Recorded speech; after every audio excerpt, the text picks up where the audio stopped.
Hello everyone and welcome to the Aurora Open number 3. I'm bringing an exciting lineup to this one where I'm not allowing myself to use any cards that I ranked in S or A tier in my latest tier list video. So if we look at this tier list that I made, there's not actually a lot of cards here. It might not look like a lot, but there's a lot of core cards in this that I'm not allowed to use, which makes deck building very, very difficult, especially deck building well with these.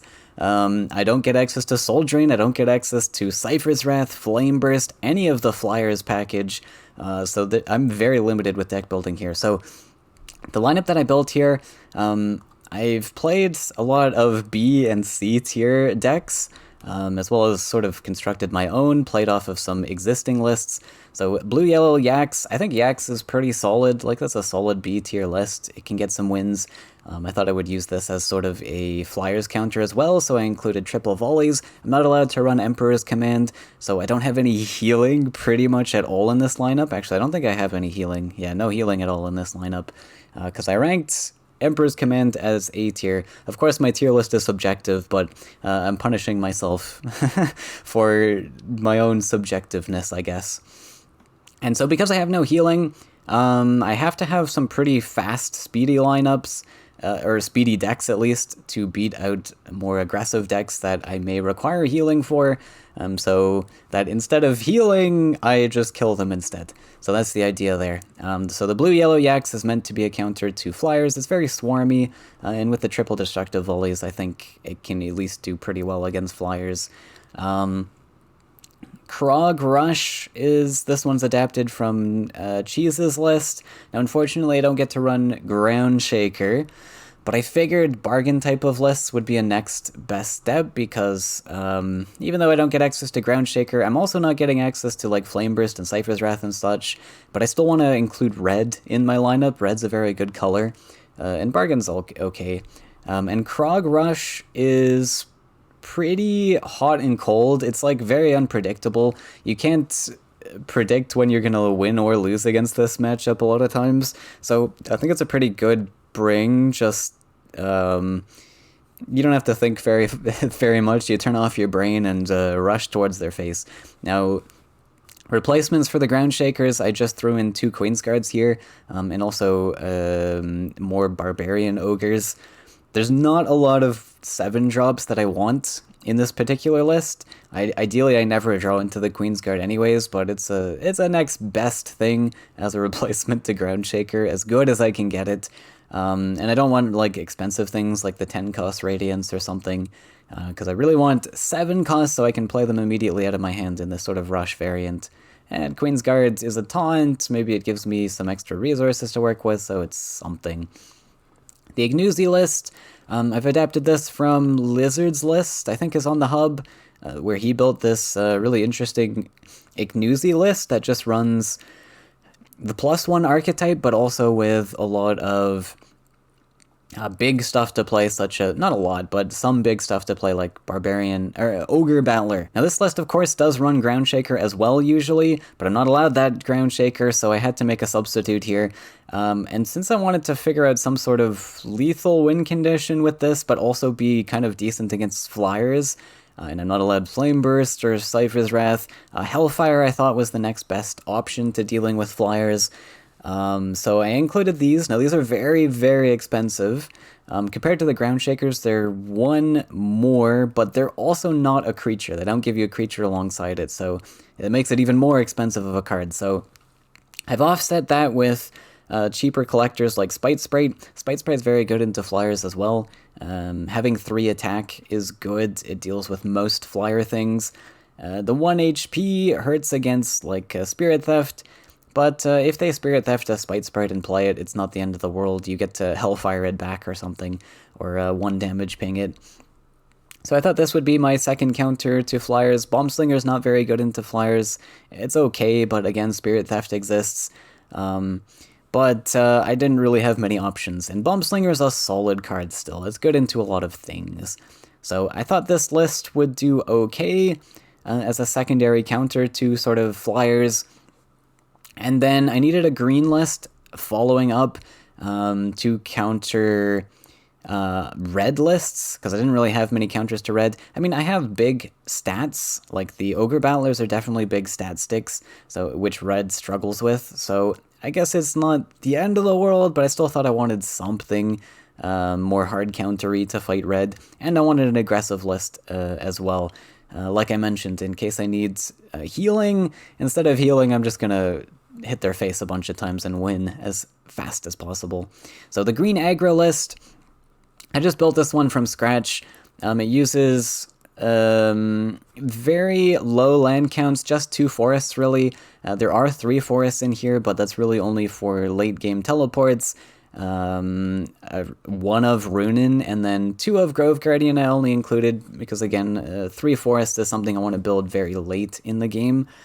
Ideally, this type of list is going to be building maybe 1 forest early for that Emerald Yak and Zephyr Vulpine, and then extending with double neutrals. We also got the Lost Explorer, so lots of 1 forest cards to use, and then we get the 2nd forest on their well, hopefully, with the neutral acceleration, and we slap down giant Verduran forces or something, and we got a lot of buffs in here as well to really close out the game as quickly as possible, along with those teleports. So there's a lot of glaring weaknesses to this lineup. I actually just built this last night, so hopefully this works.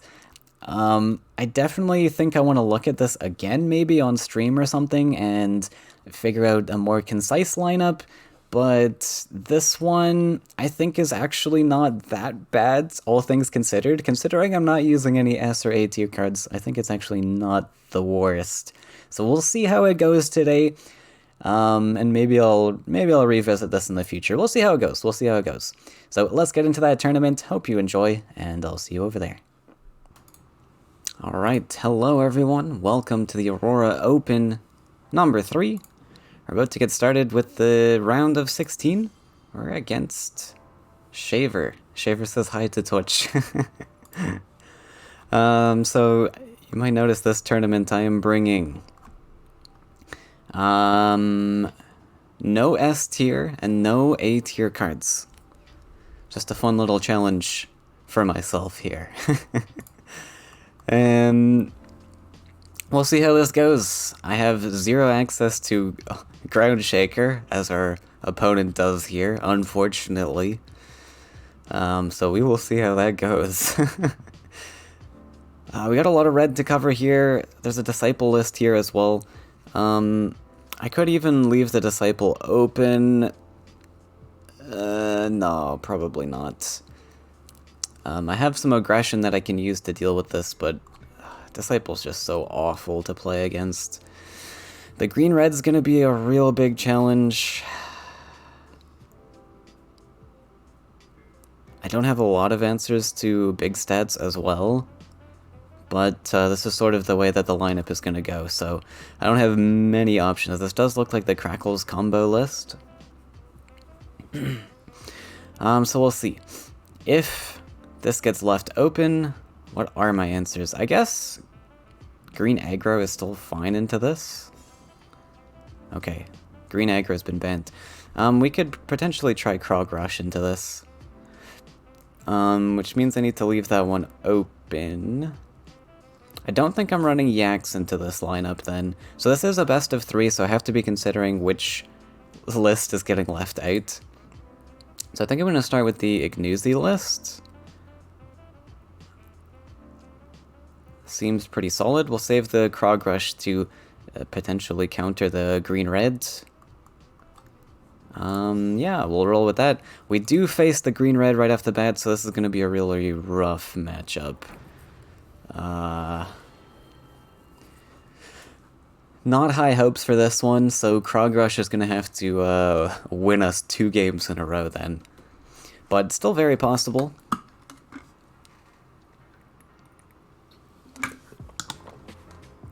We got some beefy boys in there. That is difficult for Red to manage.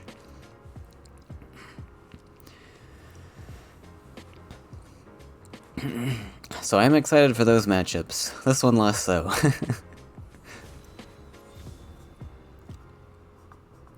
Ogre Battler's a decent start going second though. We'll toss both of these.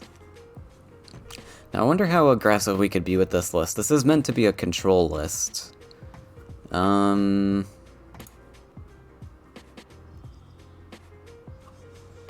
could potentially push down one side.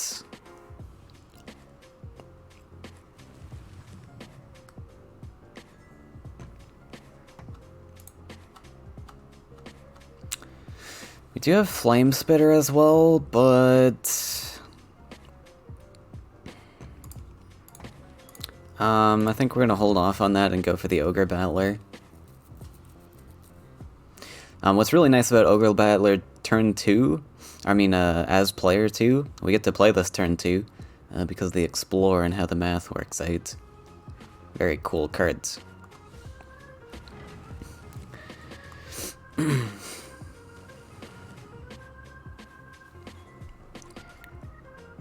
Alright. Yeah, we might as well go here and just see what happens. If we decide to go for control lands later, we can do so. I might even be a little bit more aggressive and push up with double neutrals. There's a Seek Shelter.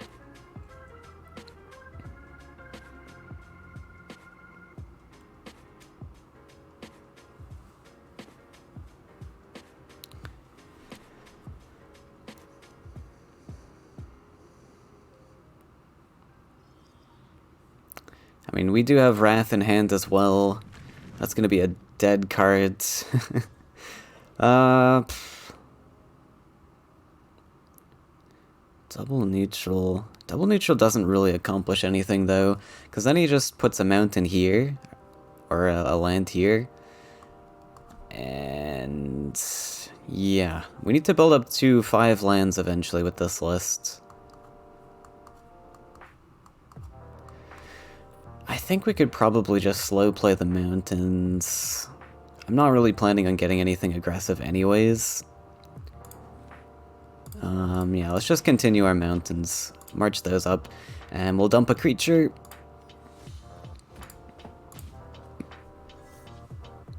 To collect with. He's also got a taunt coming in the future. Though if he goes that way, we could invest the double neutral now to cut off, like, good salamander lines. I don't mind the double neutral now. Because I'm not going to need 5 mountains for a very long time. I potentially don't even need them at all. Let's do that. I will even play this guy so that we can slowly march him up. And then we get to +1. We can slowly march this towards the threatening lands.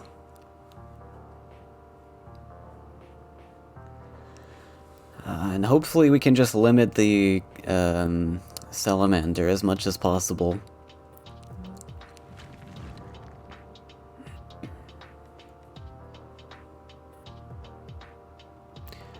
Taunt might come down here. Okay.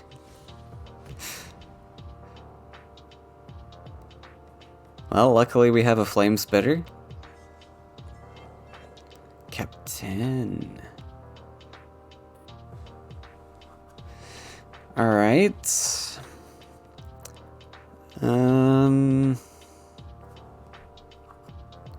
Could put Captain aggressive. But then we play into salamander things potentially.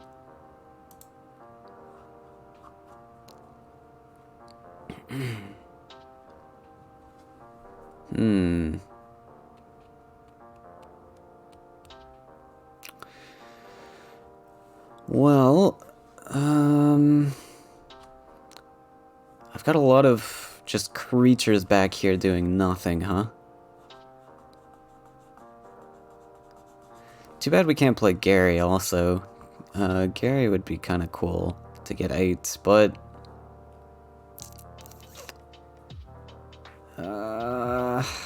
could also put Flame Spitter aggressive.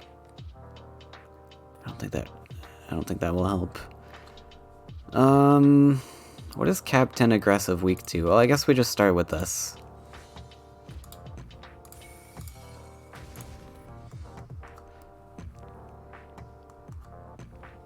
He could step up and play Salamander. Let's just go for it. It's some form of aggression that if he doesn't have answers to is difficult to deal with.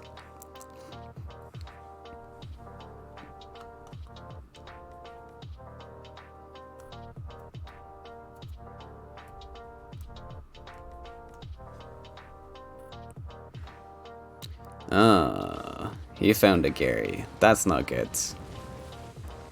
That's like the worst thing I could have seen there. Alright, so we just lose from here, I guess. But, to be expected. Not much this list can do against Crackles. Installing updates.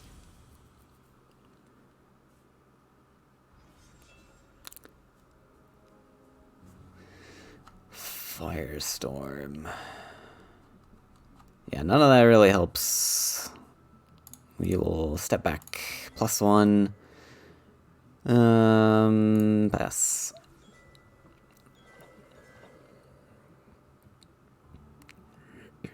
The Ice Rock was pretty nasty. That was a pretty nasty pull.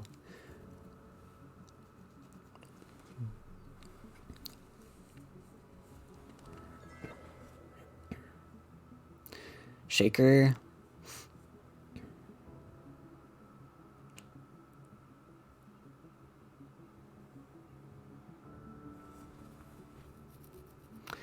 Unfortunately, our Gyaradon's not going to be as good.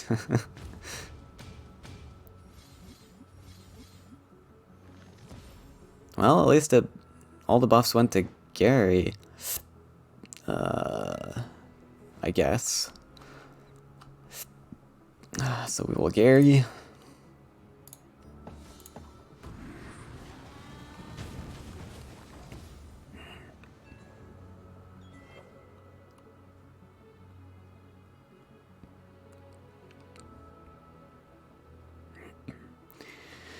Yeah, Krog Rush should be pretty good into this.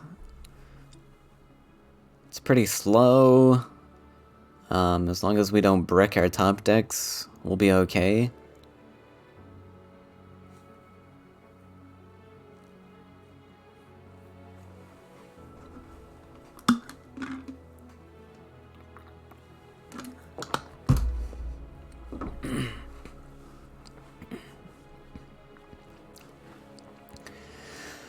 Living Willow. And there's not much to scout in this list, so we could honestly, like, surrender here. Because I already know this list pretty well. This is a list that I run in,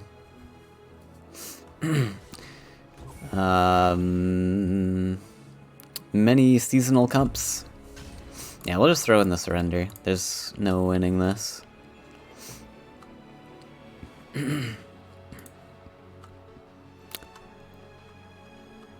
Oh, Faeria crashed.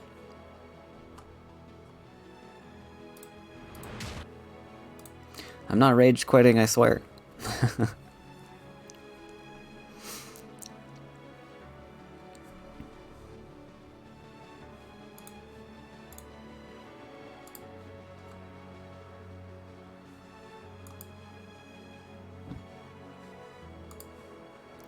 Alright, Shaver 1-0. So let's counter with the crush.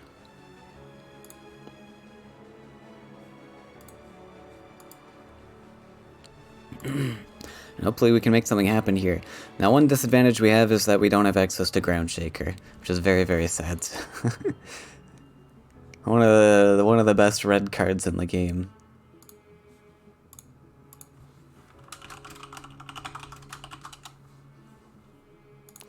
But we do still have Krog. And Krog's ready to party.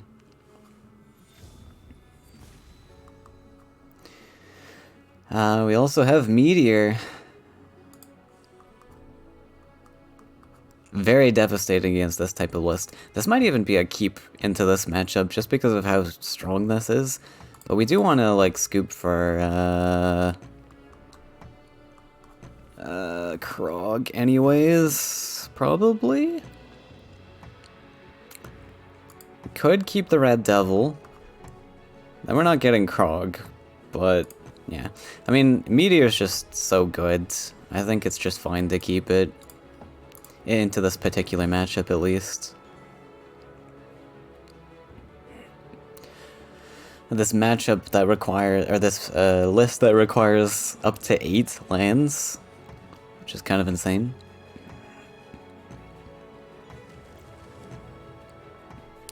And Red Devil's a nice keep just because we get to curve this on turn 3 immediately.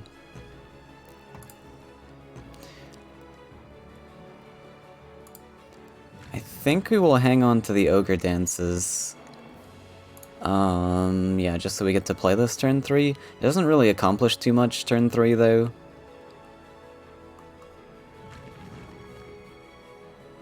So I guess it doesn't really matter.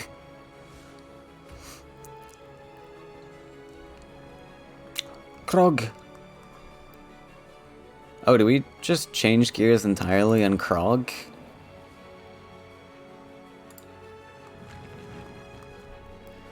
I guess we're just Krogging next turn.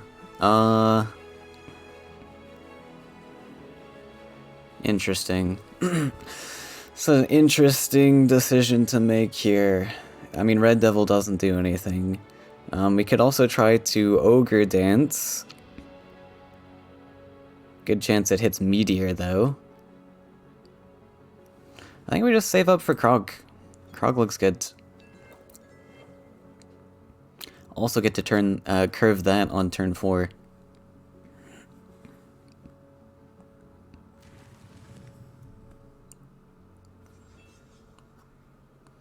Another Meteor.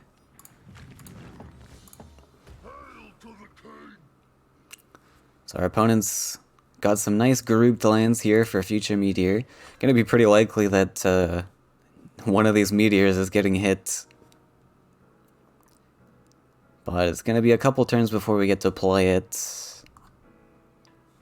12 Faeria is a lot. Alright, just no Ice Rock Behemoth, please. I guess Ice Rock doesn't matter, actually. I don't know if he's gonna have enough time to play it, because we just get to blow it up.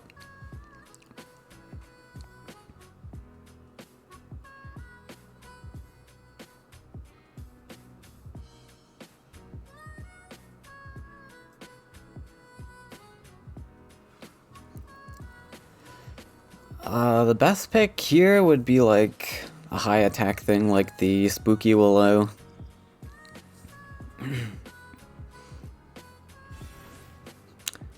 Wild Avenger?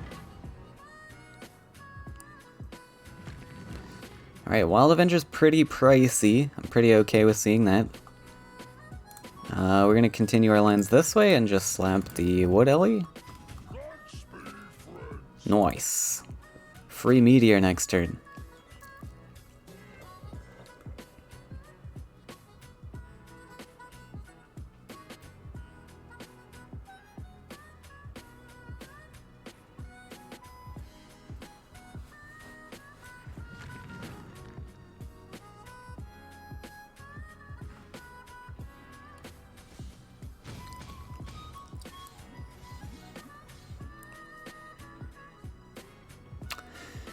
If he dashes onto the mountain, that's exceptional for us. We get a massive Meteor here.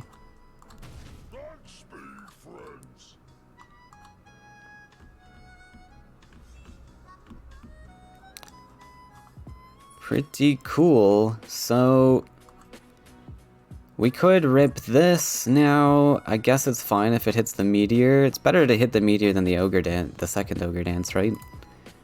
So just rip that. We get this. Boom. And Krog's gonna have to die, but that's okay. We do have to build this other mountain, because otherwise Krog might hit this. Actually, could potentially just pass here. Nah, we'll just hit. Because he gets taunted or something, I was thinking we just make the hit. Krog wants to hit.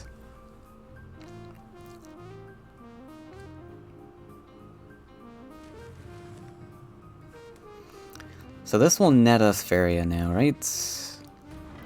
Cost me 2 and I gain 5, so we net 3. Down to 2, up to 7. Do I want to build more lands? JT, thanks so much for the sub. I appreciate that a lot. I might actually have to build another land here.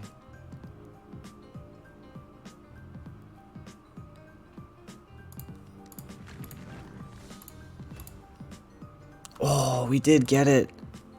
Nice. Alright, Gary it is.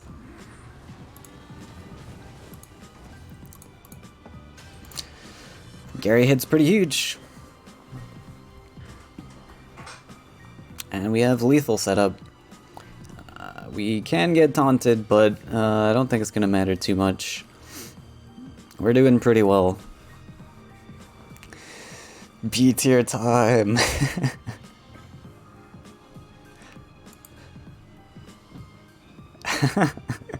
Alright, so we won this match. Which was expected to win. Now we gotta face another red list. I think we have a pretty decent chance against mono red. It just depends on the card draws. He has the ability to get super aggressive. So we'll see how that goes. We got a 3.8, 3 neutrals.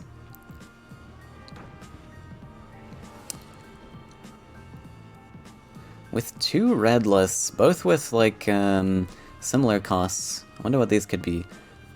Maybe there's a mono red angry in there. There could be like red rush. No, there's not very many neutrals. I'm assuming this one is maybe like more combat oriented. 3.8 is pretty similar to that stuff. Alright, we will full scoop this. Looking for Krog now. Only reason I kept Meteor in that last hand was because of how good it was into that matchup, but not going to be as good into this one.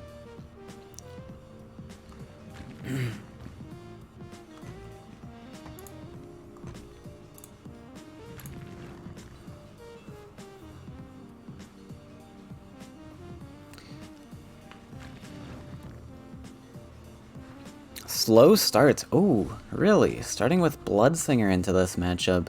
Pretty happy to see that, I'm not gonna lie. We're on 8. We can play this down to 4, and then still play Bold Bargainer, so let's go for that. Cool.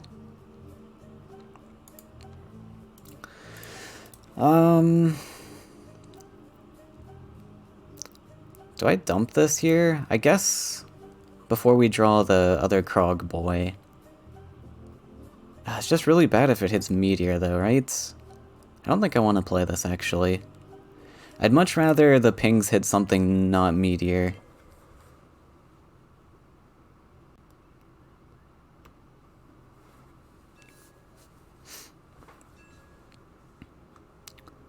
Like that. Okay, so we're gonna dump this in the center. We get him. Nice.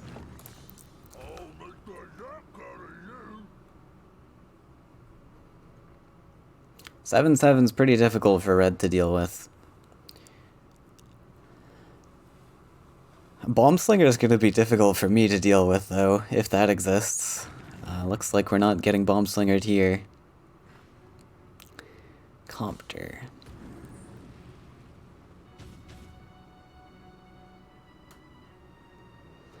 Nice Meteor lands for us again.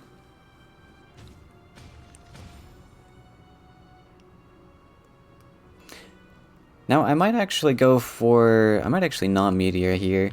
We have a good control line where we can take his Collector and slap a taunt down. That looks kind of cool. Otherwise we hit, we give him Wrath again, and just another Collector. Yeah, I think I like this. Meteor is a little bit too expensive anyways. I don't think I really want to play it.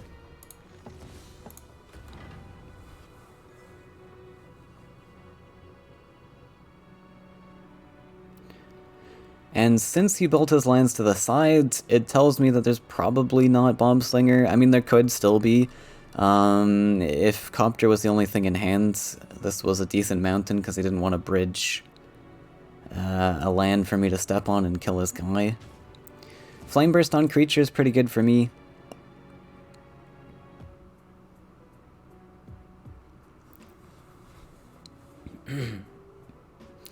That's a Flame Burst not going to face. Another Collector to launch. And we'll just set up for the Red Devil.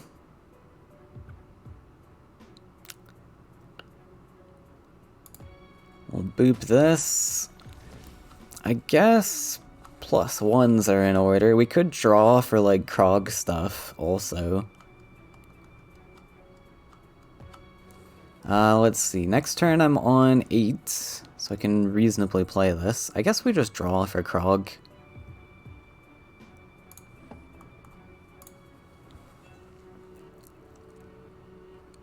Because Krog is like Krog's Dinner, I mean. Krog's Dinner plus Krog is playable next turn.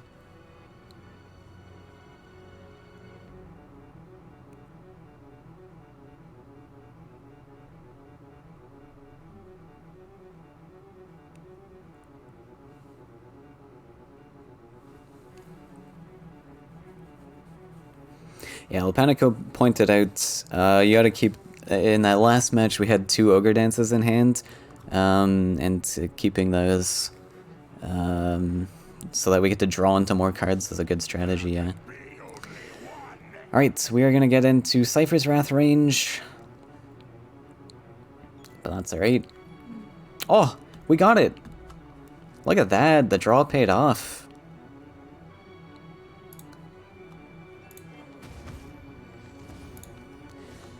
And we even get to build a mountain, which I guess we take. Yeah. Let's see, what is this like weak to? Anything? Not really. I don't think I have to think too hard about this one. Krog is Krog. Pretty tough for Red to deal with. Red who's not on collections.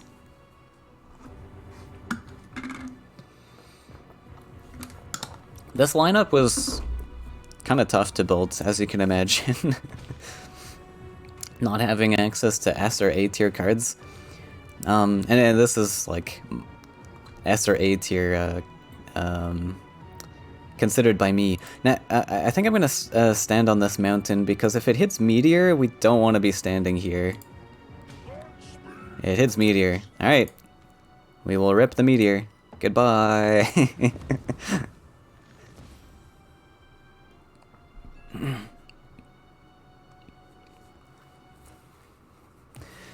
Pretty cool. Our poor opponent. Krog is such an annoying list to face. But especially as mono red.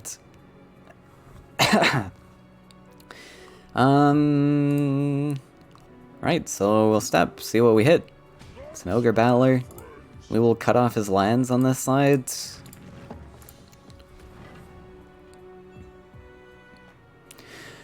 Yeah, typically Queensguard's not running this, but there's no other 7 jobs I really wanted to run. And without Ground Shaker, it just kind of hurts. Like, Queensguard's the next best thing, unfortunately. I'm gonna take a draw here and just go for the RNG. We'll step here again in case we get Meteor. And of course it hits Krog.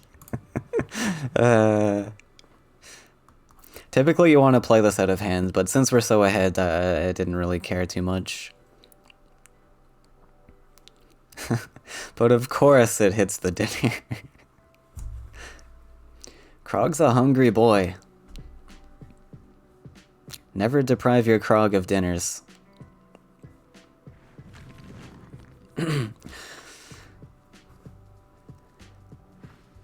Divine Guardian. Well, there goes our lethal. Ah, no, we have Hellfire.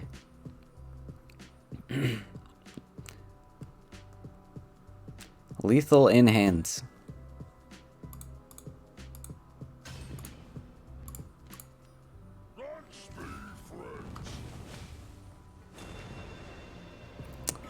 Alright, so that was the best of 3. We're gonna take the victory there. Well played to Shaver. And we're gonna move on to the round of 8 against Happy Joe. Who got a bye, so we can head into that match right away.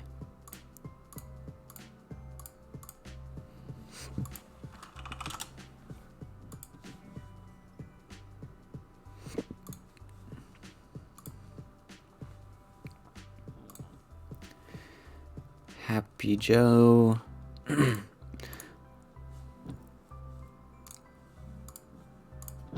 Best of 5 this time. Very good. We get to use our entire awful lineup.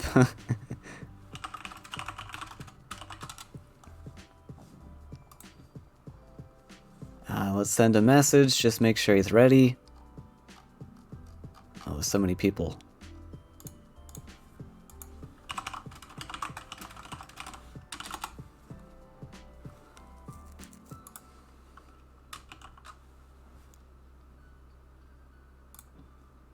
Alright, I'm gonna assume that means ready. We'll go. Alright. We have a Carassius list over here.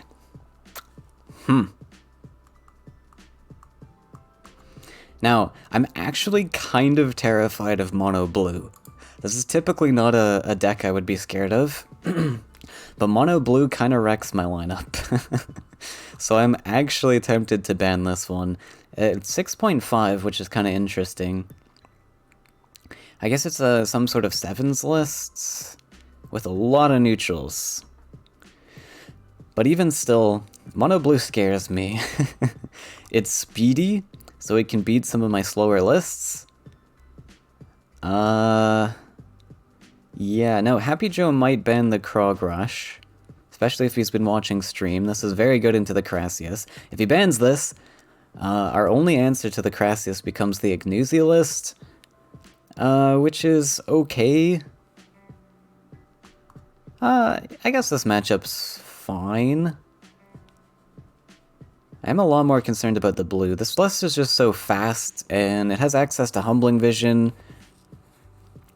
This one also probably has access to Humbling Vision, but red-blue I'm not as worried about. The 6.5 is baffling me a little bit, though. I don't know what this means. Like, some form of 7s. I guess Dream Reaver? I don't know. There's so many neutrals in this, though.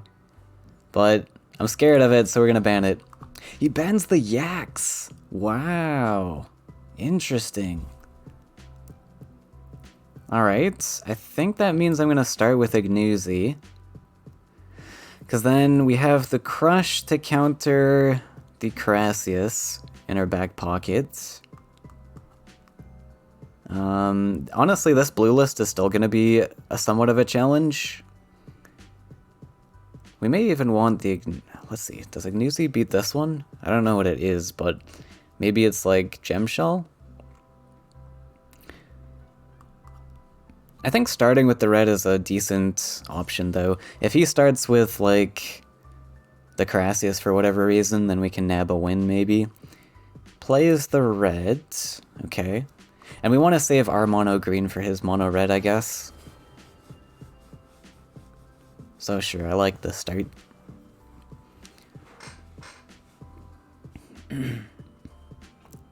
Hey, Will. What a shaky lineup. You don't say.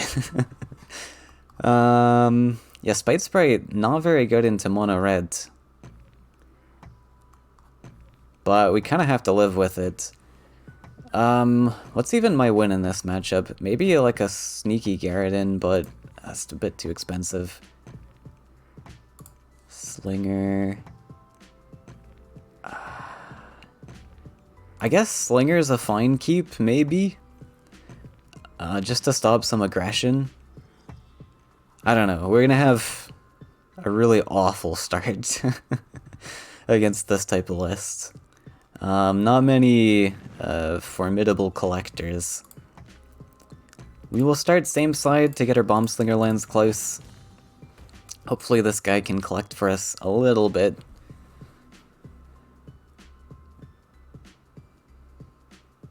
Before Ground Shaker comes.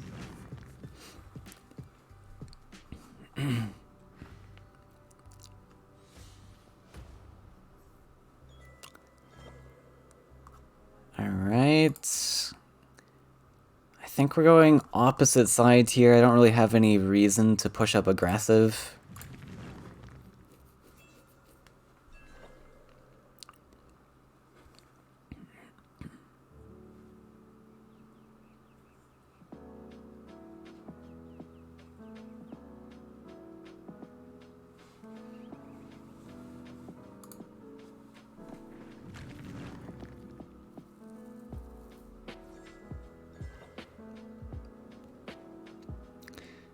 Alright.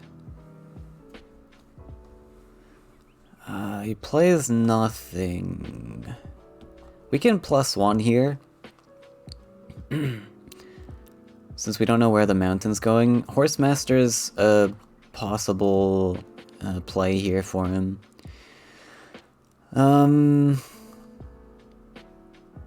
But nothing much I can do about that. I guess I could build a mountain and block the collection spot. That's an option. I'd love to get this firestorm off, though, if there's no Horsemaster.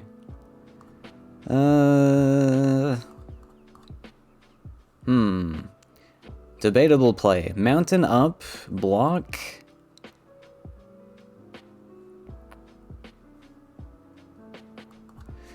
I have no other playable cards is the other thing. I guess if I do this...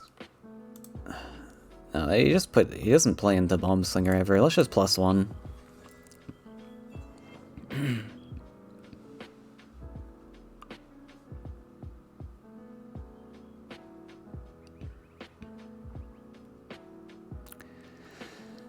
We hope to Firestorm.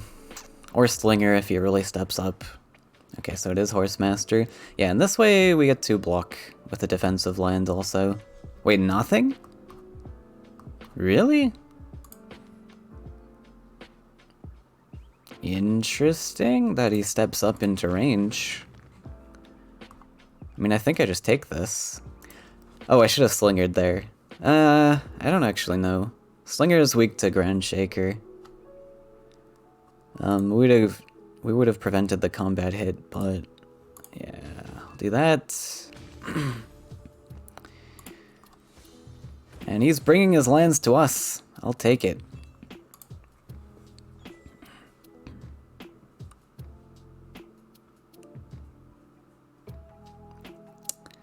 So if Axe Grinder comes down, we get to Slinger, but it's likely he has some sort of clear on this.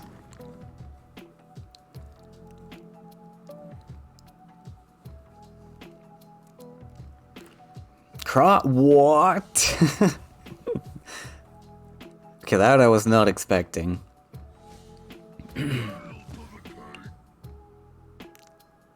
Huh.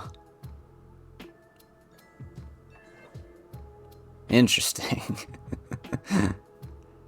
Well,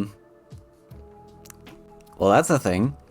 But he's got, like, brigands in his list, so maybe I don't care as much.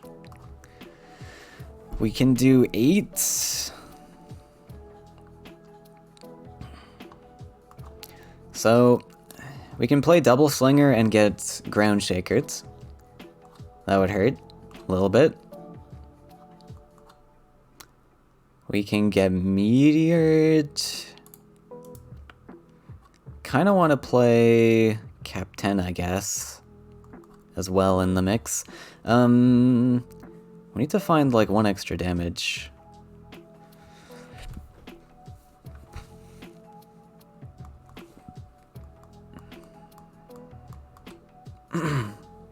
Do I even want to play Captain's the other question. This is quite tough. Cap 10 just makes really unfavorable numbers. Let's explode together. Let's explode together. We'll do that.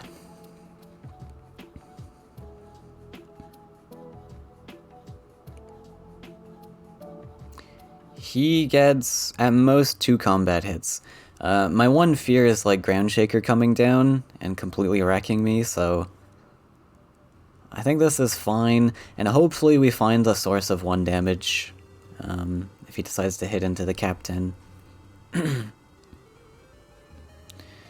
Command? He's gotta play the command to get it out of his hands. And gotta play the Axe Grinder. Installing updates.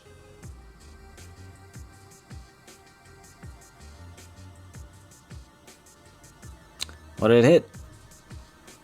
Is there a shaker in my future?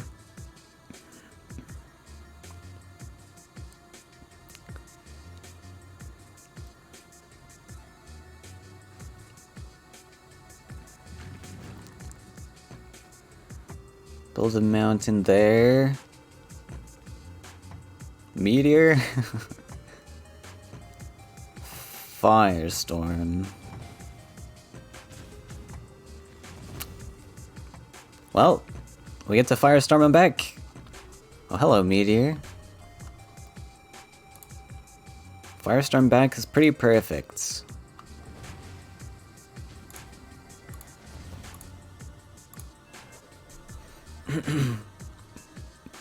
So we only gave the Krog 1 hit after all.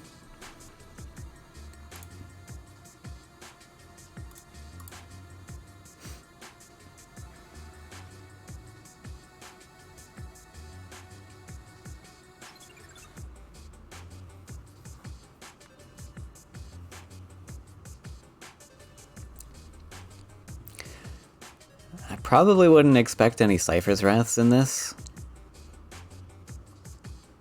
I mean, there could be. There very well could be. But we had Command. Why would Command be a run over Cypher's Wrath, though?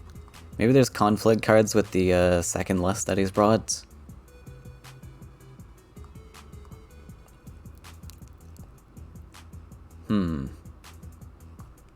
Suppose there could still be Wrath. It's hard to say. We just need to stall him enough for these Wraths to get big. Sadly, 3 damage is not very big. Oh no! That's not good. Oh, I can't deal with this yet. Oh dear. We're on 9 Faeria so far. I can Meteor next turn, right? If I +1 here, I'm on 9, then I go to 12 naturally. So we just block +1 and pass, and hope for the best. Because there's no way I ever win the Hellfire Pings. 5 damage, I need to hit this, and then get 5 procs. No, we just block the land, +1 pass, and hope for the best. Hope for a Meteor. Maybe he'll invest Krog again. Wait, Krog costs 8 with dinner. Okay. Dinner...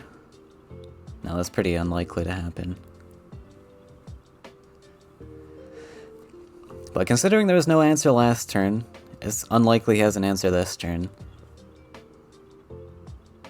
Meteor? Okay, Firestorm? Yeah, invest the Firestorm to get the hammer. Fair enough. Meteor's pretty bad here now. Guess we just go for it anyways. Oh, if only we had one more to play the Spite Sprite in there as well.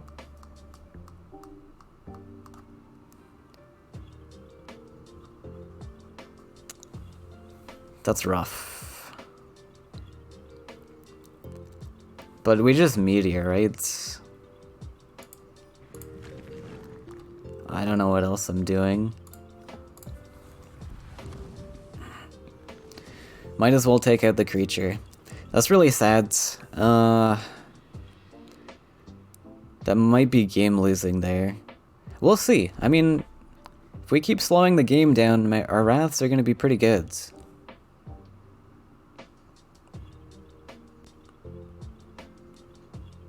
And he's got to build up these lands again. And we still get our defensive land placement, which is very cool.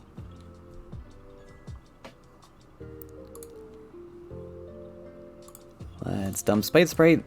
And he had no follow-up play there, which is awesome. We need to dump our Spite Sprite. Ground Shaker is becoming ever more likely, though. He is almost halfway through the deck. No Ground Shaker seen so far. So, the Spite Sprite might have a short lifespan.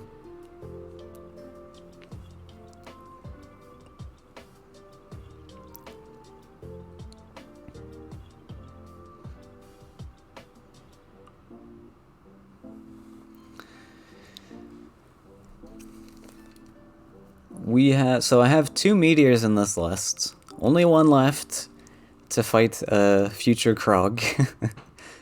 We managed to find double Bomb Slinger for that last one, but a second Krog's gonna be a bit much. I don't think I have many answers to that. Flamethrower. Is this worth playing, even? Like... Again, there hasn't been any Cypher's Wrath. We've seen 2 Firestorms, I think, so far, yeah. So we could invest this. The issue is that we slow down our Wrath a little bit. But we do put on a lot of pressure. Pressure that he potentially can't deal with. I think it's worth it. I'm also curious if there's any Meteor in this list. I'm kind of thinking there might not be. Considering he's gone for double neutrals twice this game so far.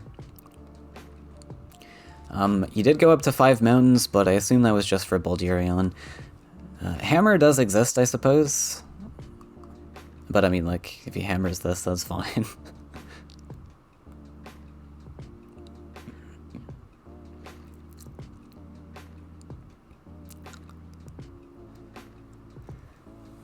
So the Flamethrower threatening face means we also threaten any creatures that he plays. We get that extra damage ping on them. More likely to kill with Hellfire. So this is quite a threat. Even though the face damage is mostly irrelevant, it might be relevant late game. I mean, if we can like pool up Hellfires and Wraths, the face damage might add up.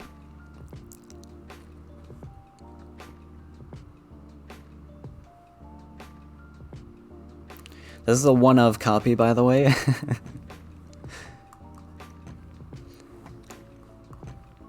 Not typically a card I run, but it's something in control. It does something.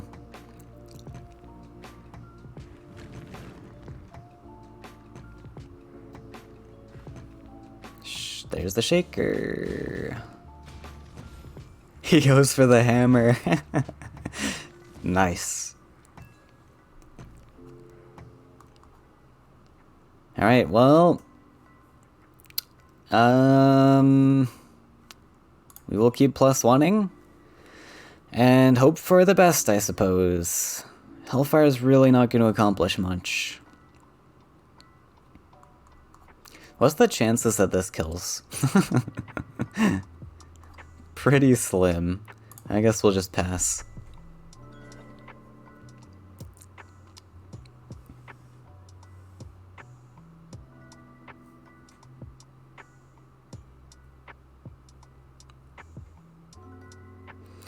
Yeah, cards like Flame Burst, Cypher's Wrath are pretty bad. Yeah, so for those joining, I have not allowed myself to run any cards that I ranked into S or A tier in my latest tier list video. So only B tier or below. Lost Explorer is okay, but this list was meant to be quite expensive, so that's what the Spite Sprite was there for. Lost Explorer is a very good card, though. Ooh. Ogre Balor is very cool. I think we can just dump this as is, and +1 pass. I love the speed of which this game is going at, by the way. These Wraths are gonna build up nice and juicy. They're already at, oh, no, sorry. Hellfire is 9. I was gonna say they're already at Hellfire level. Not quite.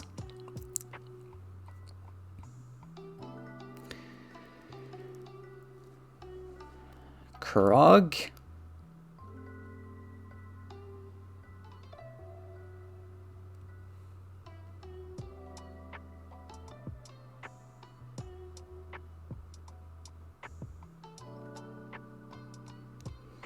Panico saying Spite Sprite is hurting because you're looking for stuff to play. Yeah, but Hellfire, very expensive. Ogre Balor, very expensive. I have a lot of stuff to offset the cost of the Sprite. Lost Explorer was definitely a consideration for me, but I wasn't sure what to replace the Ground Shakers with. I was looking at Lizard's list, which runs Wrath stuff, and the Ogre Balor. Ogre Balor, I think, is a very clever include in this type of list, but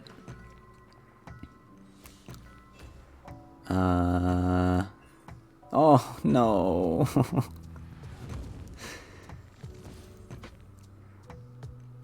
That's very sad.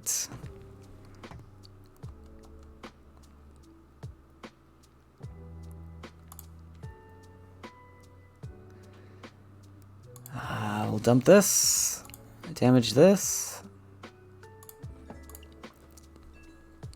Not the end of the world, though, because You are tiny. we actually need 3 mountains. Meteor is no longer an option for us, I think. Especially since these Raz are starting to get to good numbers.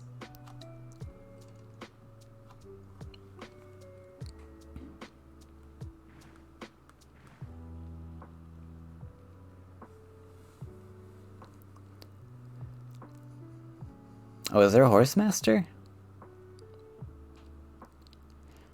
Horsemaster feels like a strange include for something with Krog. But alright, there's a Horsemaster. Alright. That's a little awkward.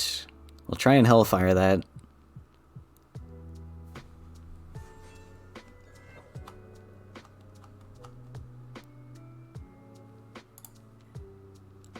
And just hope that it hits. Else we can Wrath. Alright. Oh, I needed to build a mountain to Wrath, yeah. Let's build this? No.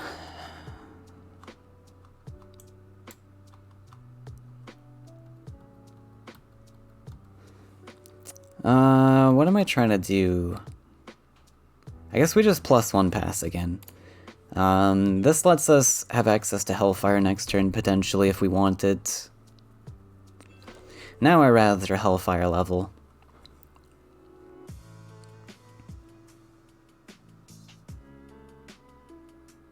Oh, God. Alright, we might be dead here.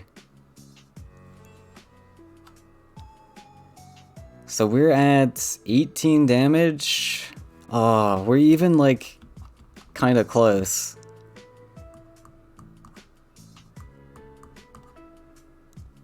Oh, we're so close. If we kill the Shaker here... no, it doesn't really matter. Oh man, what's the out? 18 damage...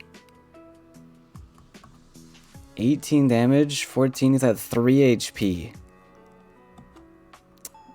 Then he just dumps something aggressive. I have to kill this, right? If I don't kill this, we get hellfired. 3, 4, 5. I am guessing that there's a hellfire. There has to be.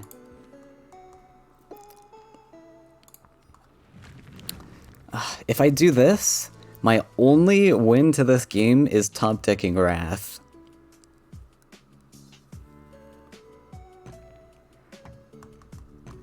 But we lose anyways, right? Well, we don't lose... I guess we don't lose if we just hold here, and he doesn't have the Hellfire, but it's so likely. I think...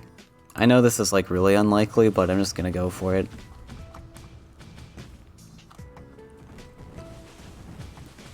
That was so stupid. I could have flame spittered that.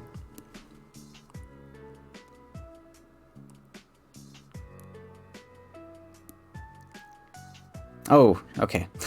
I feel better now. But yeah, I should have just ripped one Wrath, seen what he had, and then gone for the Spitter because it was on 1 HP there. And that was definitely an out. And then we would have won with the Wrath follow-up on the next turn, probably. But found the hammer. Okay. So we counter with mono green? That was rough. Oh, does Krog in this list? Wait. Does this even win? Yeah, it should win. This actually should be fine. He's got like a bunch of mid-range stuff as well. So we should be fine. We didn't see any Wraths, right? So I think it's pretty safe to assume there's no Wrath in this list. Probably no Flame Burst either, actually. Ooh, Tethra's pretty big.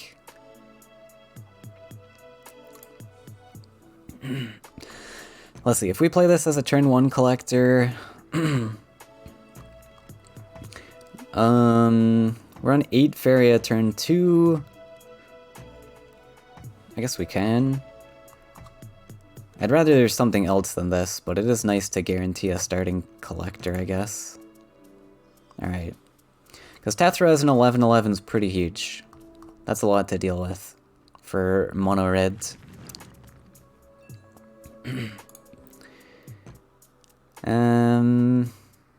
We will build the center land then. In case we want just a different Tethra spot in the future, maybe. Next question is, do we fight same sides? Oh, I'll play the Emerald Yak instead, I guess. Fight same side or opposite sides. Another thing we could do is actually just accelerate our neutrals. To get Tethra on the well spot, I actually might like that better. We give up a collector this turn, just to double neutral. I think that's good. I think that's absolutely fine.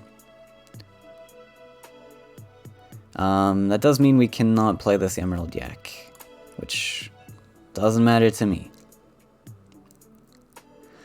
I guess I could have considered this turn 1 then, and instead gone for double neutral forest in anticipation for the top deck Yak.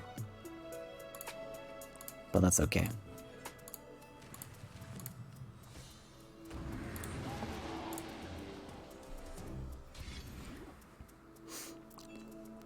So this forces him to actually step back, build a mountain defensively to protect against that.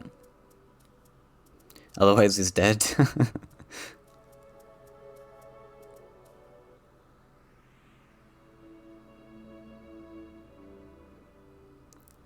And we gotta be careful about Meteor in the future.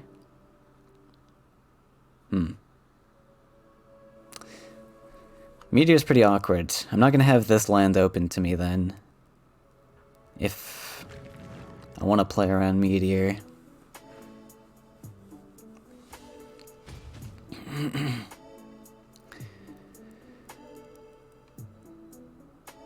Well, let's see. Next turn, he's on, what? 8. I didn't see any bargain cards last time either, actually.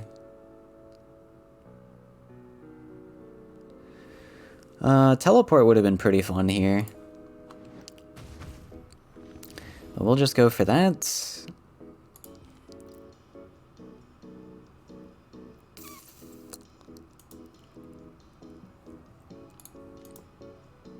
Yeah, so Meteor is pretty unlikely.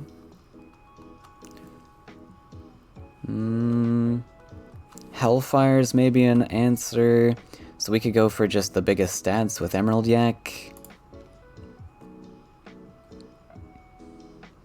Yeah, let's just go Emerald Yak here. +1. He does have Firestorm as well.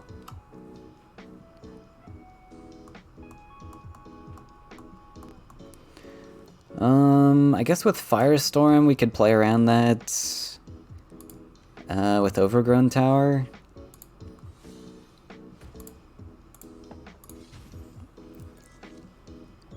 Might have Shaker Firestorm. Don't have enough for that.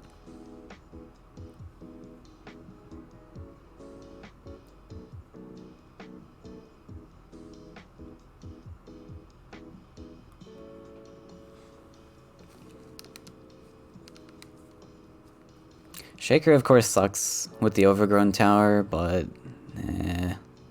oh well. And the Baby Yak. I don't think I can afford the Verduran Force next turn, unfortunately. 3, 4, 5. We can +1 into it, but I don't know if Verduran Force is doing much on the well spot.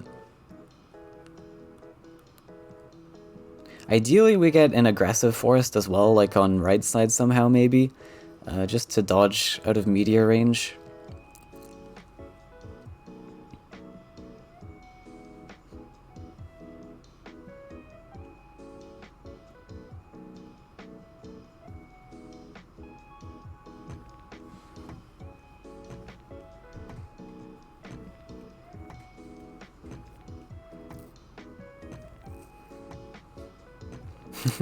Goki, of course, is the secret S tier. It's got such hidden potential. It is another Shaker. Damn. Unfortunate.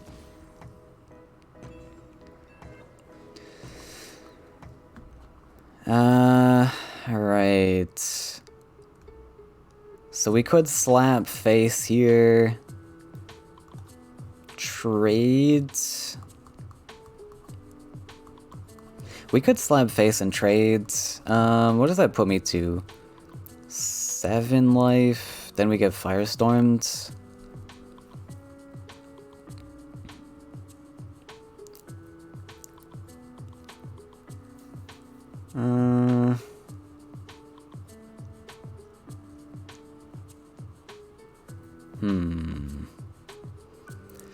Another option is slapping Verduran Force down.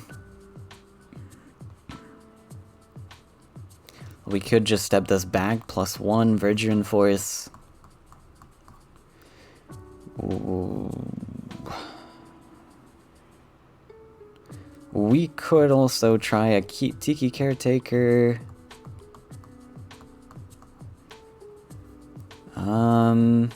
I could also just pump this. Let's see, 8, 9, 10, 11.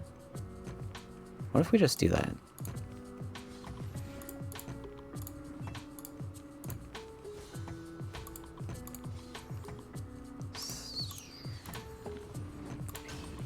What if we just did that? Is that good enough? Are those enough stats for you?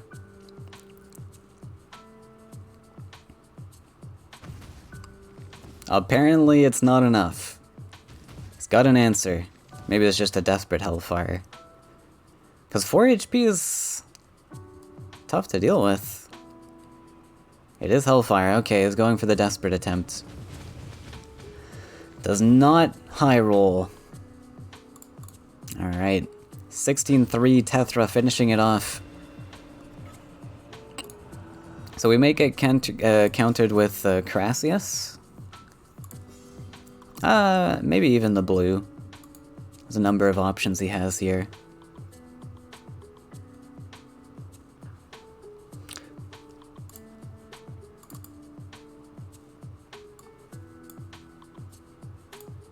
Now, Panico, whose favorite card is Lost Explorer, expressing his distaste with the Ignusi list for not running it.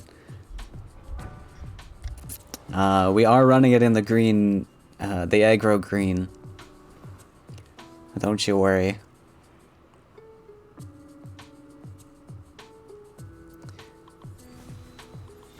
Yeah, no flyers list so far. That's very cool. Going second with Emerald Yak. Excellent. And then just keeping buffs, I guess, is fine. Wait, what do we... Oh, I didn't pay attention to what I was fighting. Does it make a difference? I probably want something bigger than Tiki, though. We have a buff. Let's just toss. Verger and Force is something I'd hope for, yeah.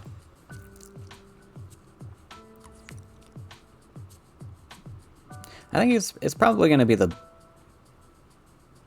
I don't know, it's hard to say. Actually, if I were Happy Joe, I would run Carassius as the counter if I knew that, I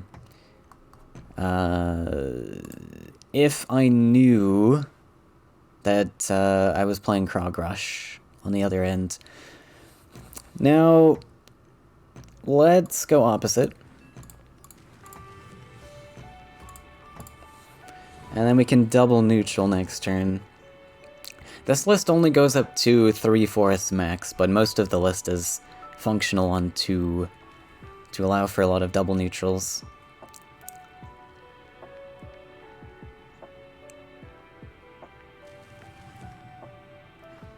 Okay, so it is the Carassius. Makes a lot of sense.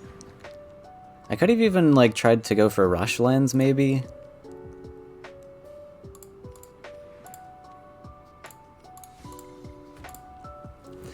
Because this matchup is pretty hopeless if I don't beat him in the early game.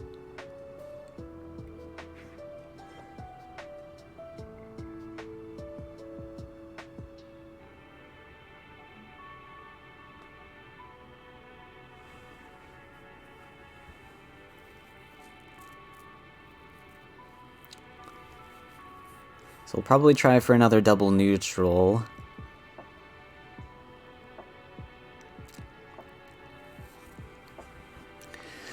Double neutral into hopefully getting this guy just slapped on his face.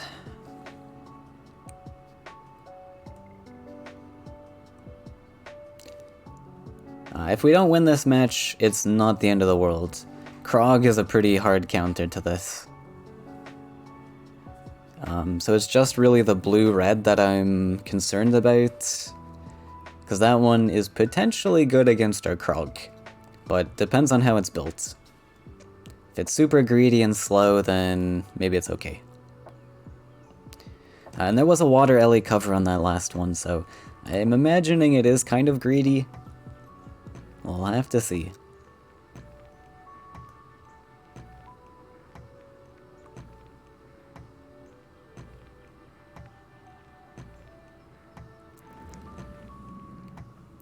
Desert but no Carassius. I like to see it.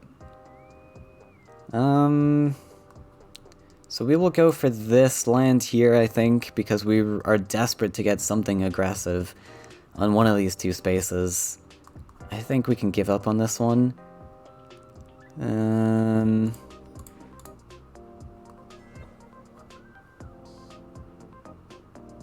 Sure, something like that.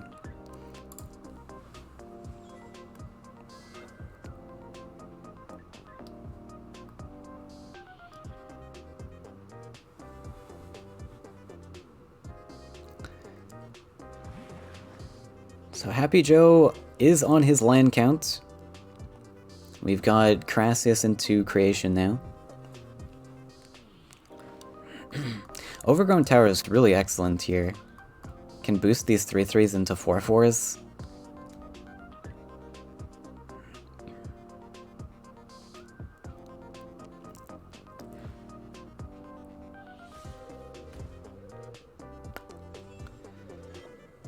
Now Humbling Vision could exist, so...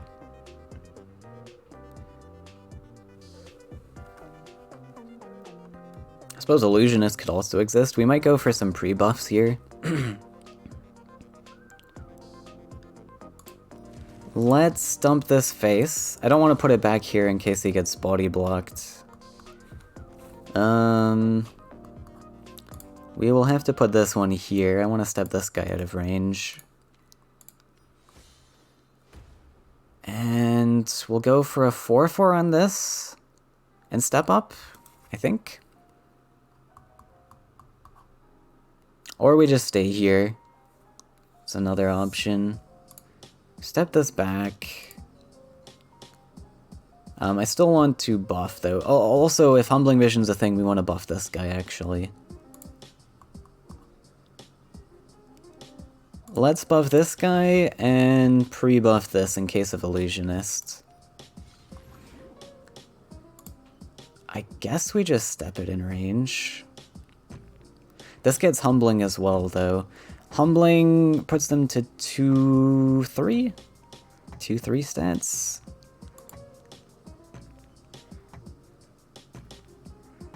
Let's just step them in range.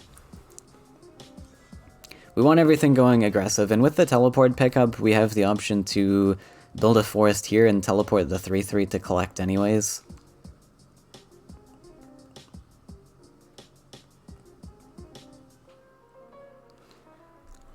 But yeah, the 1-1 buff just plays around Humbling Vision, so this stays intact as a 4-4. Really difficult to deal with.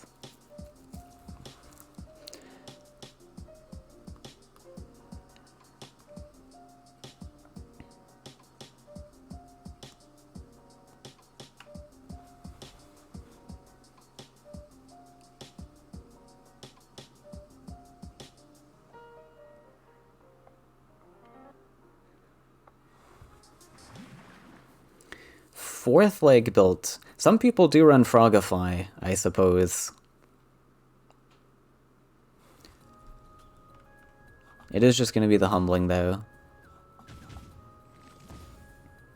Fair enough.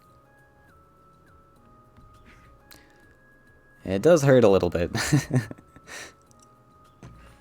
But that's okay. It's fine.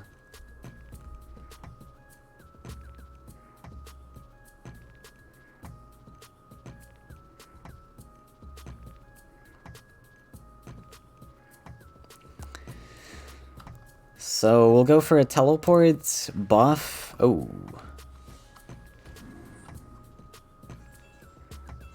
Or that's gonna happen.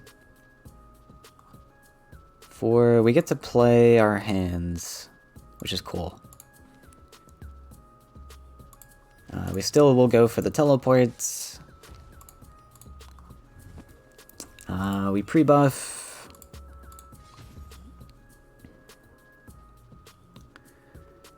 And then Zephyr. Take a slap.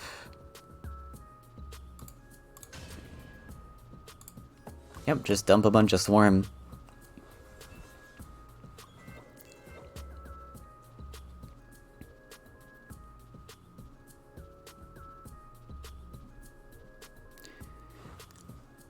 There is Frogify in existence. Okay. Good to know.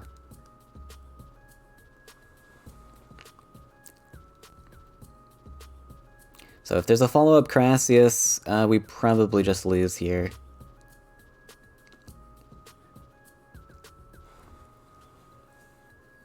If there isn't, then I'm okay with that.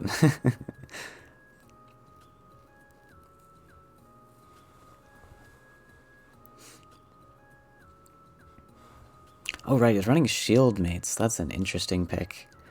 Always an interesting pick. This one means Biomancer bricks, and most of the game plan is actually not focused as hard on the Crassius. And more so on slow playing, so we actually might have some time to work with. We'll see. Ooh, top deck Falcon Dive? I am running Falcon Dive in this list. Top deck Falcon Dive would be huge. He invested the double neutral.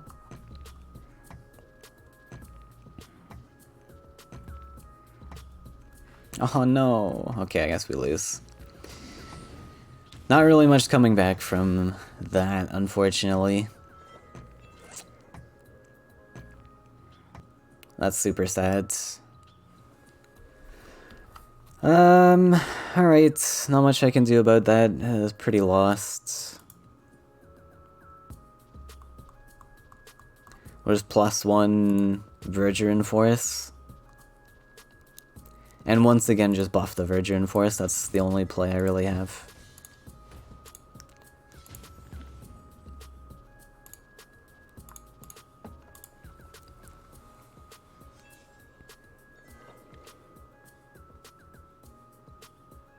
Wait, he was running Humbling Vision and Frogify, jeez. Interesting. That is something to note for the Krog matchup, I guess. Frogify.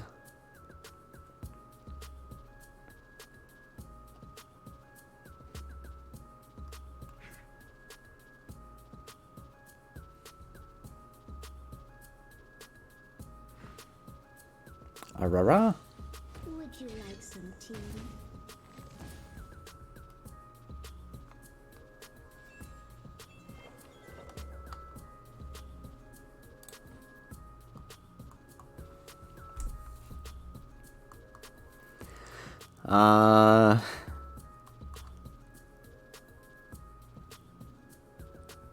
Just more buffs. This goes down to 2 HP. If we play this, it's on 4 HP, not enough. We need to invest this.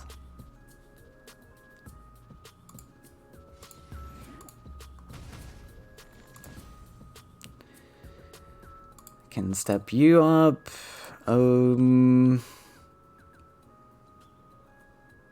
Don't know what I want to do with this. I want to leave this forest open for Caretaker. I also want to leave this neutral open in case I want to step back. So I guess we're staying here.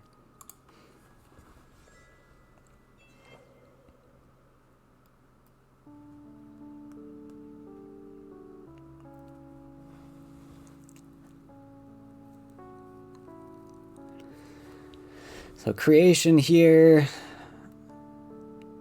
pretty well blows us out with the creation Aurora.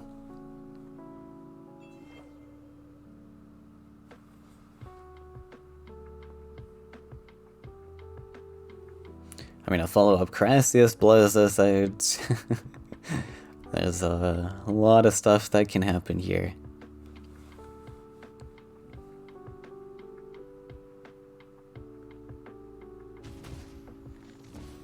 Just takes a hit though, so no creation. But is gonna block with the sturdy shield mates.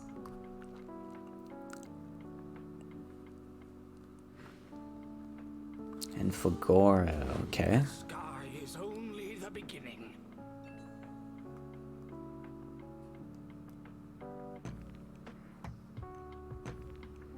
So we need a bit more buffs than Tiki if we're gonna take this guy.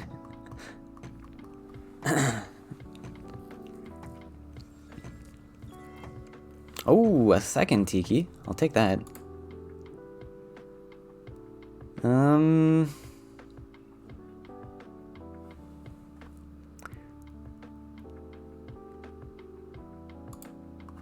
Do this. Yeah, we'll do this, and then you can step up now. I guess we draw. Guess I should have drawn first, but that's okay.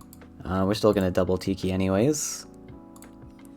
Keep this guy alive. That's our only win condition now. Now. If I hit the 1-2... I think I always am buffing this. Let me just do some math here. 3, 4, 5... 6 plus the 1-1? Okay, so we can safely clear this. Just to protect our 1-1.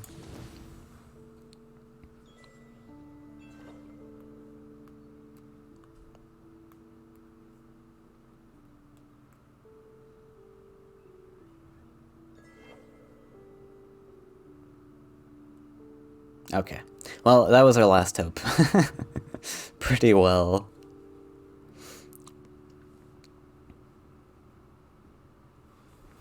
We needed that Virgin to survive and hopefully get a sneaky teleport in there, but not gonna happen.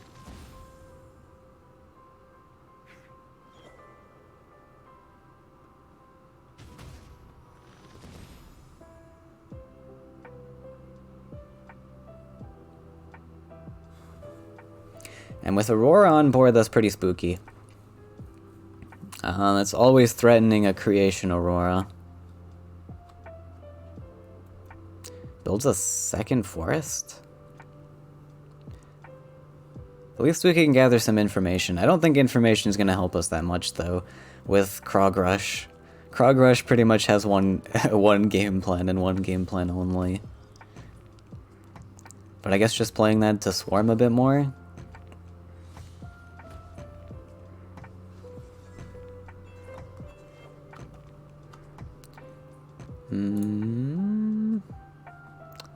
Ah, sad. There's the teleports. Not quite gonna work for us.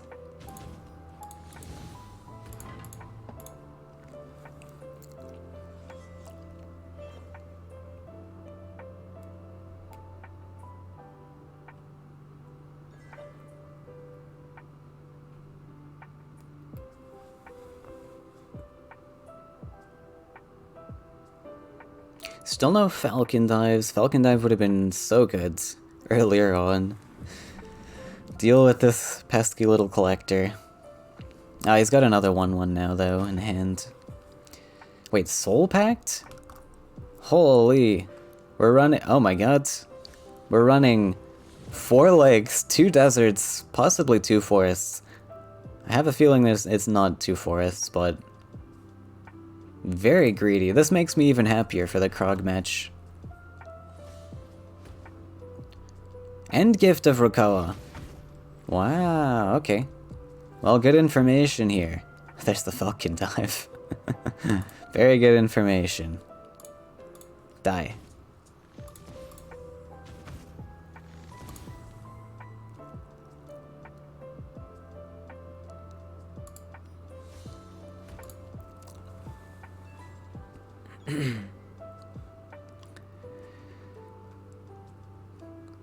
That is super, super greedy. Yeah, 7 lands. Krog's gonna have a field day. And Iona's Smile. So not actually running Biomancer then. It's all for Iona's Smile. I probably wouldn't expect then Illusionist. Maybe there's Illusionist. I doubt it though. If you're not running Biomancer, Illusionist is not as good. But he's running the Shield Mates, so I don't know.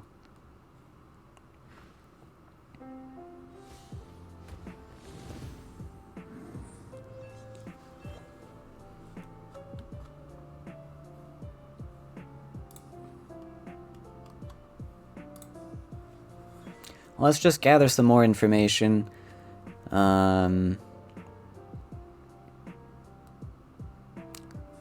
I'd like to see what's in this deck in its entirety. We've got at least 2 Demon Wranglers.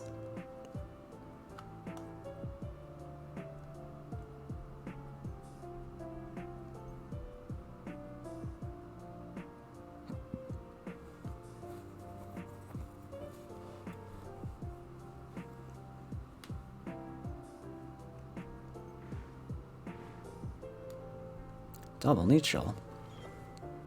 Falcon Dive. Die. Oh, we got a Runin. I guess Runin's something. But not when there's more Crassius coming.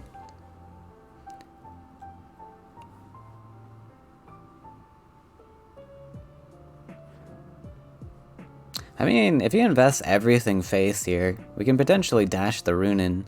Super aggressive.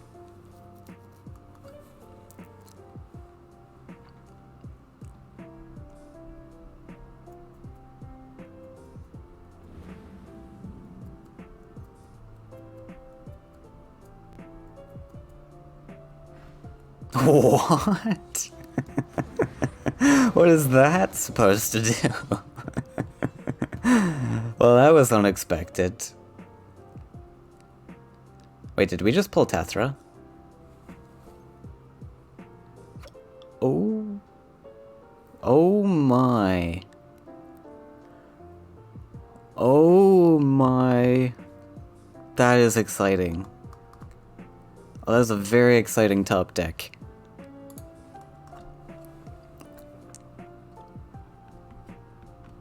Now, he probably just swarms and body blocks me, unfortunately, so I don't think it's gonna matter.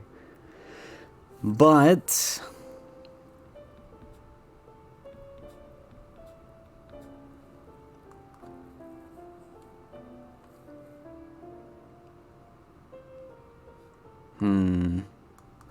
how can we bait him?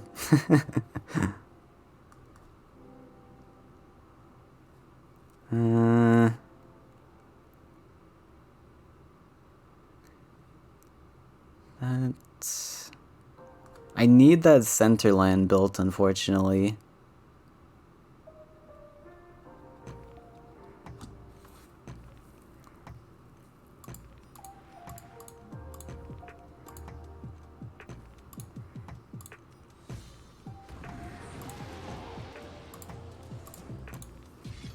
We'll play mind games with him. Maybe we won't see the teleport coming.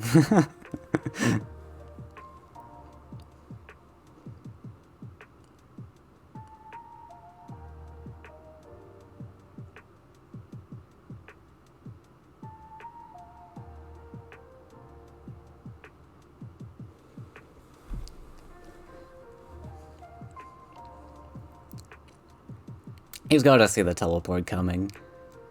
I think he sees it. He's looking for the body blockers.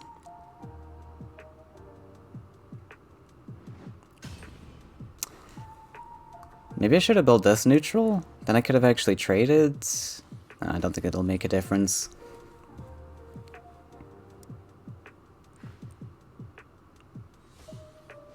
Yep, big body blockers. Okay then.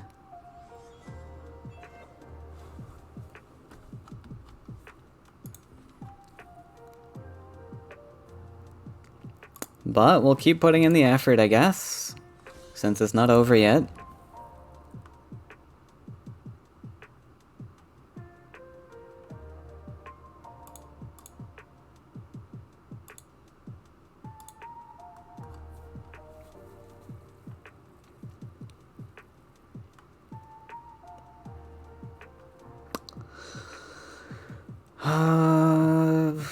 I guess we just stand here.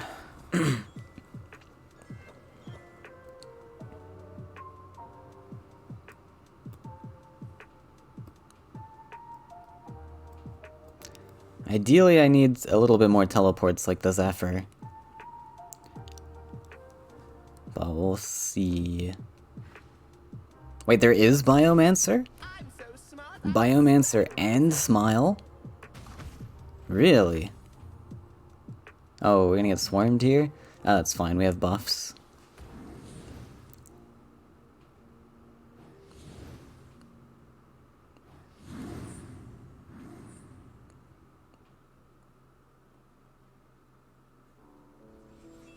Doesn't trade the 0-1? The 0-1's pretty spooky, I won't blame you.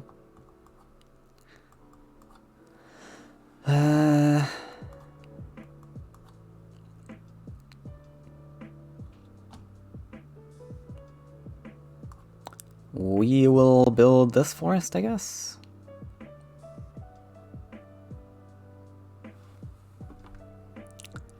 This one.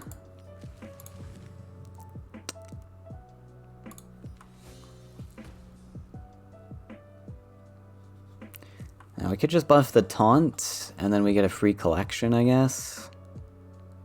Sure.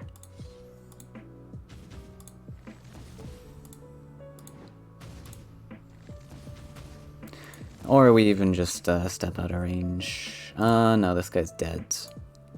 Collect.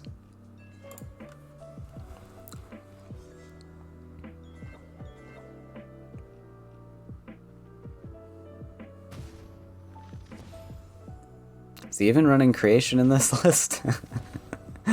It's got to exist.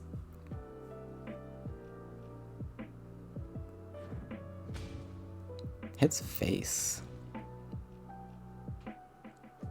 Yeah, okay, fair enough. Alright. GG. Well, we had an out, and we went for the out.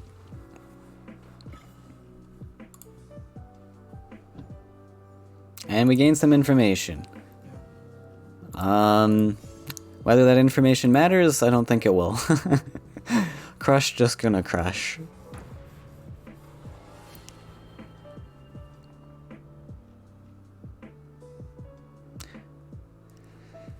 But exciting endgame nonetheless.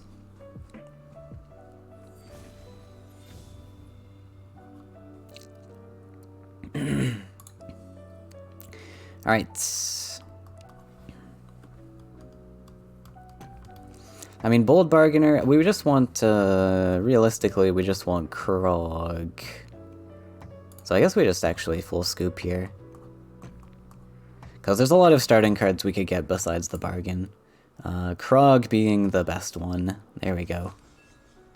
Of course he does have Frogify, so we gotta watch out for that. Well, I don't know if we're really watching out for it, we're just kind of gonna play our cards.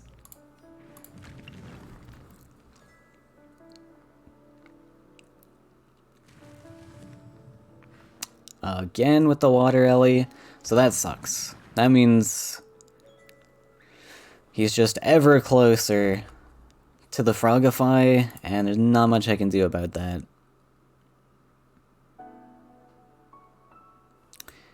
I could play the bargain, actually. It's kind of threatening for the 3-4. Even though there's a chance it hits this, it's early pressure. I think it's fine. Nice. Rewarded.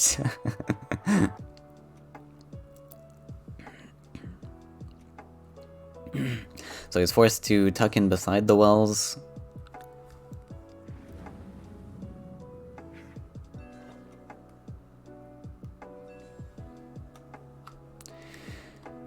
Magnus.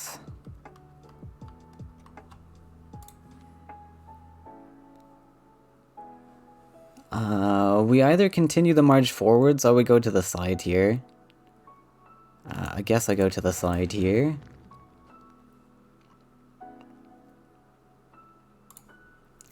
Because then we threaten this space for collections.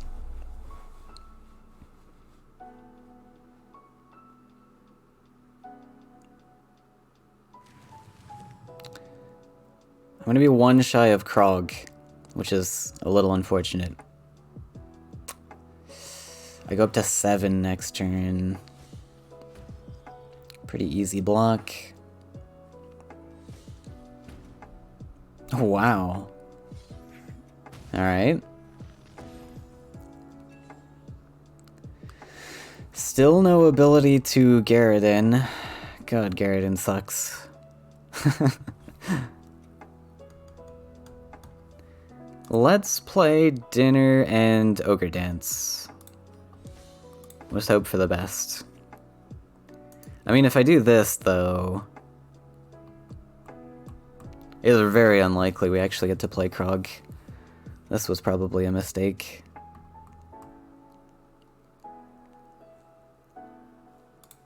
Let's just go for it. We get the Magnus. Alright. I think we lost this one, actually.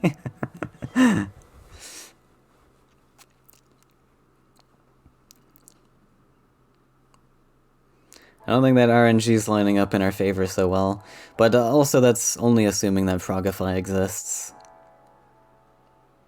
So we'll see.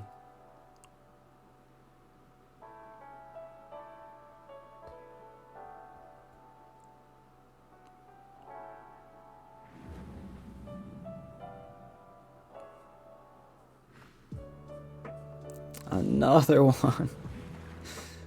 Alright. The Water Ellies are pretty brutal.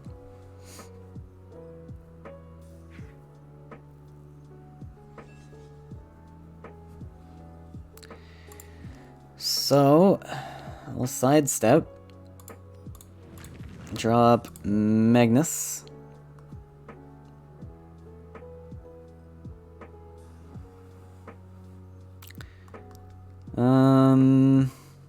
Yeah, just right here.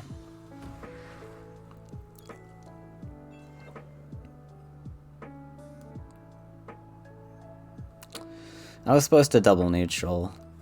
Double neutral allows me to actually play this. Now I still can't croc. Misplaying the super hards. I wanted to double neutral and then +1. Yeah. Alright, sad. Hopefully we get something playable off Magnus then, because there was no Frogify.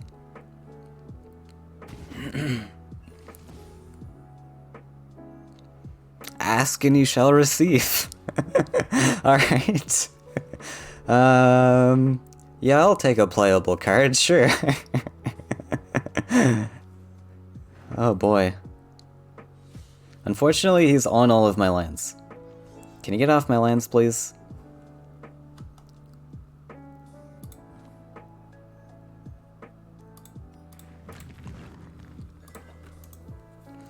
Also, Garridan might just be better here. I actually think Garridan's just straight up better here. There's no illusionists, but there are buffs. So we'll put Gary back here, I guess?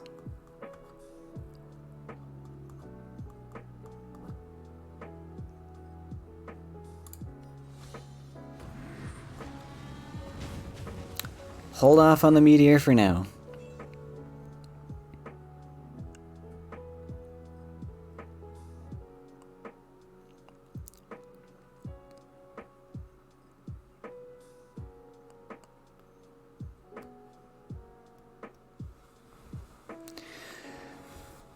Sadly, no ground shaker. Can't use a ground shaker follow-up. Bio. I'm so smart, I astound myself. I didn't see failed experiment in this, actually. So it's just Soul Pact?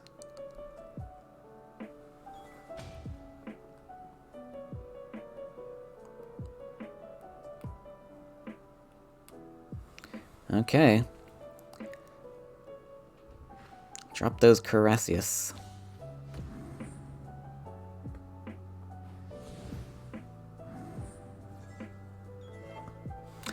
Second dinner? Well, we gotta play it.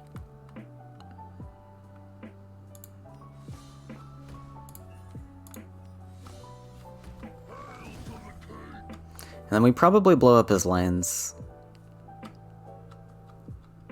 Oh, he's built 2 forests. Oh, the 2 forests is for the buff, right?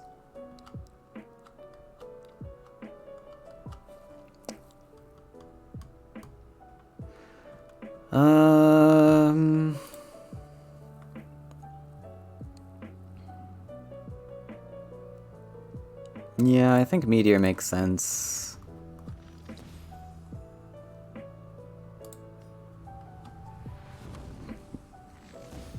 And then +1 or draw. +1 to 3. This lets me play an ogre for free. Well, not for free, but it lets me play the ogre. And off of 3 lakes now, off of Frogify lands. Well off of creation.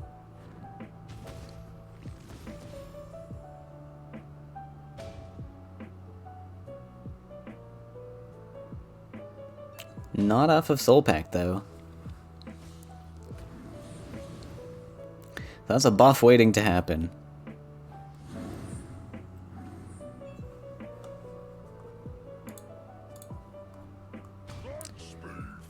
Free ogre?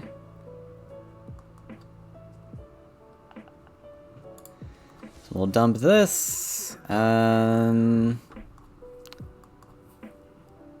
Guess we play the bargain. Now it's really unfortunate You might just have a lethal here. 3, 6, 9. 1, 2, 3, 4, 5. 5 plus 9, 14. Okay, not a lethal quite, but 2-turn lethal with a buff.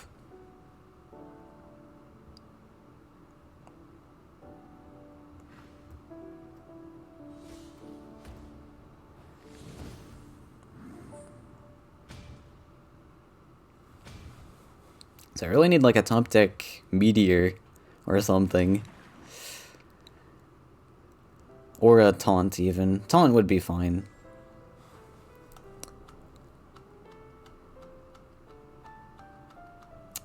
We have to draw for it. Oh!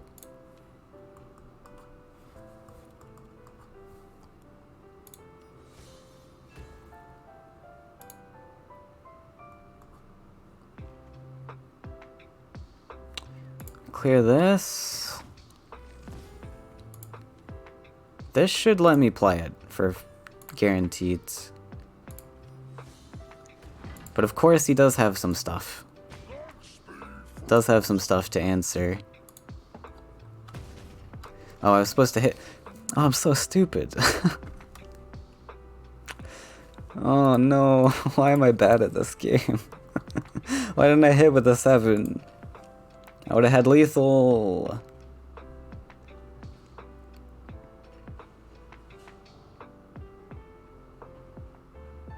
Wow, I think I just threw this game with 1 turn.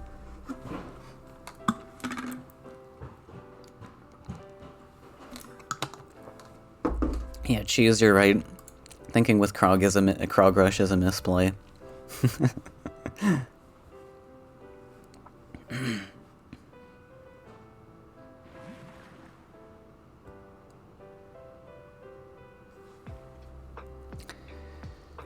Still no Frogify, I guess. Can only be humbling.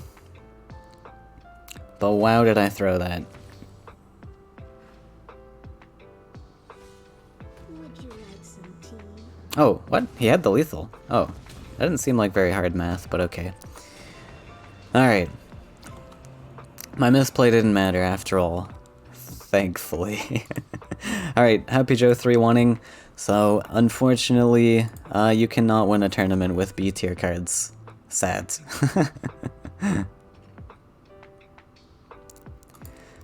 Happy Joe is going to move on. We'll continue with casting. If you guys have any suggestions for challenges I could do for tournaments, let me know, because I'm really scraping the bottom of the barrel. I don't know what else to play. I've played all the lists. Was an exciting finish, though. I would have liked to see the blue-red match. But we'll move on to... maybe we'll just follow Happy Joe. Happy Joe's going against Eru. Bamster's on the other end of the bracket, so that's going to take 80 years to finish. So let me invite Happy Joe back. Alright, we are back, this time with the semifinals. Happy Joe beating us is now going to go against Eru CZ. So we've seen most of Happy Joe's lineup except for this blue-red, which looks like it's going to get banned. We didn't see the blue either. Ooh, a second Crackles list. And a Salamander cover in the other one. Very cool. A lot of bargain stuff going on today. Always a lot of red as well. Man, I think it's time for Mono Green to make a comeback. Players been playing so much Mono Red as of late. Mono Green should destroy these people. Myself included. Alright, so the red list, closer to a standard red, is being banned. Eru bans the blue-red. I don't know what's spooky about the blue-reds, but he does not want to face it. I'm hoping for Eru's sake he has an answer to the Crassius. Looks like he's got 2 very slow lists over here. Maybe this one is not Krog Rush. Just a standard bargain. But bargain should be pretty good into Crassius. We lost, but I think that was a pretty uncommon match. Should be like a 90% win rate. If it's a slower mid-range though, or a slower bargain list though, it won't be as good. And with 4.9, I actually suspect it's probably like something even more mid-rangey, with more mid-range cards in it, so I don't know, I'm worried about his answers to the Crassius actually. Playing the triple color Salamander list. We have the Aridin start. Alright, and Happy Joe also running a Krog of his own. Must be Krog's birthday today or something. Oof. Not an amazing starting hand for Happy Joe though. We have a starting creature at least, but this Hellfire and Baldurian are going to be quite clunky in the early game.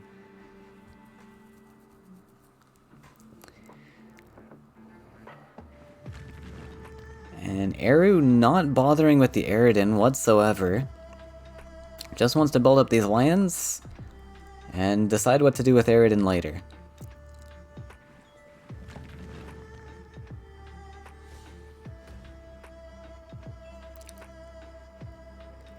Ooh. This land investment was not the correct one, I guess. That octopus is not so playable now. But happy enough to just drop the Aridin here. We'll take the extra buffs on the octopus.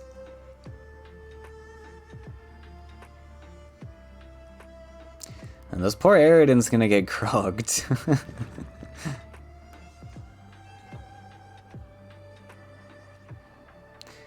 We do have Majinata though. Krog is gonna get slapped back.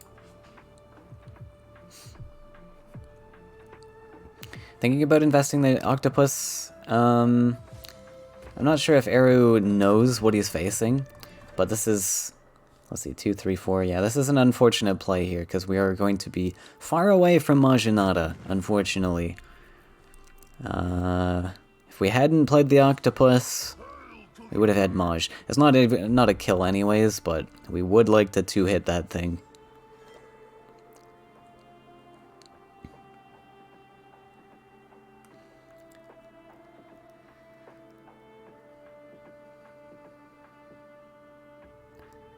So that's real unfortunate. We can try to dump a 7-3 octopus maybe. Pretty weak to Flame Burst, which Eru is, I assume, not aware. He might not have been watching the stream and might be unaware that Krog existed there. Because we know, all of us watching right now, know that there's no Flame Burst in Happy Joe's list. No Cypher's Wrath either.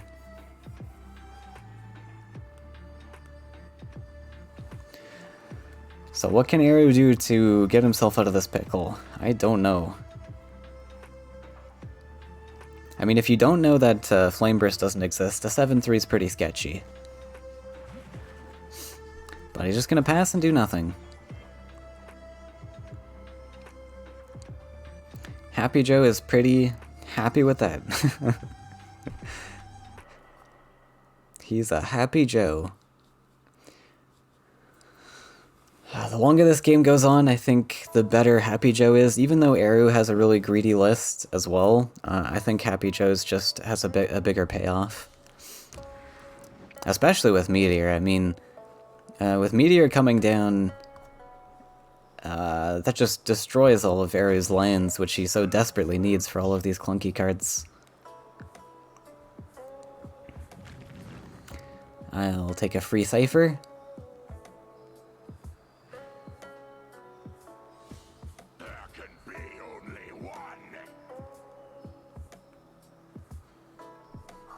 Yeah, I guess Eru needs the lands for Maj, actually.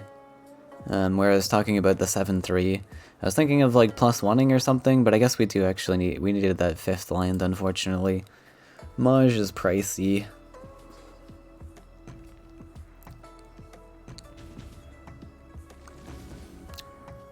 Hits the Aridin. We get to play Baldy.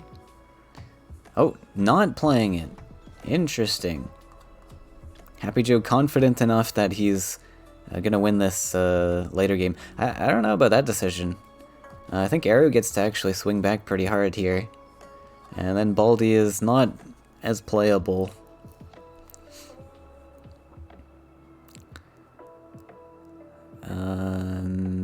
This just has to be Maj. There's not really much else you can do about this. I mean, you could kill the Krog with Maj plus Guidance. I guess this is the one you want to hit anyways.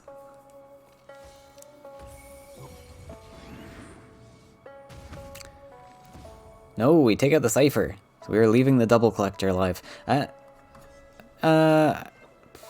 Yeah, I guess he actually had double collection either way, now that I think about it. Because he has this Horsemaster here, and if he killed the Krog, then the Cypher gets to collect, so I guess it doesn't matter.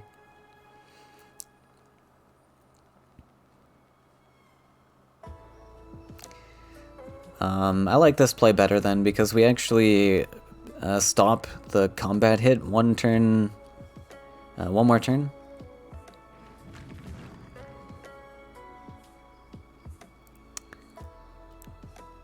Baldurion, though. Oh, back there? Really? That seems like not the placement you want if you want to corrupt. But okay. Now we just get to slap a sturdy stat stick down where the Krog is. It's pretty good. Oh, we haven't invested the buff also. I guess Happy Joe is unaware that we have the numbers to clear this. I don't know. It's pretty likely, though, when you gotta crack a Salamander cover. It's pretty likely there's stats here. So this looks like, not too difficult a turn, I would say. Just buff. And then the only other decision, I guess, is do you want the bird ship or do you want the octopus? Bird ship's pretty nice because this potentially gives us a zero-cost collector for left sides. So that's pretty cool. I don't like playing in range of the Horsemaster so much. I guess we get to chase it down if he runs away or something. Oh, we're killing it. That I really don't like, because you put yourself in Cypher's Wrath range. Now, of course, that's assuming Arrow is unaware that there's no Cypher's Wrath in this list, but even still, like Hellfire is a pretty likely cleanup on this. Firestorm, like if you are aware of the list, he was running Firestorm. I would have much preferred just a stat stick. I mean, the Horsemaster wasn't even doing anything. The Baldurion was already collecting in its place. So I'm not sure what the Frog Tosser accomplishes here, to be honest.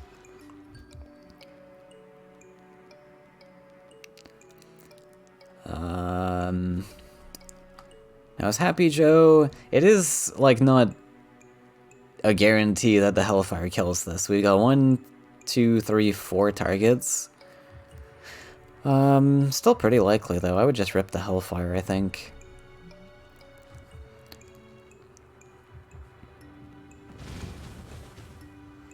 Oh, absolutely perfect numbers.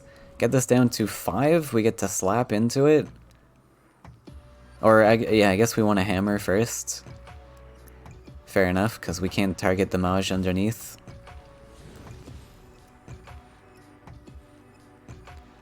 And now we got 2 big protection boys fighting it out. Ooh, Salamanders. Oh, we can't afford it. Sad. Sadamander. Yeah, that's real unfortunate. A little bit too expensive. But we can... Oh, Frog Tosser. Not amazing. I guess we just slap down a octopus. Ugh, don't like that.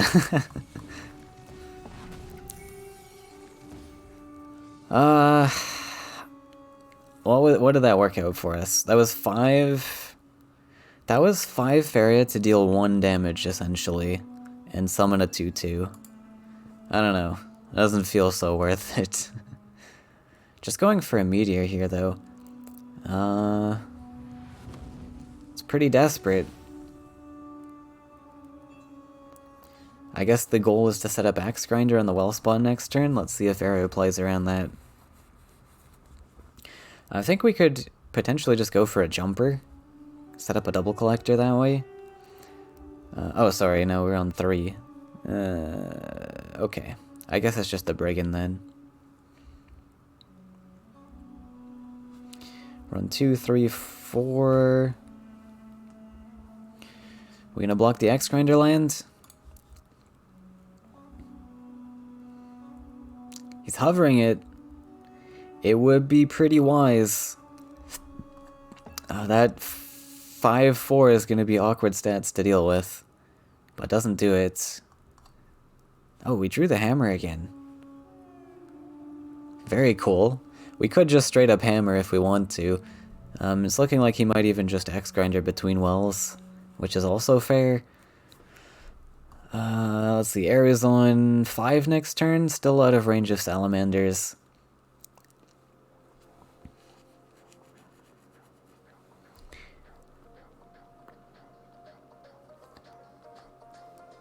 So there, you could play the Axe Grinder in range. If you're not concerned about little damage removal, but between wells is also valid. If you go between wells, that gives you the option to hammer this next turn. Unless you're afraid of Horsemaster, but...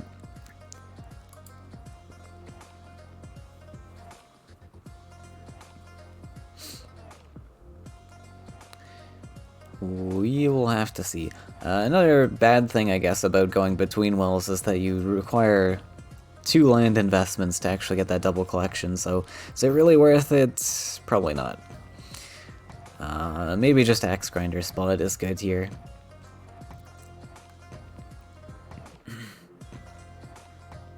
Just gonna +1 though, we're gonna save up for either Shaker or Magnus. Sure. I liked the Axe Grinder, but we can also see Arrow's hand.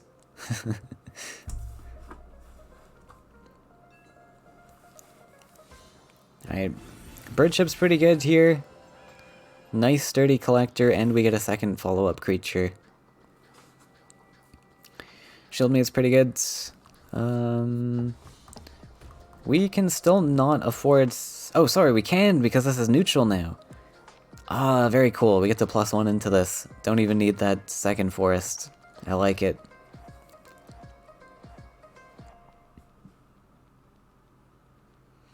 So Happy Joe top decking the second Axe Grinder.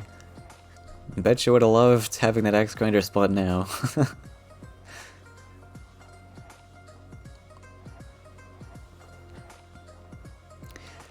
I think the only win here really is going to be with Magnus. And I'm actually kind of confused why he didn't play Axe Grinder at all.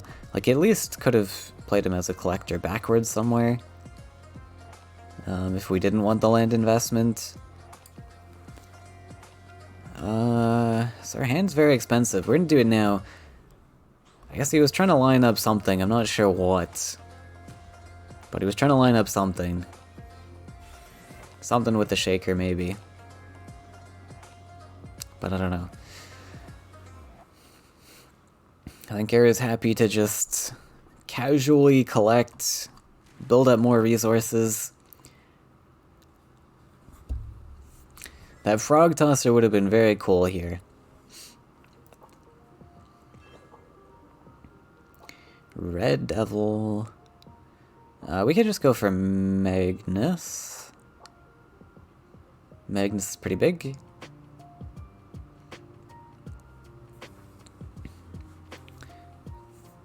Magnus in range, though, I don't like, because Arrow has given away some information to Happy Joe with the deck cover. Should be well aware that Salamander exists in this, and this is just giving some really, really good clears for Arrow.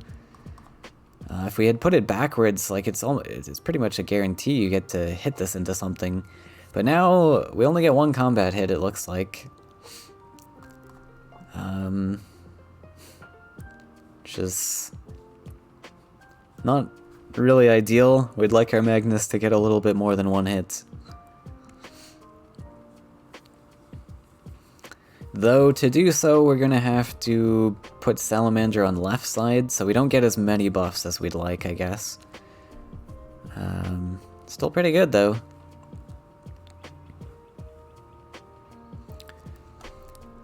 If we're really concerned also, we could double Salamander. No, we don't have enough for that. Yeah, so I mean, just put a creature on left side, I guess. And something else to buff. Brigand looks good.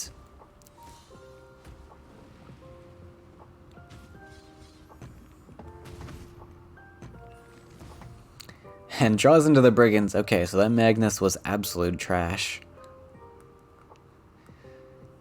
Real unfortunate for Happy Joe. For 10 Faeria, we got a 4-8 and a 2-3. We got to deal 6 damage with our 10 Faeria. Wowee. Hey, at least we have this hammer.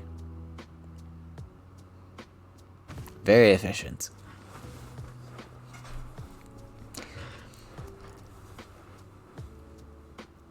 We're gonna make the same mistake again, playing in range. I guess it's not as big a mistake. Salamander can't one-shot that.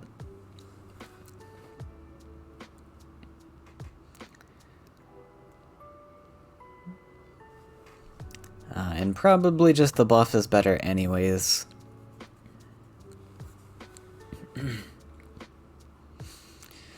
This Gagana really putting in work though. That Salamander spot with the Gagana is really clutch.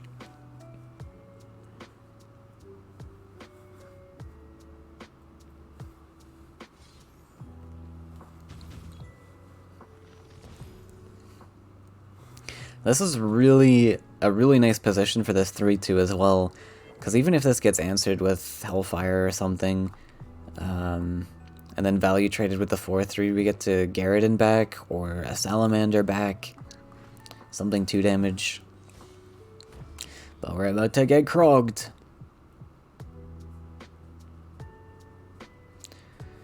Good thing we've been saving this Laya here.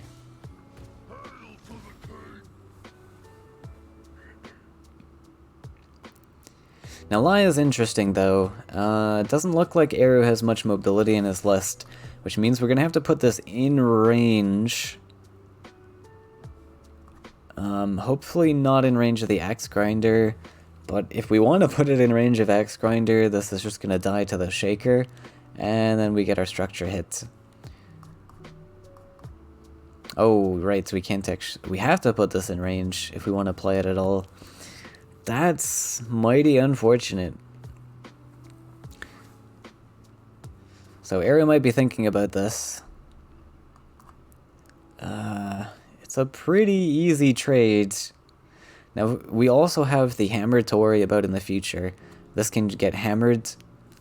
Oh, stepping up? Really? Oh, sorry. No, we are stepping back. Okay. Alright.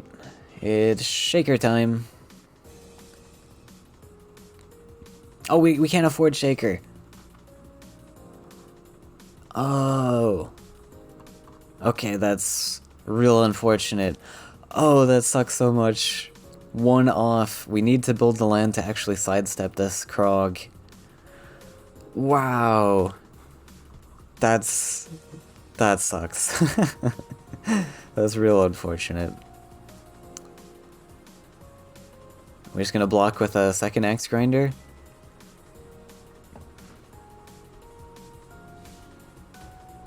So Eru desperately wants to find a clear on this thing.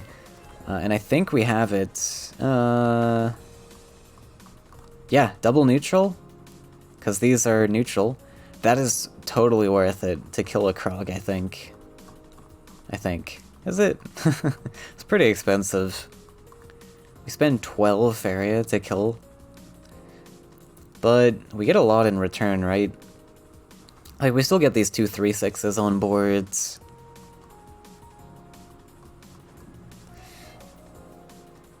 We can also just double neutral up, and then we get some damage on the axe grinder. I don't think that really does much, though. Yeah, we are going for the double Sally play. Very cool. And then this also buffs our Laya, which is also cool. I think it just gives us a lot of pressure. So I think it is worth it. Because for that 12 Faeria, we are also getting an 8/7 Death Touch, and these 2 3/6s. And Krog hits the axe grinder.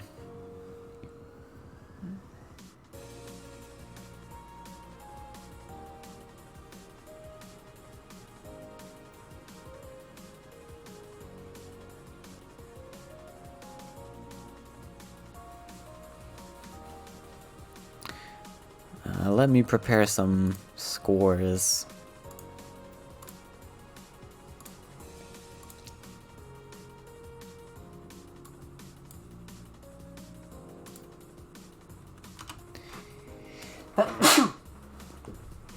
Excuse me.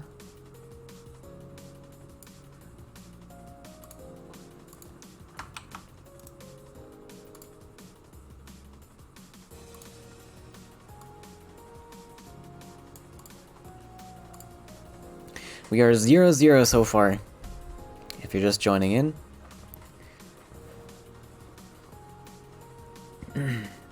Looking pretty bleak for Happy Joe. We do have a follow-up Krog, but still gotta deal with this Laya somehow, before that Krog comes down.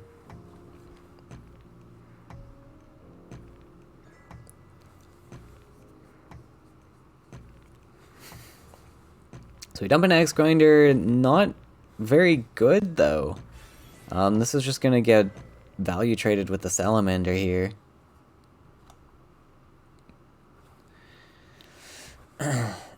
Or hook shot it if we really want to. I don't think we need to hook.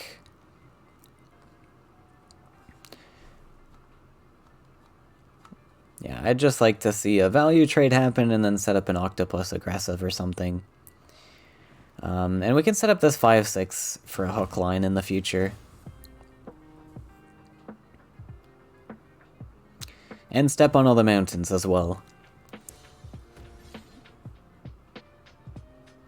Wait, 6/6? Did he miss a buff? What happened here? Is this a visual bug? Or did he misclick? How did we manage to get a 6/6 octopus?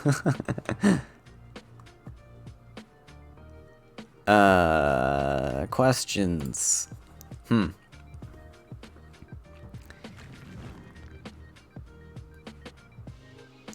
gonna set up Krog on left side.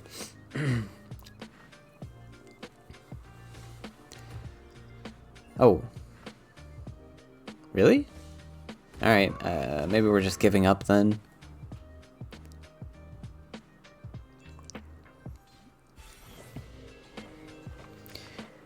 I suppose we've given up playing Krog into the Laya. Value trading Laya.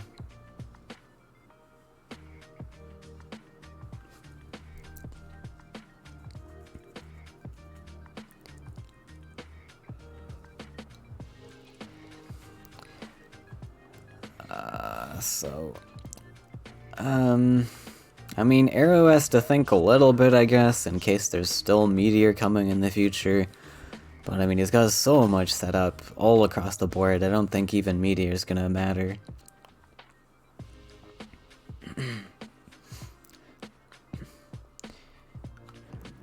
Oh, we didn't set up the 5/6. Interesting.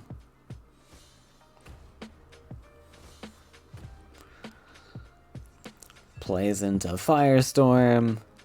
There was Firestorm in this list, wasn't there? I swear I got Firestormed. Haven't seen one so far this game, though. Happy Joe thinking about it. I thought he had given up, but, yeah, okay. Maybe also thinking about what's happening next. What's gonna be the counter here? Right, so Happy Joe has an opportunity to counter.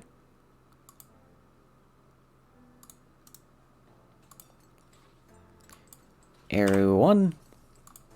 The picking phase is kind of weird. Like, Happy Joe is player 2, but from our perspective, he's on the top. So his scores are kind of strange looking. But Eru 1. Okay, so countering with the Crassius list. Now this is the list that I'm a bit concerned for Eru, because I don't know what sort of counters he has for this. I'm hoping the bargain list is his counter.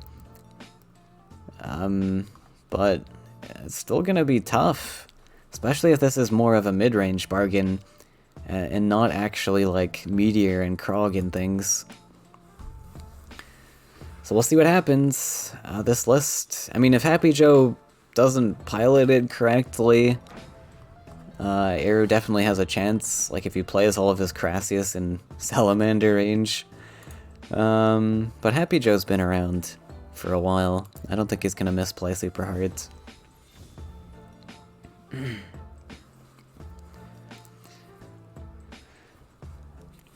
And it is a super greedy list that he's running, but Eru is also running a super greedy list, so Happy Joe has all the time in the world to build up his 7 land count. Or is it 8 lands? He goes to 4 lakes, 2 forests, and 2 deserts. Yeah, that's 8 lands. Jesus.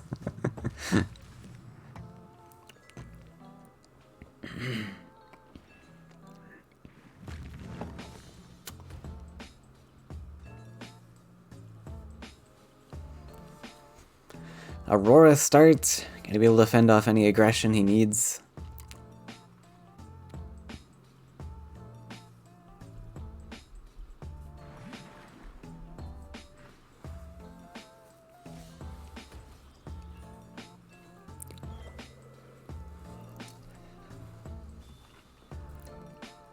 Now, one thing that's interesting about the start here with this particular list, you can open both sides, unless you're considering just going down one side. But there's an option to go open both sides if one of these is a lake, because if you can hope to top deck Water Alley, then you have got a double collection set up. Invests the Crassius already. I don't know about that. Yeah, Eru is now able to completely dodge this. He hasn't invested any lands into right side. So because this Crassius was invested, he's free to just march up left side, dump some big stats. Like a 5/5, I guess. Maybe we don't have that big of stats.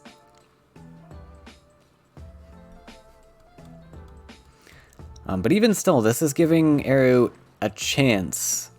It's giving him an opportunity to go for a race potential. Hook. Not a card you want to see in this matchup.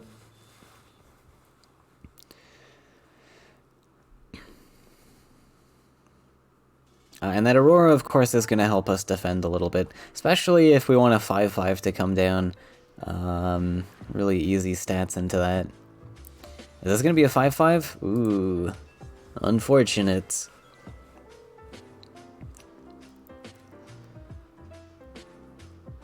Well, Happy Joe lined up the Aurora, and he got rewarded for it.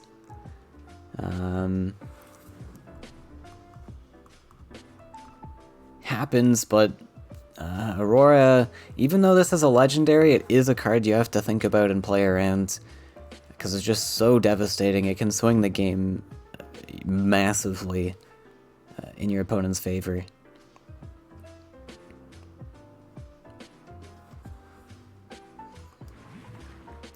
And that's also always something you have to do, is valuing risk versus rewards. Like, how likely is it they have this certain card, but also how devastating will this card be. And the more devastating the card, the...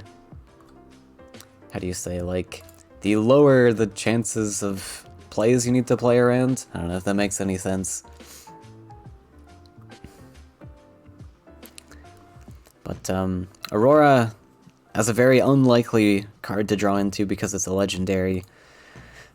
Low chances of drawing this, but very high risk into playing into it. Oh! Buffing the 6/6. I don't agree with this. I think the 6/1 stat line was absolutely fine. You're fine if this trade happens, but what you're not fine with is this getting buffed even further and value trading this back. We did top deck 3 creations, I guess. And I don't mind creation coming on Aurora in the future, because obviously it looks like this Carassius is never dying, but this play here I think just plays super hard into value trade buffs. Arrow doesn't have any value trading buffs, but it still plays into it regardless.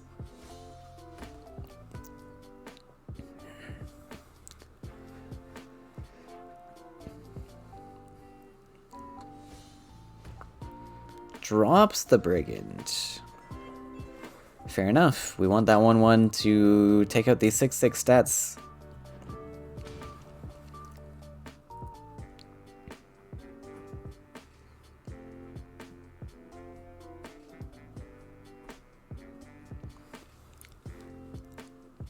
And Happy Joe's probably just going to creation once more. We get a collection that way. We avoid the 6 attack stats on board here. Thinking about double neutrals. Don't we have 8 lands to build up to?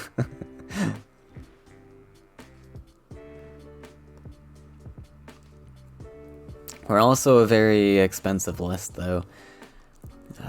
This type of deck is... yeah. Requires big money. Would you like some tea? So value.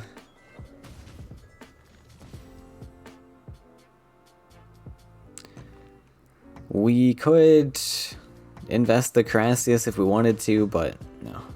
Too expensive an investment. So Arrow is looking like he's desperate for cards here. We still need a 6 land for this expensive Chosen. And all of these 6 attack stats on board is not looking very friendly for our Chosen here. We don't have a lot going on here. We have a hook to clear the 6/3 if we really want it, but then we're just in range of the 6/4. We could pre-buff, I guess, but then we're in range of other stuff. I guess we could sidestep, pre-buff, hook. That requires us to teleport, though. I really would like to not teleport, I think. I don't know, that's a tough turn. Kind of in a bad spot.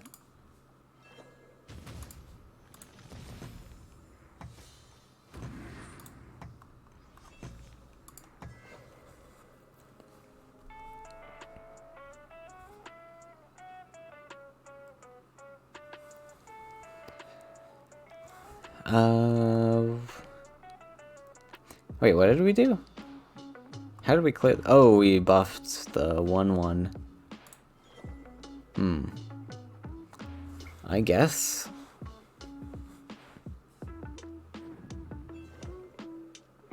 Chosen threatening to swallow that Carassius, so we gotta step out of range.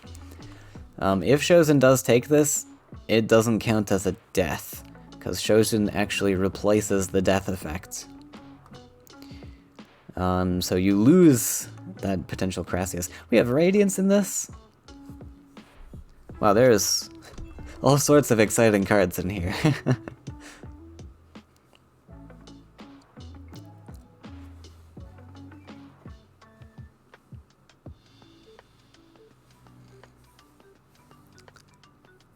I wonder if Frogify is only like a one of in this.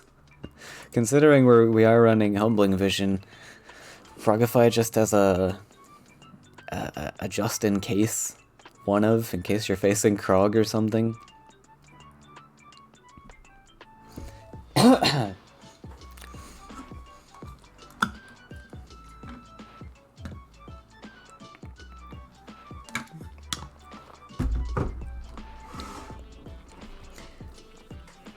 We top deck Alaya. Alaya's not terrible.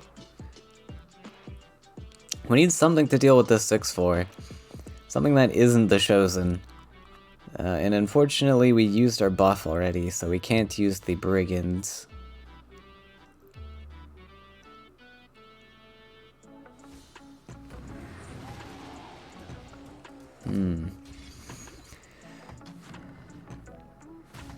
Oh, we're switching sides. Okay. Interesting. I would have liked to see the Chosen move out, though. I think he's losing a lot of potential standing here in the corner. We could chase down this Carassius, threaten more land spaces. Now the 6-4 is going to step up or something, and we have to somehow maneuver around this, and we're still not going to get a combat hit.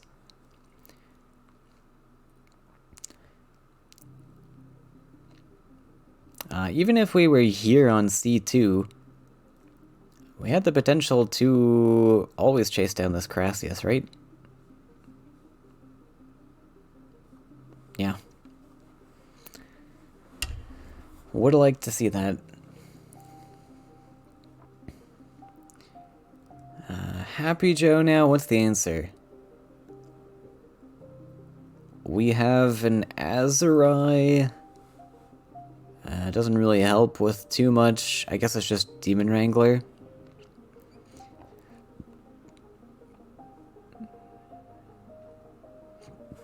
Man, Demon Wrangler is super awkward. Just because of the color requirements, we have to invest that.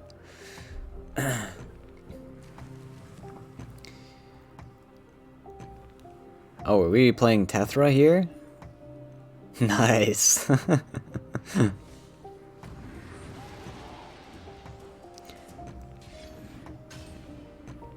Very spooky.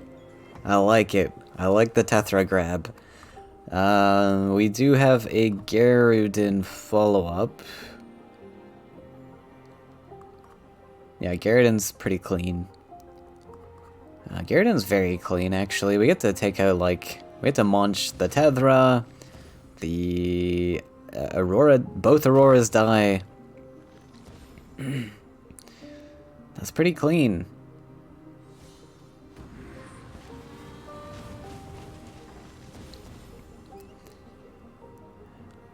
And Chosen finally moving out.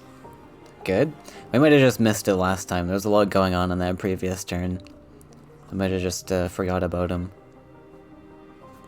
And that was a pretty big swing turn, honestly. That's an excellent turn for Arrow, too. I think he's very happy to see that happen. Now, Happy Joe's Carassii, are becoming active now, but it's not as big of a deal because we do have that Brigand. Still a little bit frightening to see those Carassius come out, but... Hey, this is more manageable than I would have predicted coming into this matchup. So... I wouldn't mind building maybe an aggressive land. Just getting Brigand on board.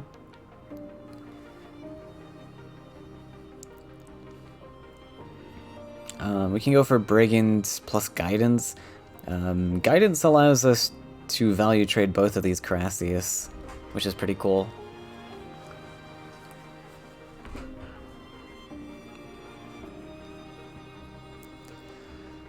What are the alternatives? The 6-2 is still very threatening off in the corner. Drawing is our alternative. We have Frog Tosser.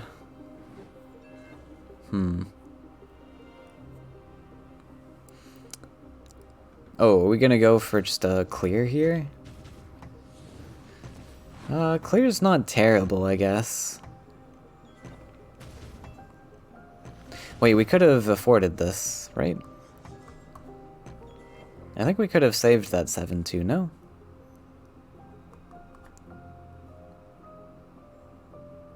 Well, we were on, what? The Brigand gave us 2, we collected, so we were on 0 there. But we didn't have to play the Frog Tosser right away, so we were on 5. We could have spent 2 on the Guidance to trade. We get 2 back, and then we Tosser. We lose the collection, but we get to keep our Brigand alive. So I think that was a bit of a misplay, but that was a tricky one to spot.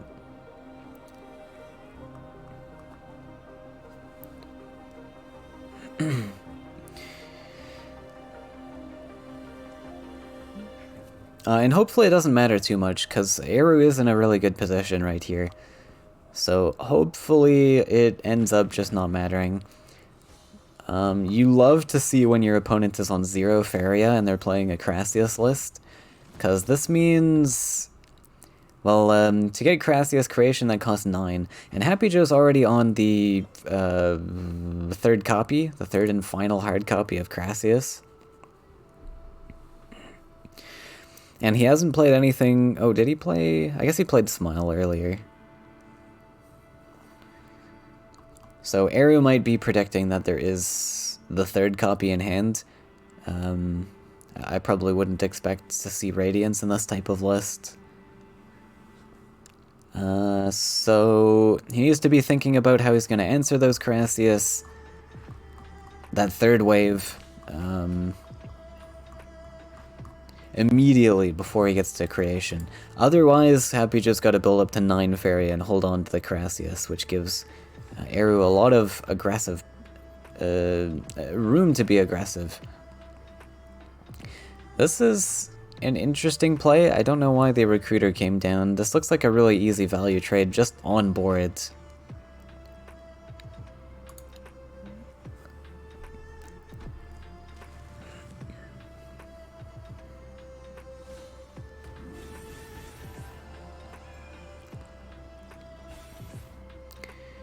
Triton Chef. Does that do anything for us? I don't think so. I think we're still just getting the 2-4 to jump over, and we could value trade the 1-1. Yeah. Chef as a collector, cool. And now Gift of Krakoa, the win more card, is not looking so good when we're behind.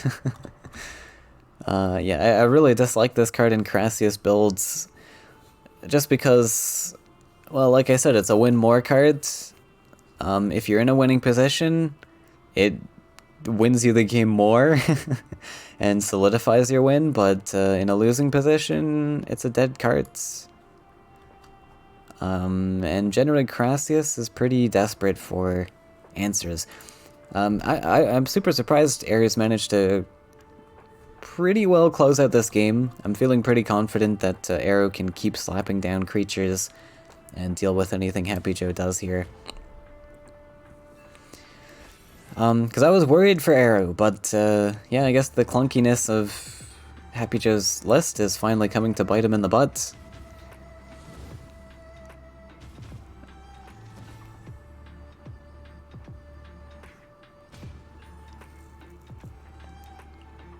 This is going to be such an excellent victory for Eru. Because with this list out of the way, I don't think this man is going to be stopped. Happy Joe's next list is the Mono Blue, and... oh, just Mono Blue. Yeah, Eru won the first one. Oh, Eru won the first one. Right, interesting. Yeah, so Happy Joe brought this list to counter with, and it's not working out for him so well.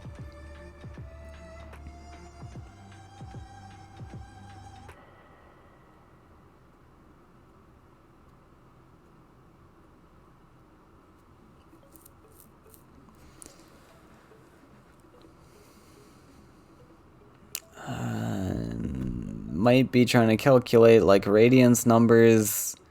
You get hit for 7, 8, 9, 10, 11. That's an expensive Radiant still. Yeah, Radiance is not very good unless you're expecting to run into, like, Burn or something. Because the only other times that you're getting down to low life totals is when your opponent is super aggressive and they've got a lot of creatures on board. And at that point, Radiance isn't really going to help you too much. Though, since we did get Eru down to 9 HP earlier, maybe it does make a difference.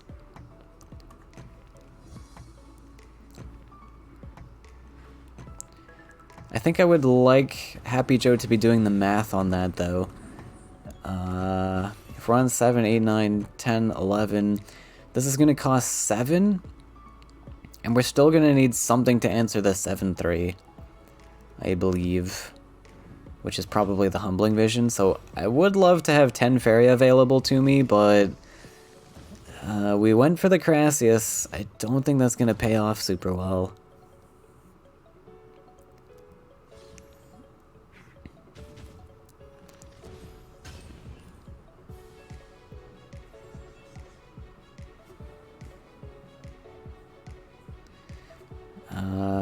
Oh, did we invested the Banquet there? Oh, did we Banquet the Toad there? Interesting. Well, we are saving that guidance for the Radiance, so that's something, I guess.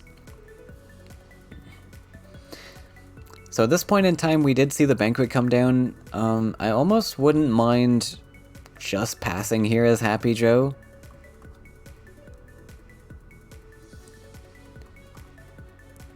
Because you're unaware that there's actually a buff in Area's hand. There are a lot of buffs in this type of list, but yeah, Humbling Vision is just not going to win you. Your only win here is a desperate Radiance, right?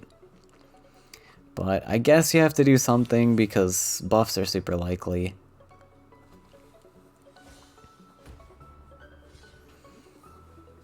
Looks like it is going to pay off, though.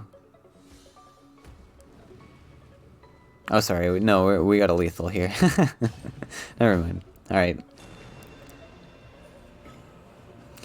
Okay, so Eru taking the second win there. That was the list that Happy Joe had meant to use as a counter. So not feeling very Happy Joe about that. We're gonna have to counter with the blue list. I don't know what exists in the mono blue. It's the really expensive one, so I am interested to see what's in this list. Maybe there's Destructive Volley. Happy Joe likes his Destructive Volleys. But it is also like a 7s list, I guess. It's like a 6.5 average.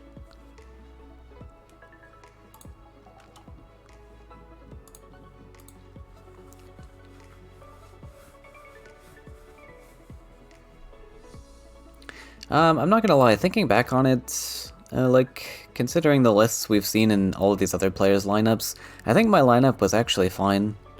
I think it probably could have at least gone into the semifinals and won. Because players are bringing some super greedy lists. That Krog Rush would have destroyed. Assuming we had a decent match into that Crassius lineup in the past. So maybe I discredited my lineup too fast. I think it would actually be fine.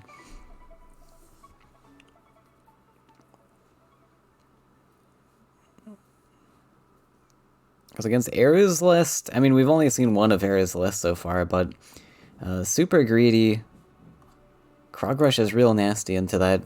The only issue, like, yeah, the only issues is big green stuff. Like if the Krog Rush gets banned, and I don't have as many answers to stuff like this, so I don't know.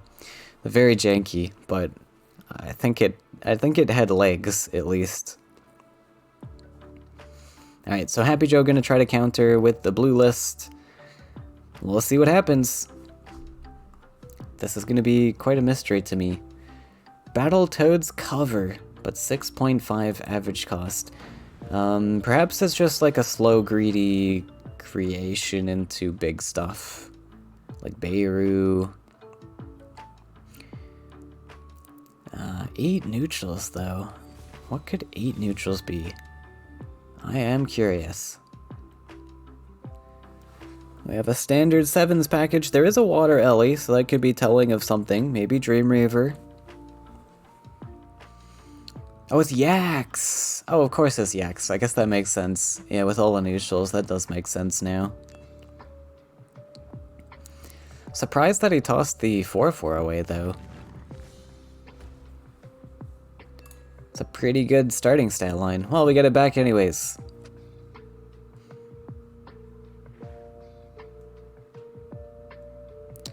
Gonna go for the double neutral opener. Really excellent. This gives us a lot of speed, which is what we need in this matchup. Again, which is why I'm surprised he tossed away the Archon. I think this gives a lot of speed that you're really looking for.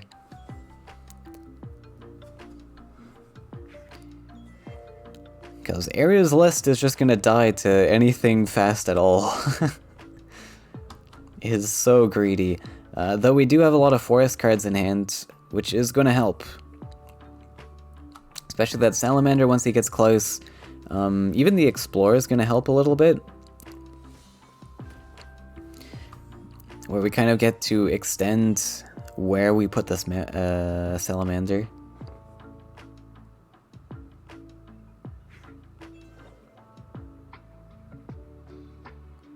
Oh, we didn't play the Archon. Why not? Why didn't we play Archon? Archon was so good last turn. We really want to play this Windfall, huh?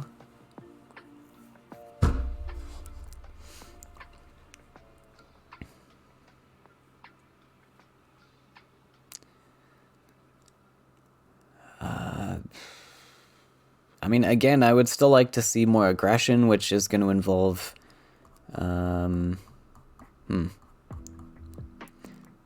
I mean, we could put Archon backwards. I wouldn't mind even having it aggressive as well. But I guess this double neutral cuts off some Salamander lines. What? What was that for? That was a little rude. I don't understand that at all. I mean, Happy Joe's gotten to see this list twice now, and he knows that there is 0 mobility cards. I don't understand how this was even a threat at all. I guess Maj, but no, we're not even on Maj lands. I am so baffled by that, actually. It has been a long series, though. Maybe Happy Joe getting a little bit fatigued. There's also things going on in people's lives. Sometimes these tournaments are at, like, ungodly hours of the day, like 5 AM for some players. 9 AM in my case. But yeah, that Humbling Vision was just... Here, Arrow, have 3 Faeria. I don't need it. And we're still slow playing this. Interesting. Yeah, so, one thing that's really good to try and map out in a matchup is deciding who has the better late game. Really important to figure that out. Because if your opponent has the better late game, then you have to go like as fast as possible into their face. Otherwise, obviously, you're gonna lose. It seems obvious when you spell it out, but a lot of players miss this fact. And in this case, I mean, Happy Joe has a pretty strong late game with the Mother. And actually, drawing into the Aurora's Dream here does change things a little bit. Because now we can actually go for this as a game plan. So yeah, I mean, with the Dream top deck, going back and retreating does make sense, but in the early game, I would really still like to see aggressive pressure be put on, because ultimately Arrow's going to win in the late game.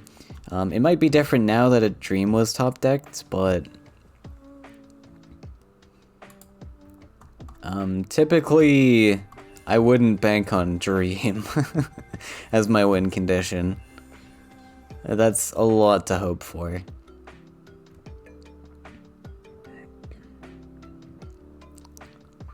But Zero Cost Mother this early in the game is pretty good.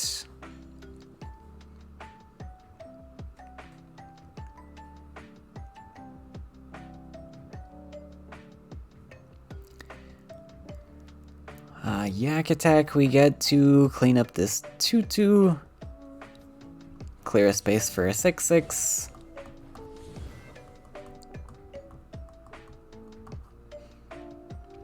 What else do we have? We have a Humbling Vision.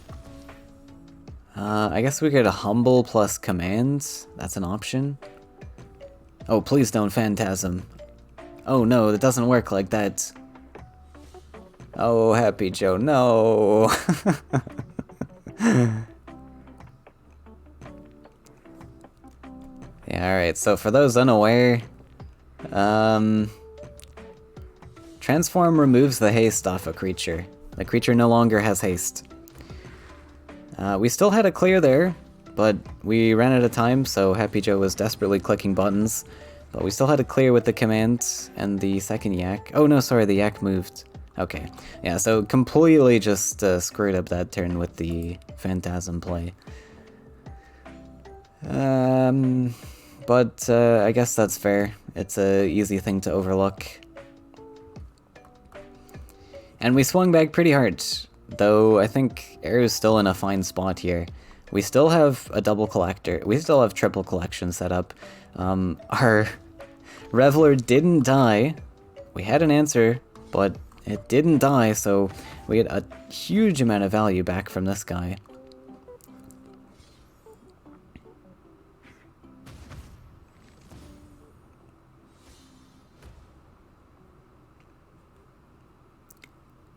So I would say we're just looking even.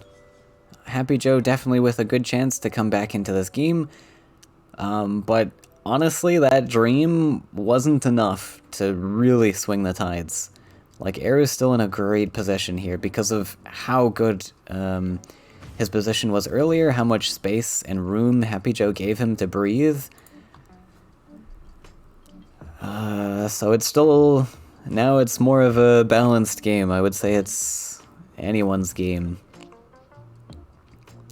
Command's pretty good here, though.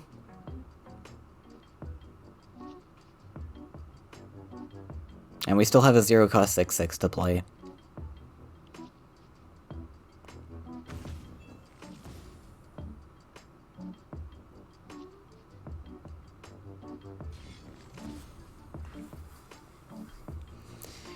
Plays the 6-6 in range. Ooh.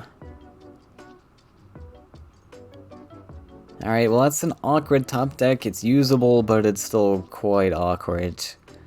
Only way of playing it is by pre-hitting with the Brigand, which is not what you want to do.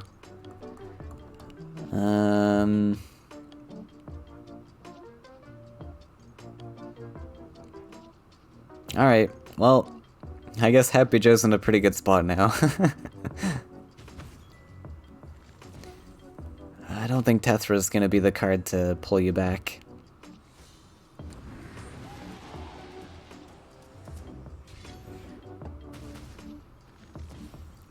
So that's a little unfortunate, but I think Happy Joe is gonna manage to get the win here.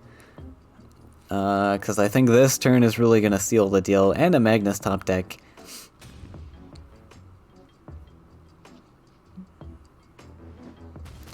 Aru not going to be able to come back with that sort of awkward stat lines. And Magnus is just going to be a bit too much. What? Not playing Magnus? Alrighty. Hiding information, I guess, but I don't think you really... I don't know. I don't think you really have to hide information. This looks like S of Dawn's Mother of Yak's list, and Aru's been along in the game long enough. I think he's aware of the list. I would hope so, at least. I think I even did a guide video on this in the past. So, I think Magnus is a pretty predictable card, but sure.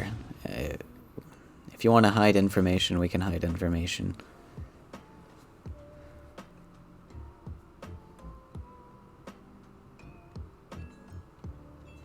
We got the win! Alright, so we get to see more of Arrow's lineup. Series is not over yet.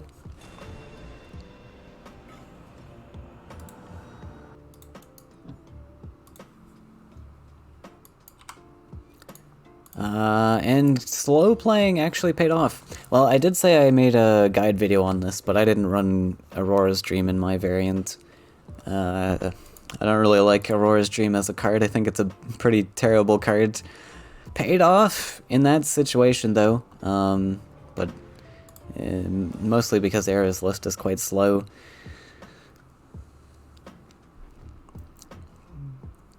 Though, this next list from Arrow is also quite slow.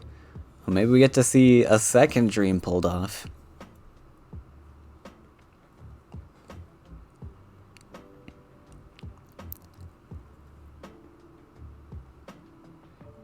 Double commands. Yucky. But we had the water alley start again.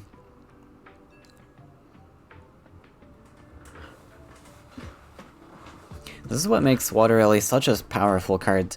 Also because of like the mulligan system and having a 30 card deck, 3 copies of each card, it's actually super likely to get Water Alley in your opening hand, and the openers are so strong. Like having a jumper playable on turn 1 as player 2, but even as player 1, having that really aggressive opener where you get your lands already accelerated to this space is just absolutely absurd. Water Alley is such a strong card.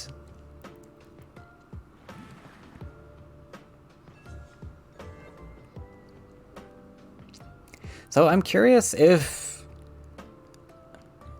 my lineup actually could work.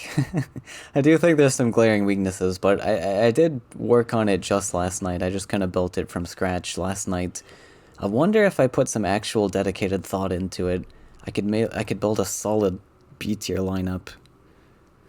Like again, just from my own personal tier list, so of course it's all subjective, but I had cards open like Yellow Rush. Yellow Rush was an option.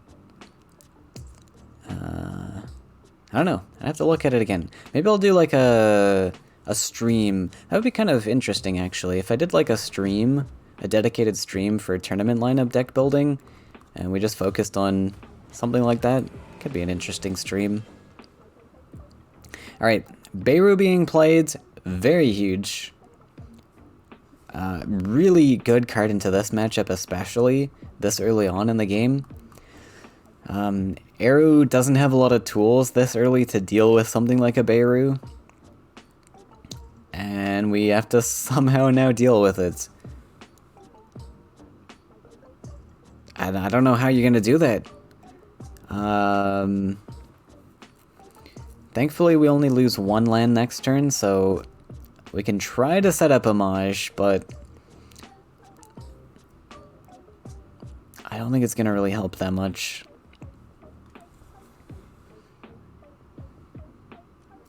Ideally, we draw into Gagana really early on, because this thing's gonna just destroy all of our lands. But Gagana helps fix that. The taunt helps here as well, where we get to actually keep this guy off of our lands, so that's kind of nice. Sadly, the Reveler is not enough stats with the Maj to deal. We do have the Guidance. Oh, maybe he was thinking of Majing this? Oh, that wasn't bad, actually. I actually didn't realize we were on 5 lands there. But Maj on Wood Alley was actually not too bad. He does have the commands, though, of course, so it wouldn't have mattered. Wow, building this land to step on. Huh. I mean, I'll take a free land. I was concerned, well, not that concerned, but I was like, oh, we gotta build this land, which is gonna get traded with the or destroyed with the Beirut land. But building the land for the Smudge to land on, that's pretty cool. So now the question is, do we buff this further and get a value trade, or we just do this? I guess we're just doing this. And I think it's fine if you're concerned about something like Frogify, or Command even. But I also don't think it's too bad to invest the buff. Both are valid options, I think.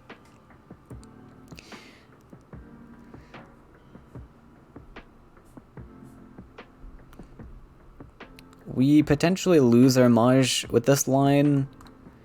If we had invested the buff, it would have demanded a command or something.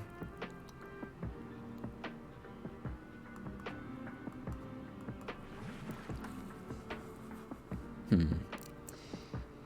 build a 6-line. Oh, we got Fugoro in this? Wait, is Fugoro in the regular S list? This seems like not a card you want. This is a very interesting include, actually. I really dislike the Fugoro, personally. Just because the whole purpose of Dream is that the majority of your list is 3 lakes, and then you only build up to those 2 extra lakes if the matchup provides for it. So Fugoro is like essentially 3 lands greater than the rest of your list. But oh well. Alright, so that Maj is going to give us a little bit of time. Thankfully that Beirut didn't actually destroy it as much as Happy Joe would have liked. That Wood Ellie putting in a lot of work, actually. Taunting that thing down. Now we're actually pretty well on our desired land count here. Steps in range. Oh, why did we step in range? We can see that Happy Joe doesn't have an answer to it, but I don't like the step in range. Now, S's list doesn't run Humbling Vision. I don't think. It's just focused on value stats and Phantasm and such. But considering Happy Joe played a command there, I think it's safe to assume he's building some more off-brand list, so I'd be concerned about Humbling Vision. Because that is a big swing with a Humbling Vision.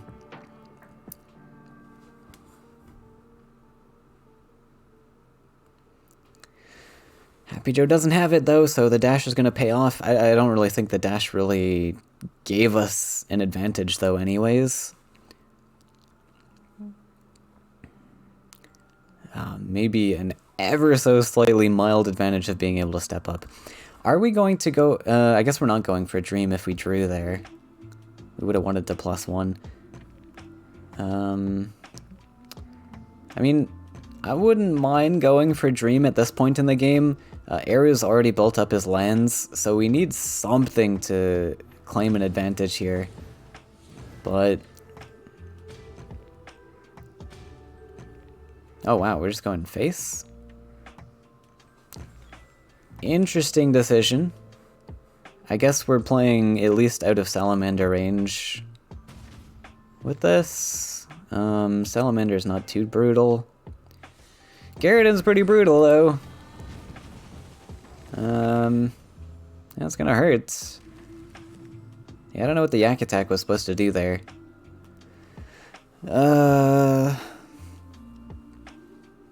Yeah, honestly, I would have liked to just build up to Dream, I think.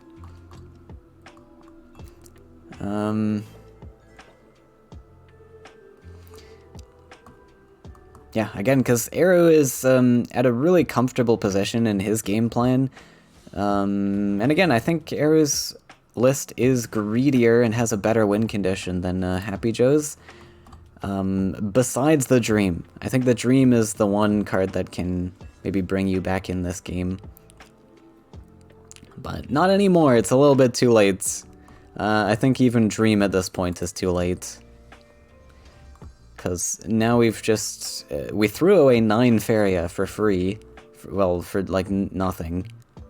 And now Aero gets to really put on a lot of pressure, build up a lot of resources.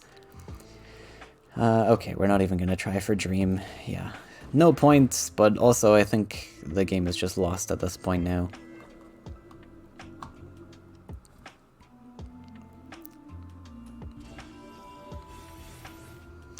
And an Ice Rock. Gnarly.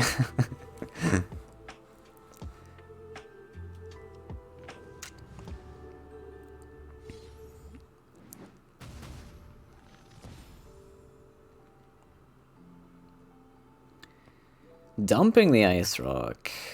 I guess concerned about Mother of Yaks. I guess that's fair. I mean, you could do the math on it. We've only played 3 Yaks so far, so that Mother is still costing 13. I guess Windfall into Mother is a thing. But I don't know. It doesn't really matter too much, but I think using this as a reactive tool is a bit better for when the Mother comes down. But it doesn't matter.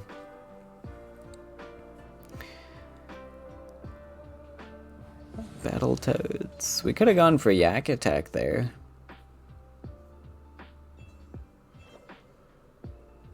I don't think there was any disadvantage to Yak Attacking. We went for the Yak Attack really early on in the game and we don't Yak Attack here? Interesting.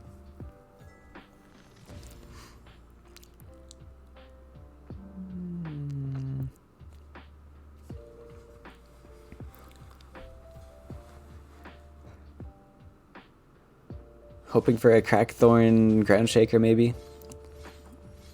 Alright, found the desired pings. We could even just go for a value trade here, potentially, instead of hitting face, but hitting face is also very valid because he's on 6 HP. Kinda gotta deal with that. Alright, well, I think that's gonna be it.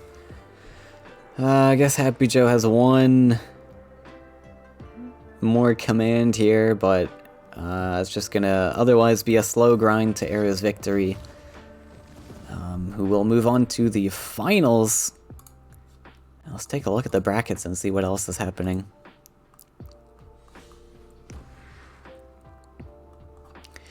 So Bamser and Seshumara still on the other end of the bracket. Bamser going 3-2 against Kilt in the round of 8 series that we were waiting for earlier. So that was a long one. Sesh vs Bamser might be another long one. We might try to stop by partway.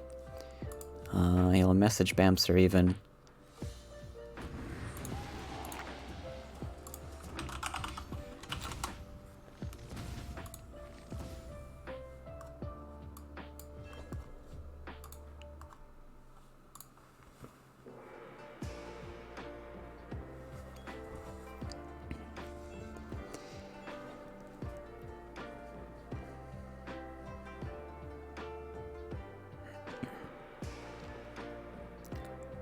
Well played, he says. And I think here comes the surrender. Alright, so congratulations to Eru. Moving on. Really well played in the, with that first list earlier. Especially against that Crassius. Managing to close out the Crassius win was pretty clutch. And we will be back either with the other end of the semifinals, if there's still going to be a significant amount of time on that one, or we'll be back with the finals. Alright, here we go. We are popping in part way into this semifinal match. The other end of the semifinals, other end of the bracket. And Bamser is currently 2-1 over Sesh. Sesh with 1 blue list left to go. Bamser with maybe 2 husk lists. We have, what, 3 crossovers here? 29, 4 crossovers? 4 dual-colored cards. 3 probably of which are shield mates. This is one cool thing you can decide about deck covers as well. Dual-colored cards are ones that are maybe more difficult to predict. So hiding information on your dual-colored cards can be one clever decision, potentially. Doesn't matter too much, though.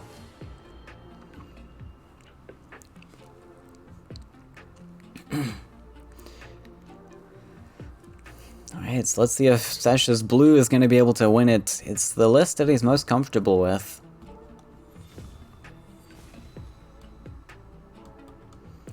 And looks like a standard blue jump.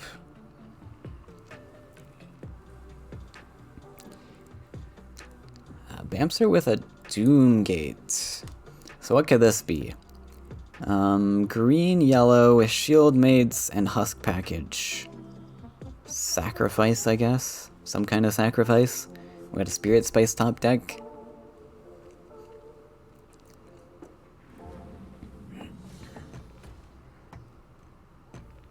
And we see yet again another Water Ellie opener. Amazing.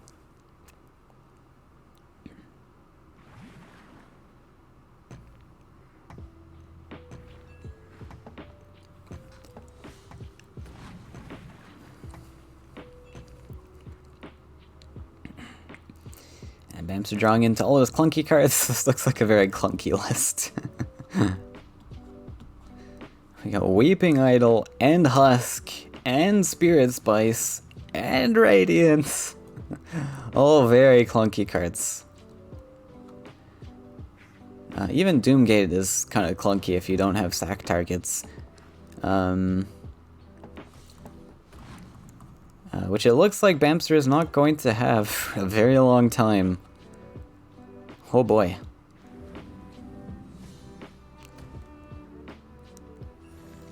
But we're gonna Doomgate anyway. Oh, gross.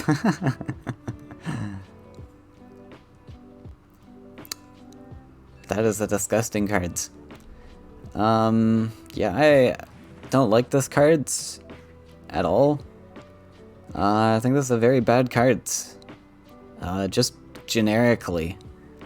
Not even like synergy-wise, I think it's just bad value overall. He's gonna get punished for it. On top of the already really bad Wild Avenger, this is a bad card to begin with. Top deck a second Deathwalker. I'm not seeing very many sacrifice targets in this.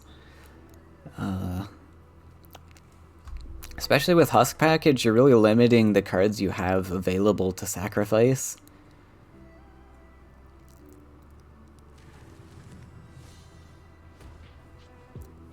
Hey, at least we got Husk Thresholds.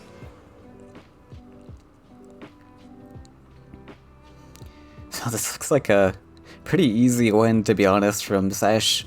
Doesn't really have to try too hard. Takes out the Doomgate, though. That was interesting. I don't think that was really a concern. I would have preferred to just set up lethal. We had 10 damage on board.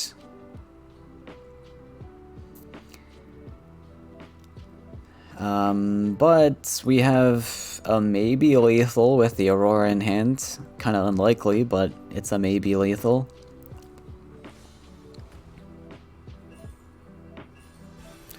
More Spirit Spices. Yeah, there really are just not many sacrifice targets in this, huh?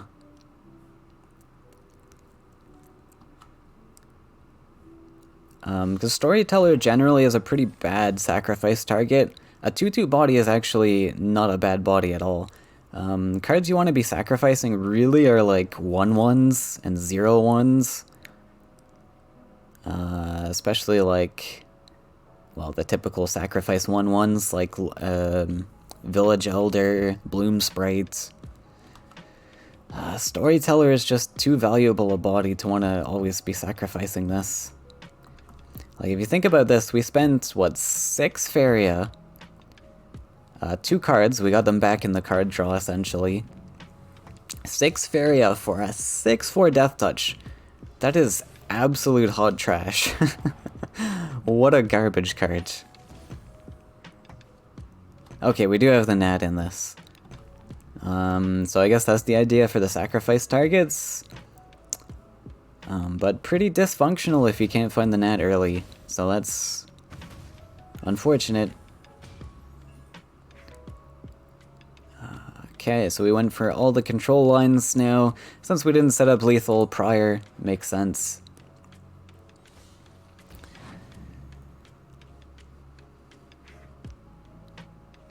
We'll just set up more and more value.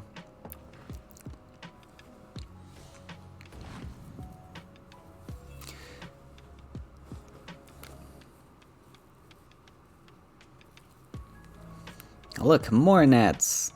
You want more? You can have some more.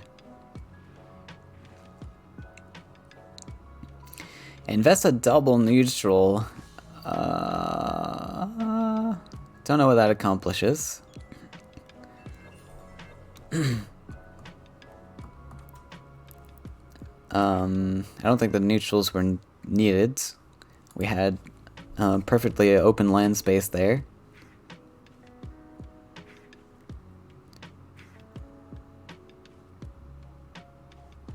Unless we're going for an aggressive Deathwalker.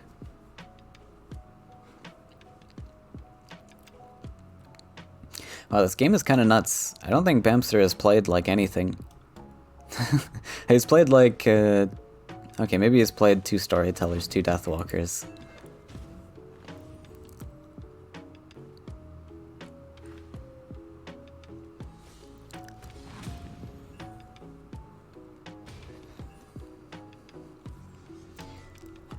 Yeah, even playing the structure on the left sides would have denied our opponent at least 1 collection.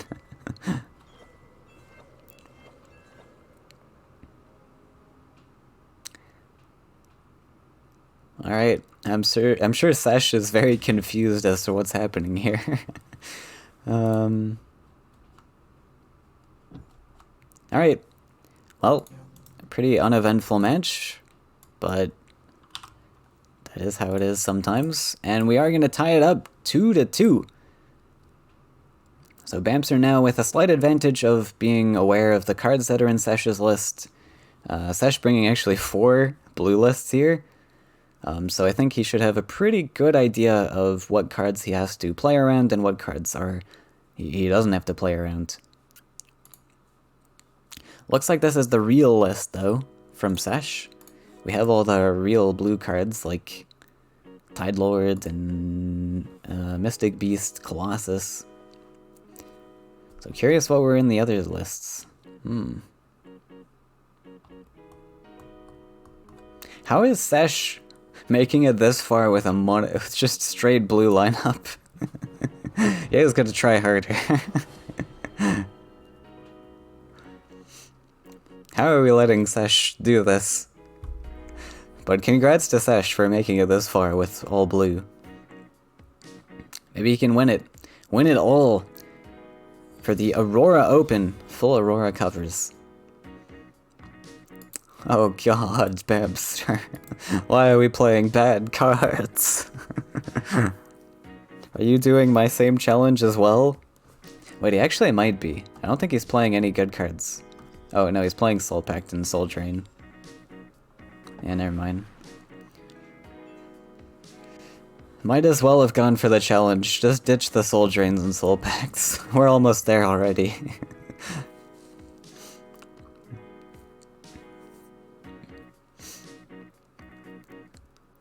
Water Ellie opener again. We've seen this like a million times so far this tournament.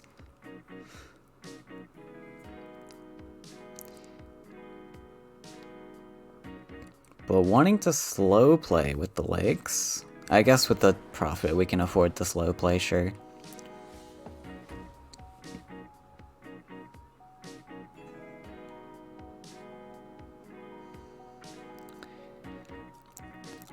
So we can fight with Storyteller, that looks good. Even get to Soul Pact, unless we want to save it for the Weeping Idol. Wait, we're running this package again? Oh my god.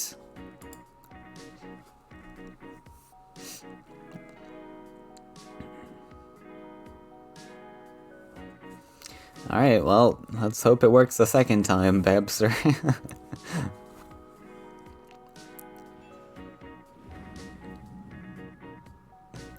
Yeah, and against blue, you really don't have to invest the Soul Pact right away. Might as well save it for the Weeping Idol. Don't need the healing so much. Well, I guess with Nat, you kind of need healing, but...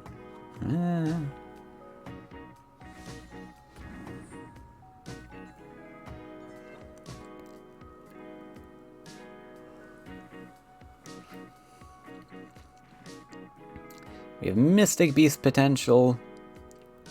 So block this 2-2. That looks pretty exciting.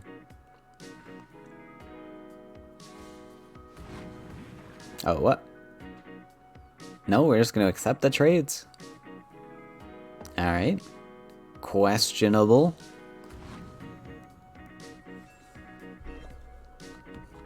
Sesh wants to put on a show for us. Make it a little bit more exciting. He knows he's won this. Oh, okay. We're not investing the 2-2.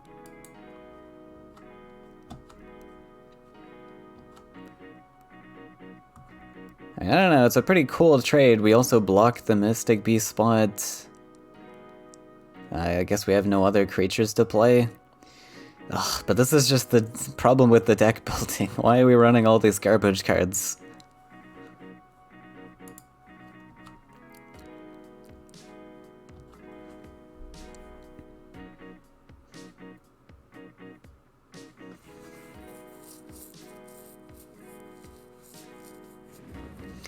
The thing is, by running Nat and Weeping Idol and Husk, I don't know if there's really room for Soul Pact on top of all that. It's just so much clunk.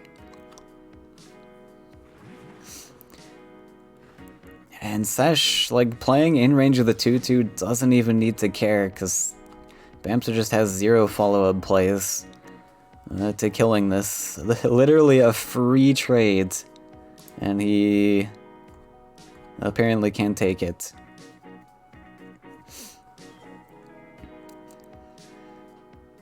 At least we have the Nat this game, so we actually have sacrifice targets. We can play a Doomgate somewhere.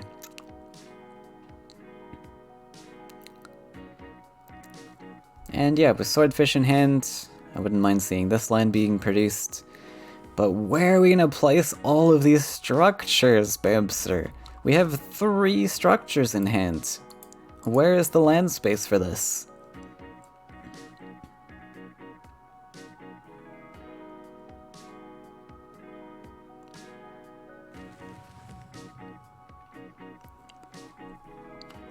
Like, I don't know, one of these things has to go. Husk, Soul Pact, Weeping Idol, Soul Pact, Doomgate. That's too many structures. Or too much just cards that do nothing.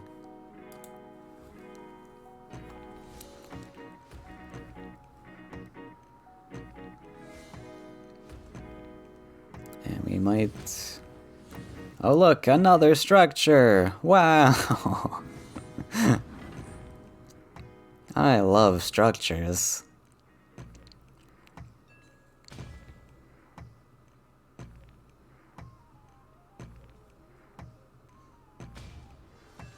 Oh look, another unplayable card. I'm sorry, I'm really harking on Bamster.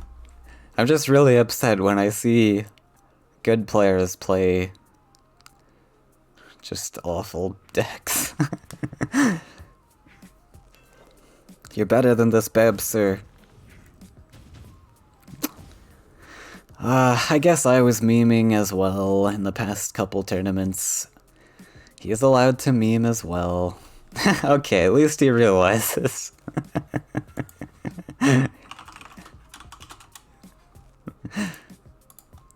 At least he's self-aware. We'll give him that much. The game has been... the game has been in a state of no changes since, what, 2019? All of us seasoned veterans are bored. We're just playing silly things now. We desperately need a balance patch this year. I hope we can make it happen. Things have gotten too stale.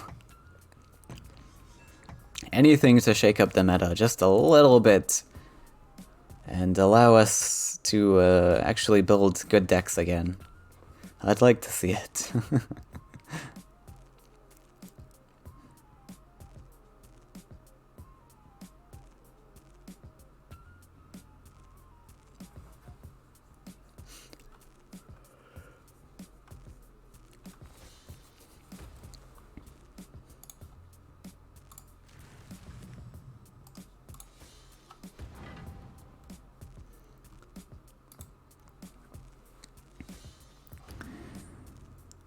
Let's see when the next tournament is. We have a bobbin tournament coming up at some point. Is that March 4th?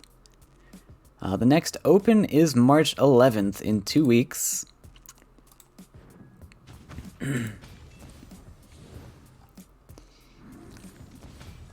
Oh, the bobbin tournament isn't posted. Oh, right, he didn't put it on the community page. I'll have to find that externally.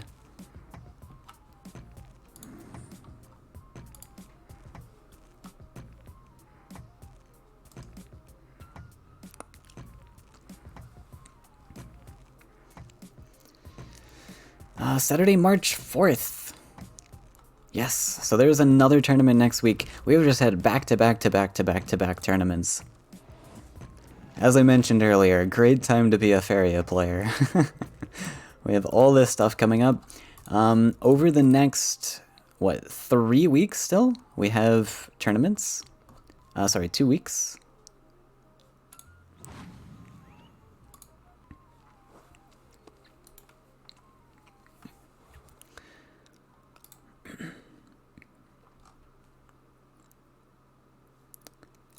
Yeah, we got March 4th, March 11th, and March 25th.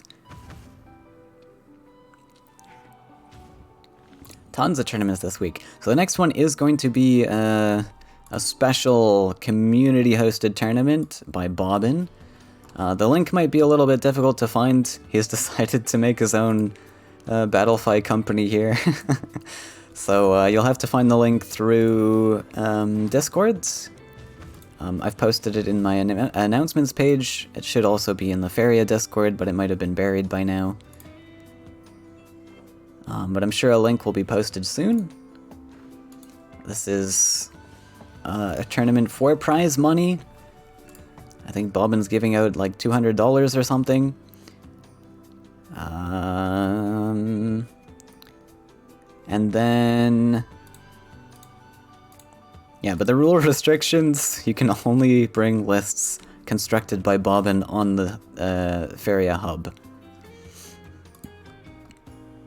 So hopefully we get a good participation for that. I won't be participating in this one. I'm going to be co-casting with Bobbin in that coming tournament.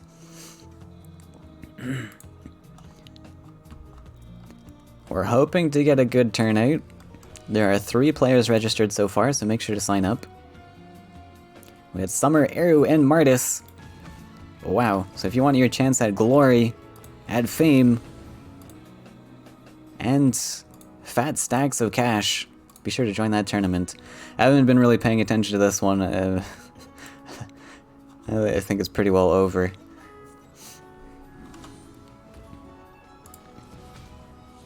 We do have a healing song, though.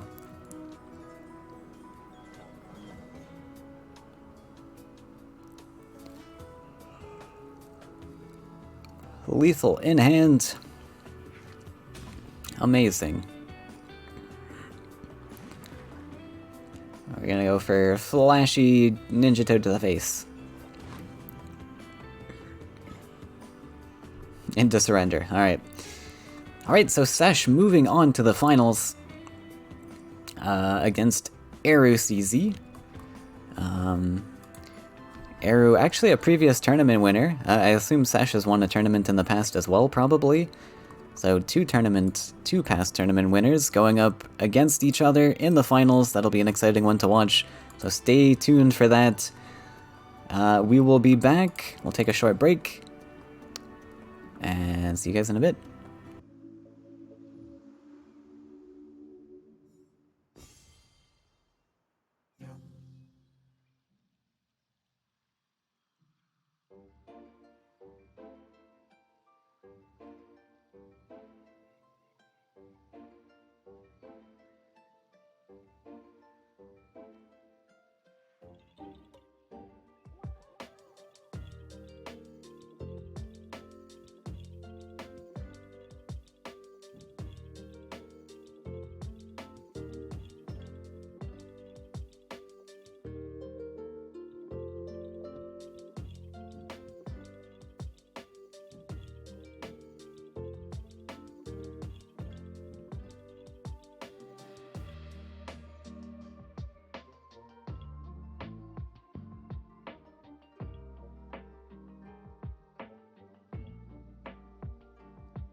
Would you like some tea?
The sky is only the beginning.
Oh, thank you.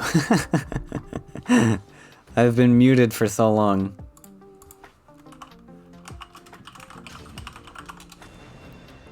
Alright, well, I hope you enjoyed me talking to myself.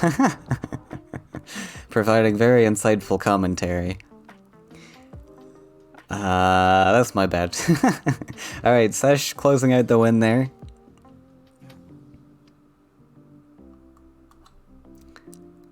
Here we're going to try to counter with the bargain list, so let me write in the score.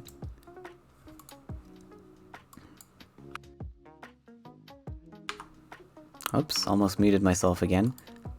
Don't put that character in. Alright, so I was saying, I don't know, to summarize, I wanted Sesh to put on more aggression earlier in the match. With those Dream Reavers coming up, I wanted more aggression earlier, especially with the library that came up in hand. I wanted to see more aggression. On that one play where he played the Water Elemental, I didn't like that so much. I wanted to see a Dream Reaver come down. Because Faeria is quite a snowbally game. Any sort of pressure that you apply, well, snowballs on future turns. So applying something, or investing into something like a Water Ellie, which doesn't really apply any pressure at all, especially the 3/3 stat line into a lot of the 4 HP things that were already on board, mainly the structure, but also buff ranges and things to consider. It was just a garbage stat line, and I would have loved to have an extra 7/10 on board, also blocking that forest space, which Arrow was able to play stuff on. But it worked out in the end, as Sesh closed out the win. We did have 3 Dream Reavers that Arrow had to deal with after all. Now this list shouldn't actually be too bad into red stuff. Arrow is playing a bargain list, though. Oh, is he playing the Kapu list?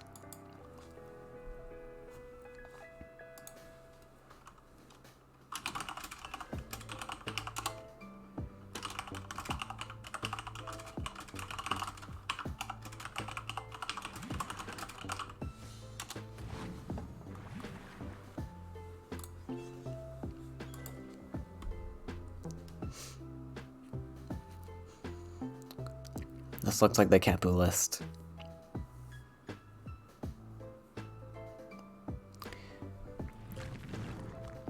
So there's definitely options with this turn here.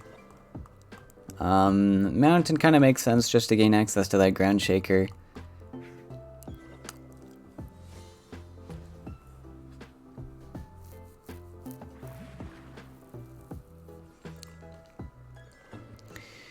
Gary.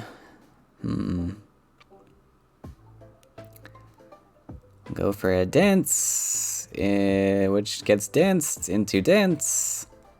And we hit the Ground Shaker. So probably not the pings Arrow was hoping for. But we will manage. Good to pop the dances there because this type of list runs really small cards.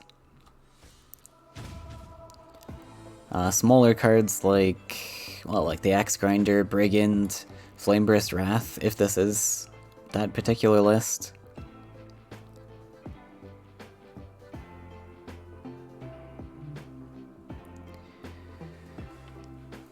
Now I'm not sure how I feel about stepping up. I think Arrow probably could have been a bit more passive, even going for card draws here, instead of building the land, because you know that Sesh is required to build 7 lakes.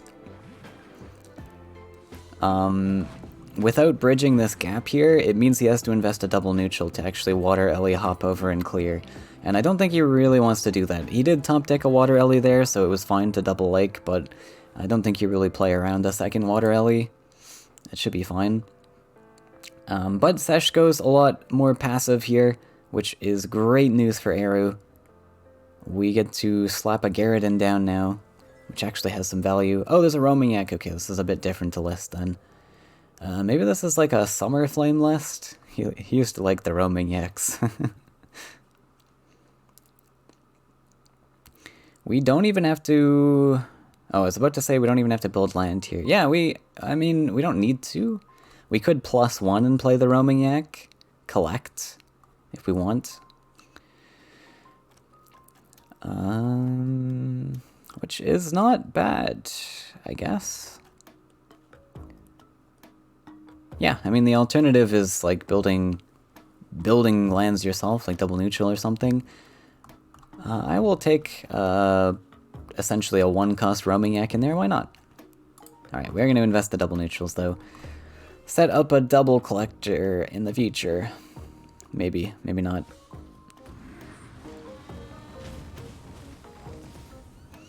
Alright, well, also a valid play. This gives us 1 Faeria extra to work with for the following turn. We might not even need this roaming yak on board.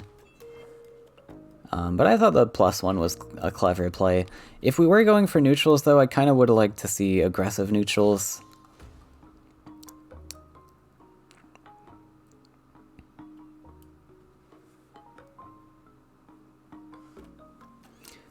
Just because I don't think this land's going to really accomplish much. We've got a cluster of creatures here. And more than likely, we're going to always have a creature on our opponent's wall here. So the roaming yak can just sit backwards and collect. We don't really need this neutral.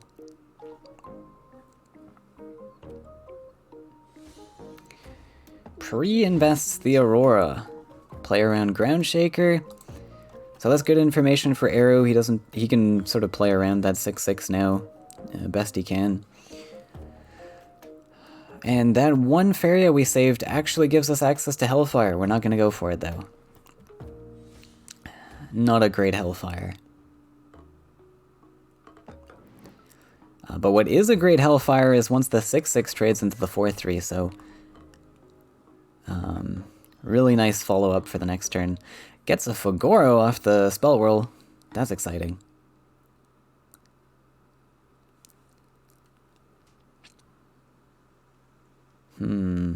So what to play here? Do we want to get this Piranha off? It looks like yes.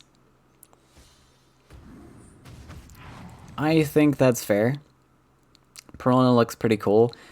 We do, however, meet our 7 like requirement and are nowhere near our opponent's face. Even with a dash, we don't reach the face, unfortunately, so our land structure is not looking too hot. Not as hot as these volcanic mountains. Is that how you say it? Volcanic? Volcanic? Volcanic. Yeah, volcanic mountains. Volcaic. It's a cool word, though. Alright, debating the Battletoads. Since you've seen Garridan, it doesn't really matter too much. But I don't think the Battletoads accomplishes too much. Maybe give some fighting stats, extra fighting stats to the Garridan, but not a lot. We are just gonna rip the Hellfire. That's a bold Hellfire, I will say. Just because that had 3 HP. But, I'd say that was a pretty good Hellfire, all things considered.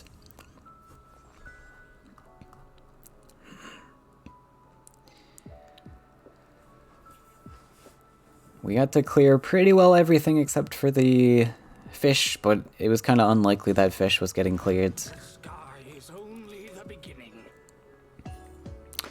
Ooh, another 1-cost Dreamreaver. Again, though, our lands are quite unfortunate. So we're gonna have to invest a lot more lands to make that work. We could go for it here, though. We could, like, double neutral up. Like, what's that? Our opponent needs to find 4 damage to clear this. Like, if you know the list, sort of the style of list, it's kind of unlikely they find 4 damage, right? But goes for the lie instead, threaten this Garridan. I'm gonna make him probably back off and go somewhere else. I didn't mind the Reaver, but we can also try to set up a better Reaver maybe in the future.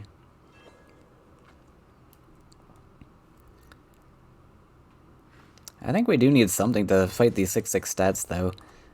We could just run away from the Laia, right?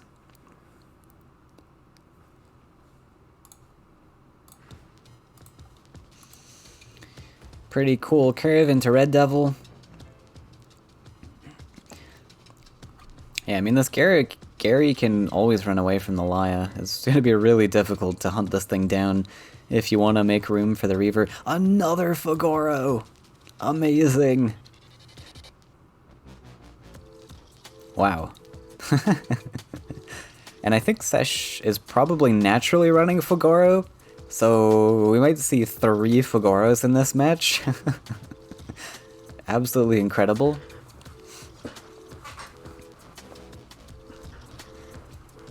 Now, I mentioned I didn't like Fagoro in Happy Joe's Yak list, but is very good in this list where you're naturally going up to 7 lands already.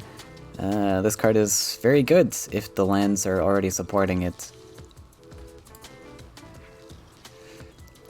But we're just gonna... Oh!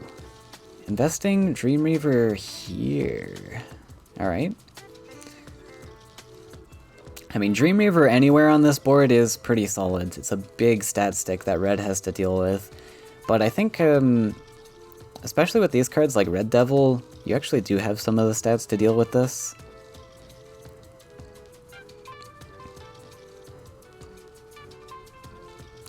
Though Shaker would be...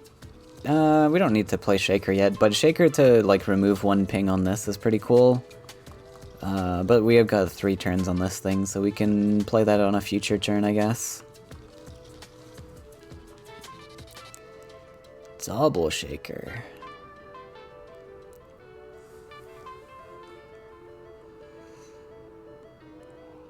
This looks like a pretty good hand for the future, though. Hellfire? I don't agree with the Hellfire. I don't know what this is supposed to do.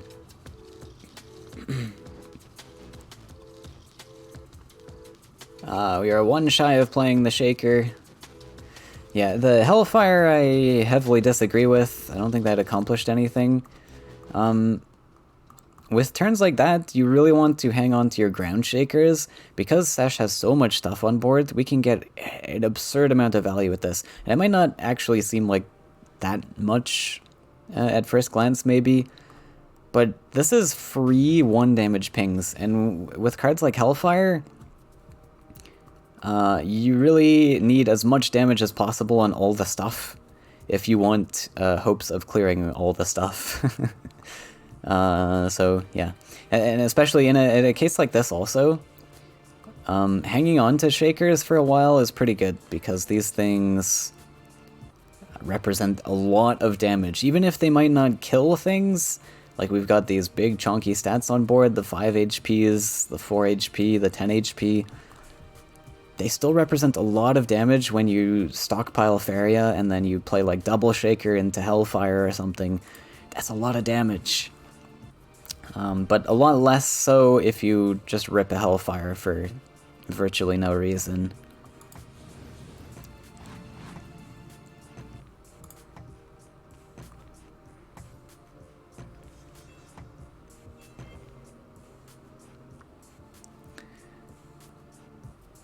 Alright.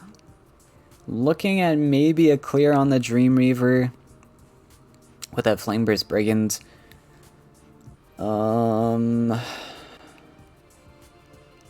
Yeah, it's an option. Can we even follow up with Shaker, actually? That costs 9. Yeah, we can. Yeah, that's actually pretty cool. Flameburst Shaker looks good here. You might even be okay, he's looking at clearing the Laya instead. That is also fair. Get that Laya out of the way so we can continue collecting with the Garridan. We don't have to be so passive. And then we line up the second Shaker, actually, to clear this Dreamweaver in the future. That is pretty cool.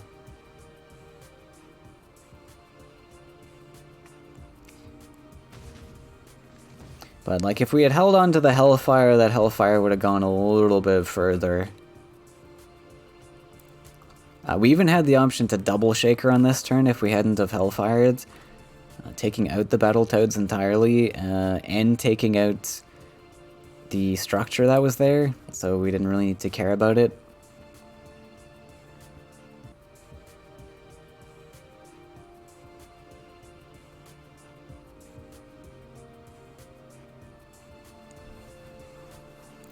But after this second shaker comes down, I think Arrow's gonna be losing a lot. Oh, what? Oh my god. I didn't even see that. Sesh had so much Faeria. We were able to... Alright, well, I guess that's GG then. That's a lot of stats.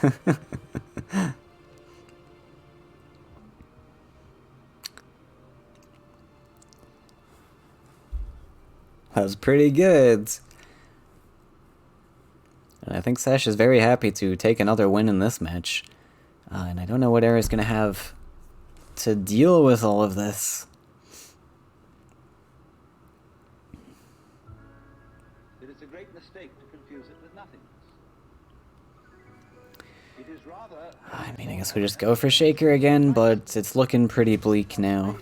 We don't have enough firepower in this sort of list to be able to deal with this. So in the same way, the state of mind of a person who is truly enlightened is not empty. Triple enchants. Contains Wow. everything.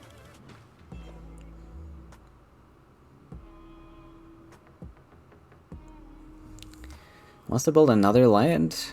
What for?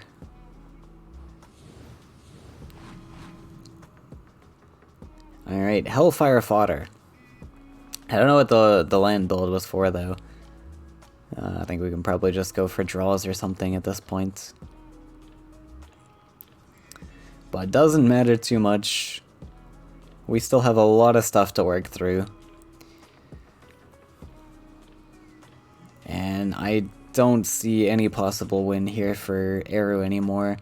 Our only potential win conditions are 2 Flame Bursts left in the deck, Triple Wrath, and maybe Hellfire, but Hellfire is super unlikely still, with all these big chonkers on board.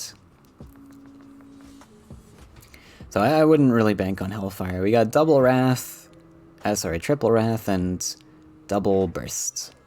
So 6, 12 damage in hand. Yeah, that's not going to be enough. Not to mention, Sesh has the option to even hold his future Dream Reavers to heal himself.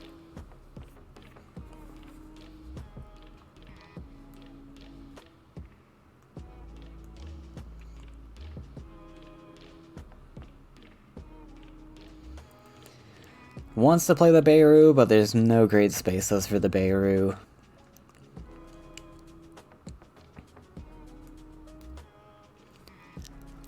I mean, you could invest it here and just not care, because you force Eru to actually build lands to kill it. And Eru's kind of desperate for other resources than land builds at this point to come back in the game. The highest state of consciousness in Samadhi is called... Or we just do nothing, wait until the 6-4 is answered, or the 2-3 or something. non-conceptual.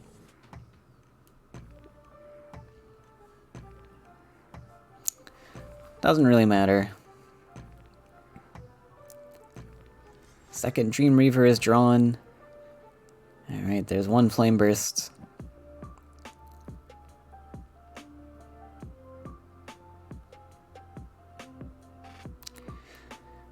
I certainly hope we don't invest it here, because I mean, we kind of need it. I would just like to see draws at this point. I mean, again, like I said, we don't even have the numbers with our Flame Burst and Cypher's Wrath, so I don't know what the out here is.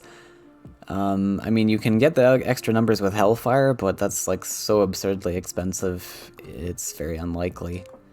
Like, we have to spend 6 on the double bursts, another 6 on the Wraths, that's 12, and then 19 on the Hellfire.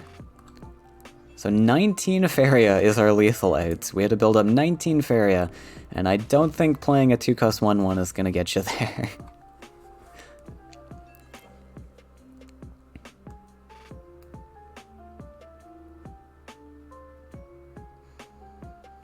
But sure, we found the extra numbers to kill the 7-7. The other thing is, even with that lethal, you have to find 2 HP targets for the Wraths. And you have to play around the Dream Reaver healing him. So you gotta, like, play all of that stuff at once. I mean, hey, with the bargain value, 19 Faeria is actually not that big a deal, I guess. Maybe it's fine.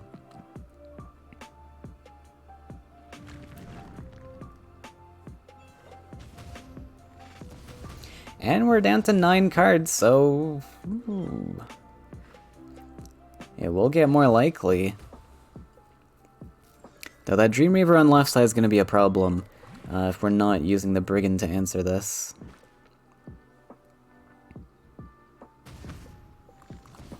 Does not invest the land.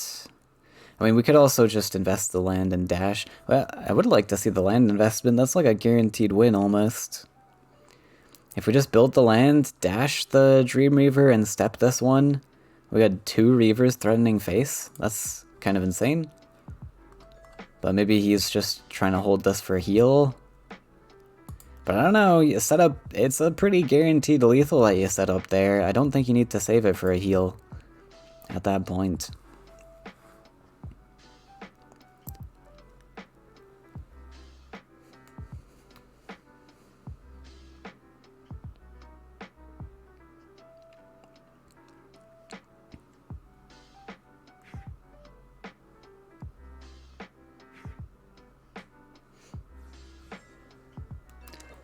Yeah, I think Sesh is playing a little bit too passive. I mean, yeah, so like I said, I mean, it's pretty unlikely Arrow wins, but the only way that he wins is with time, which Sesh is apparently happy to provide.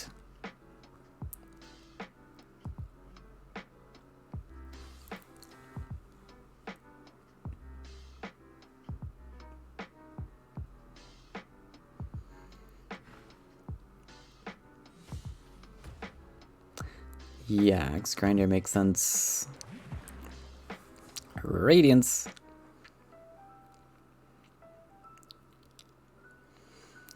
So Radiance is pretty big here. Sesh on 20 Faeria. Slowly stepping up that Beru, causing land destruction. Doesn't really matter though, since Arrow's on, he was on like 5 mountains before.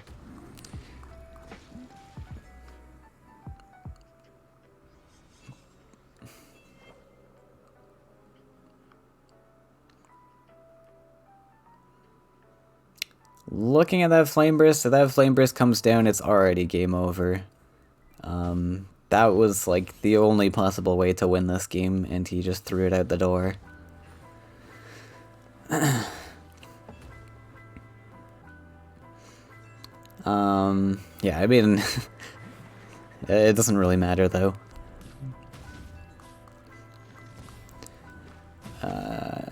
Nothing Arrow does here is really gonna save him.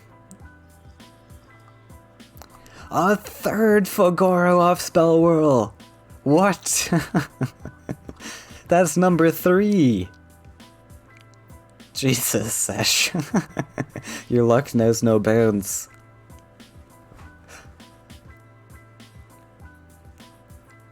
We can see a 4th copy of this game, I think. Unless he hard drew one, but I'm pretty sure does roll off Spell Whirl.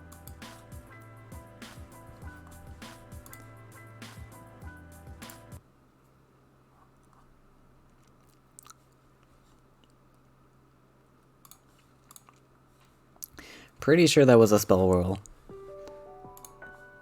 That was pretty impressive.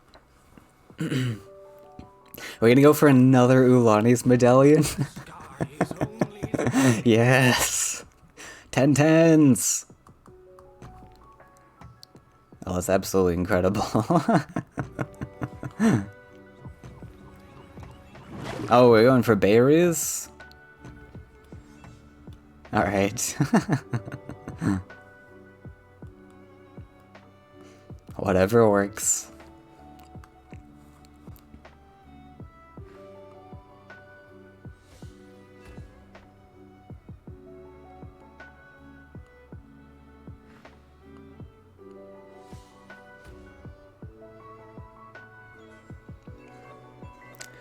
Yeah, so with a little bit more time, Eru, and with Eru not investing too much, yeah, he was getting close there. He was on 3 cards left of the deck. That was all the lethal numbers he needed. Really sad, though, that you were 2 damage short, even with maximum flame bursts and wraths. I mean, it wouldn't have mattered regardless, I guess, but at least you would have had a flicker of hope in your life.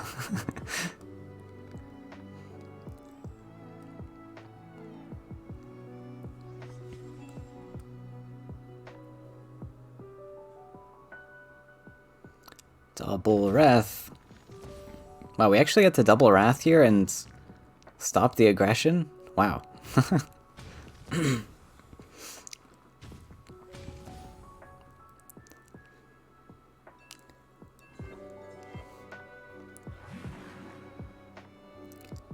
We're nowhere close, though.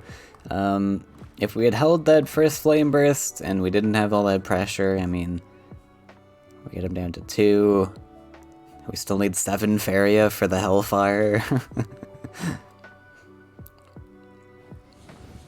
And then we have to hope that 2 pings hit face.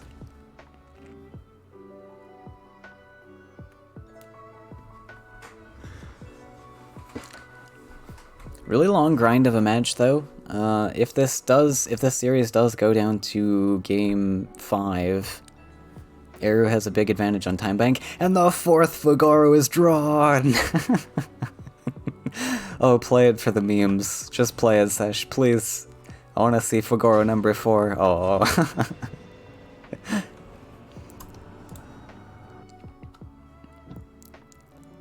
He could have been the world record holder for most Fagoros played in one match. Without transform. Alright, Sesh taking victory number 2. And Eru with 1 list left to counter. Dreamweaver demolishing this red lineup. Dreamweaver is reasonable into red because of the chonky stats. I don't think Sesh has brought Reaver to the past, though. I was expecting, like, his usual lineup of just jumpers and stuff. But good bring this time. We have a counter to reds. Now this does look like a real red list, at least from Eru, so it's going to be a bit more aggressive. So Sesh might have a bit more of a struggle. If Sesh loses this match, though, like, you might be looking at this and see, oh, Sesh is 2-0 on his opponent here. But if if Eru wins this match, he has a very good potential of just steamrolling the entire series. Because I assume the rest of Sesh's lineup is not full of chonky stuff. I assume it's just more jumpers and such. Which standard mono-red combat should be able to beat pretty easily. Oh, this is like control? Okay, I guess Sesh can take his win now.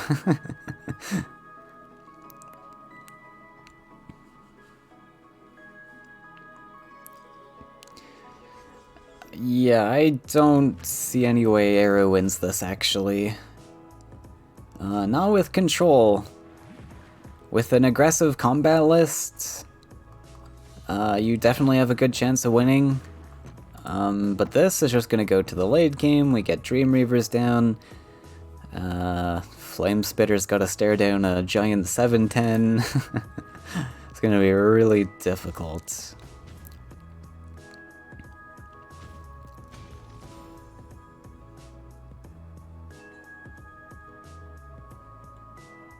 Ooh, bricked draw, though.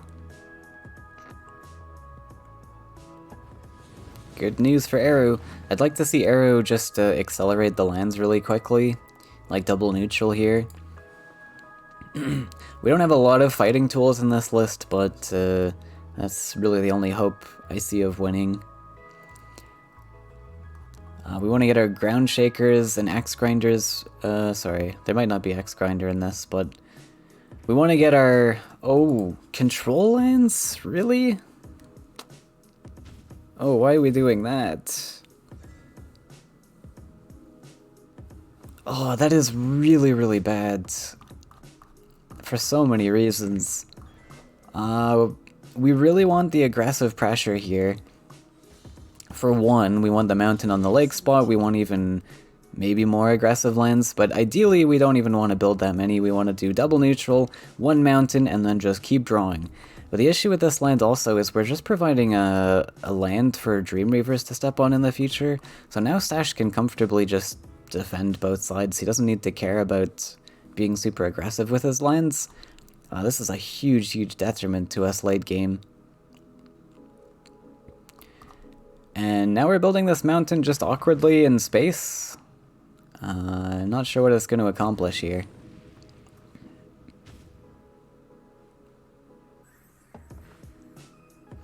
Like, we have to build another land if we want that 2-2 to step up. Oh, it's so bad. And we had a chance, too, with these clunky, like, Reavers in hand. We got this Enchant in hand. What is Sesh to do here? He's, like, so slow.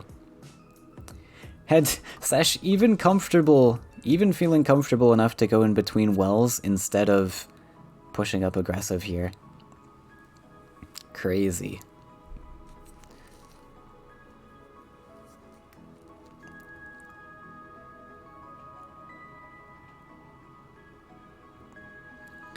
And yeah, we gotta invest more lands, which is so bad.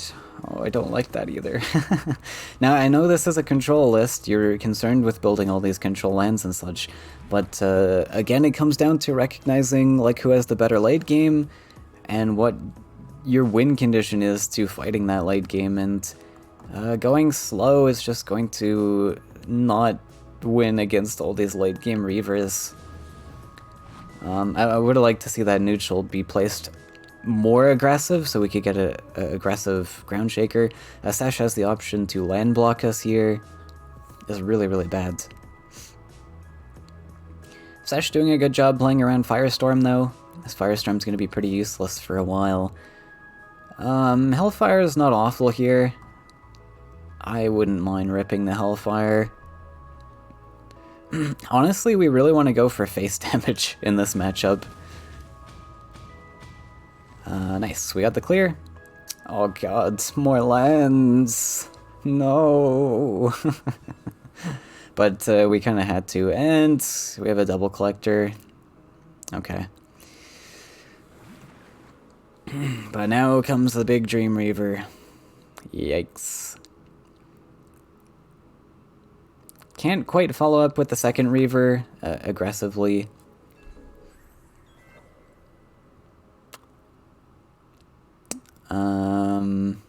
Okay, let's keep drawing.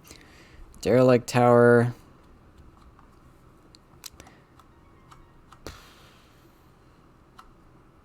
I mean, honestly, I wouldn't mind just Derelict Towering face. Faces are only out in this matchup. You can copter to body block for another turn, maybe. But really unlikely.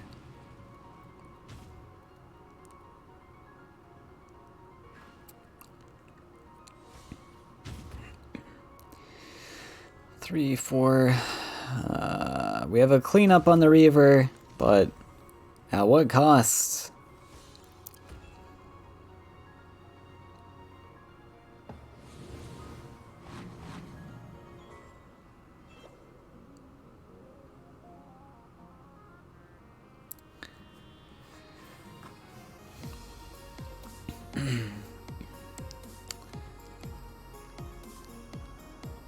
Yeah, so that's pretty bad. I wouldn't mind just body blocking further with the spitter here. Yeah. So the reason I don't like clearing here is we lose all of our collections. We're really not concerned with our opponent collecting. He's like quad collecting already, who cares? We're desperate for our own collection, so I would have liked to see the 3-3 step slide. Flame Spitter come down. And probably Flame Spitter ping face. Again, we really are concerned with just face damage as our only possible out from this game, even though it's looking very dire. Just like the last game though, but this particular list has a lot more face damage potential than the bargain did. Ooh, +1 shaker.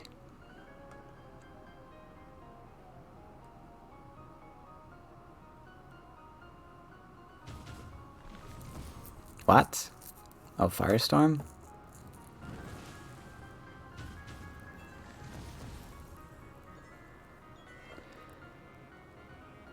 Alright.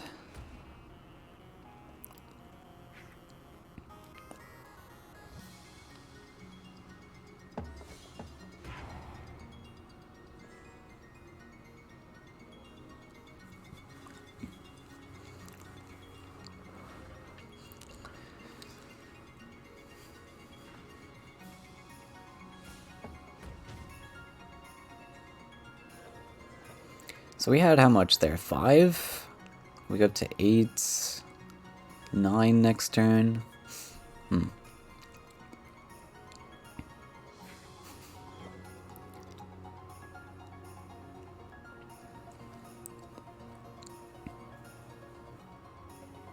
Didn't we just play Aurora? Or was that in the last game? Would you like some tea?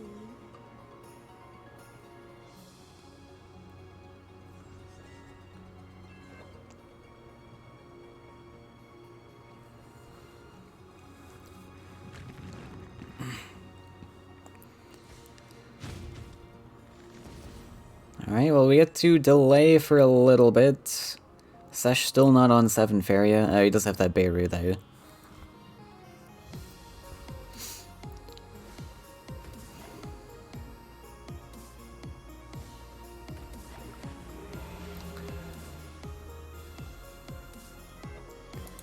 Hellfire!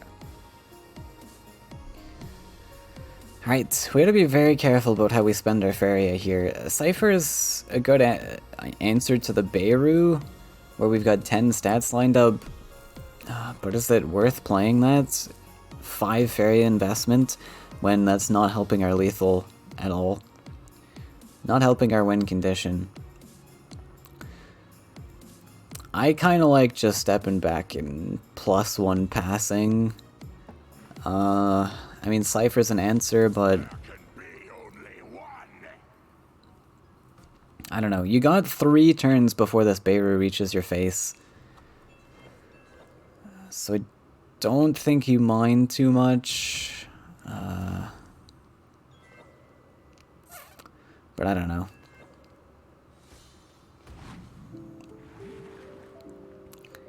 +1 Reaver? No Reaver!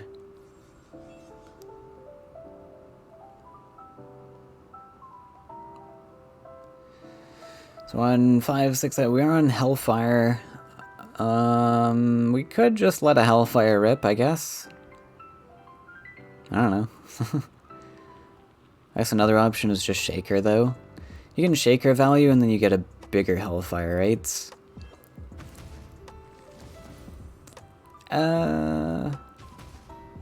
We get to +1. Yeah, I like the Shaker better. We get to collect for a little bit longer.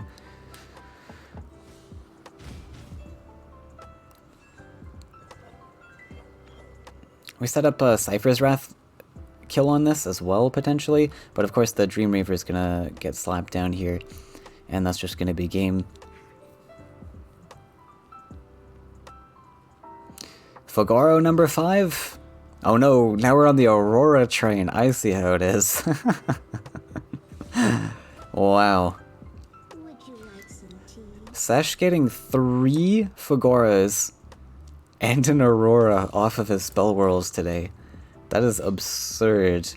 Does not want this Dream Reaver coming down. Very concerned about his HP.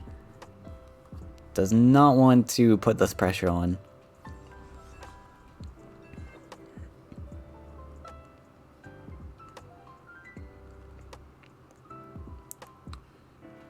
So I almost would want to draw for Cypher's Wrath here. I definitely don't want to build lands. I guess you block the 5/5.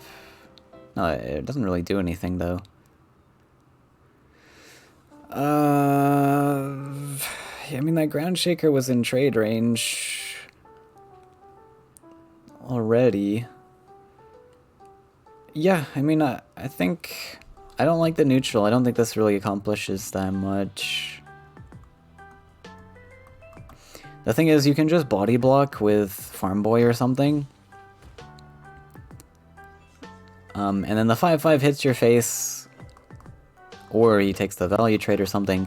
But either way, the 5/5's then in range of the ground shaker, right? I don't know. I also would have liked to draw for Wrath there, because Wrath would have been huge.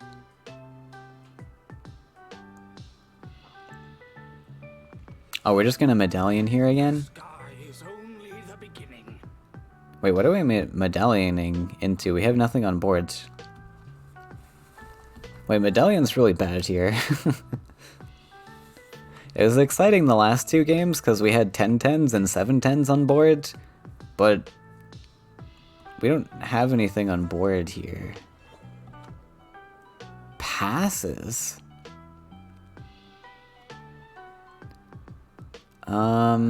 Let's take a draw and hope for Wrath still. Let's not Hellfire.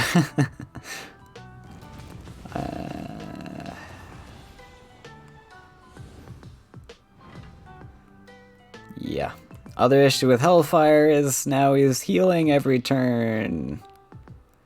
That's just deleted our lethal option, our win condition. It's slipping away from us. Not like it already wasn't slipping away.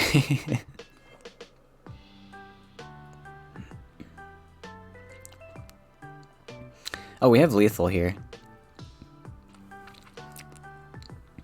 Let's see if he spots it.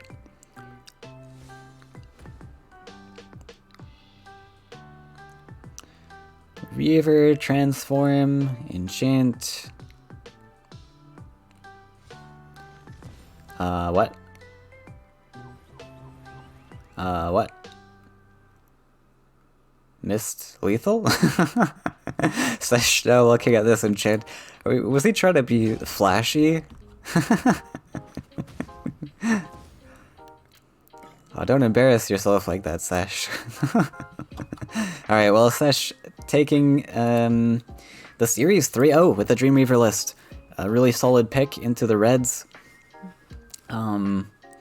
Again, I don't think Sesh has brought Reaver in the past, so I'm glad he has caught on to how devastating it is for Blue to face against Reds and brought a reasonable counter. So, well earned then. And you guys need to step up your game. Sesh just won this with a quad blue lineup. That should not happen. Should not happen. But no, well played by Sesh. And that's going to be the end of the Aurora Open number 3. But we have many more tournaments coming in the future. There is one tournament coming this weekend for prize money. The special Bobbin tournament. I'm going to post a link in chat. In a sec, I guess, once chat catches up. $200 prize pool. You are only allowed to run lists that Bobbin has created on the hub. Bobbin wants to reign supreme over this game, and he is bribing his way to the top. So, hope to see you all there.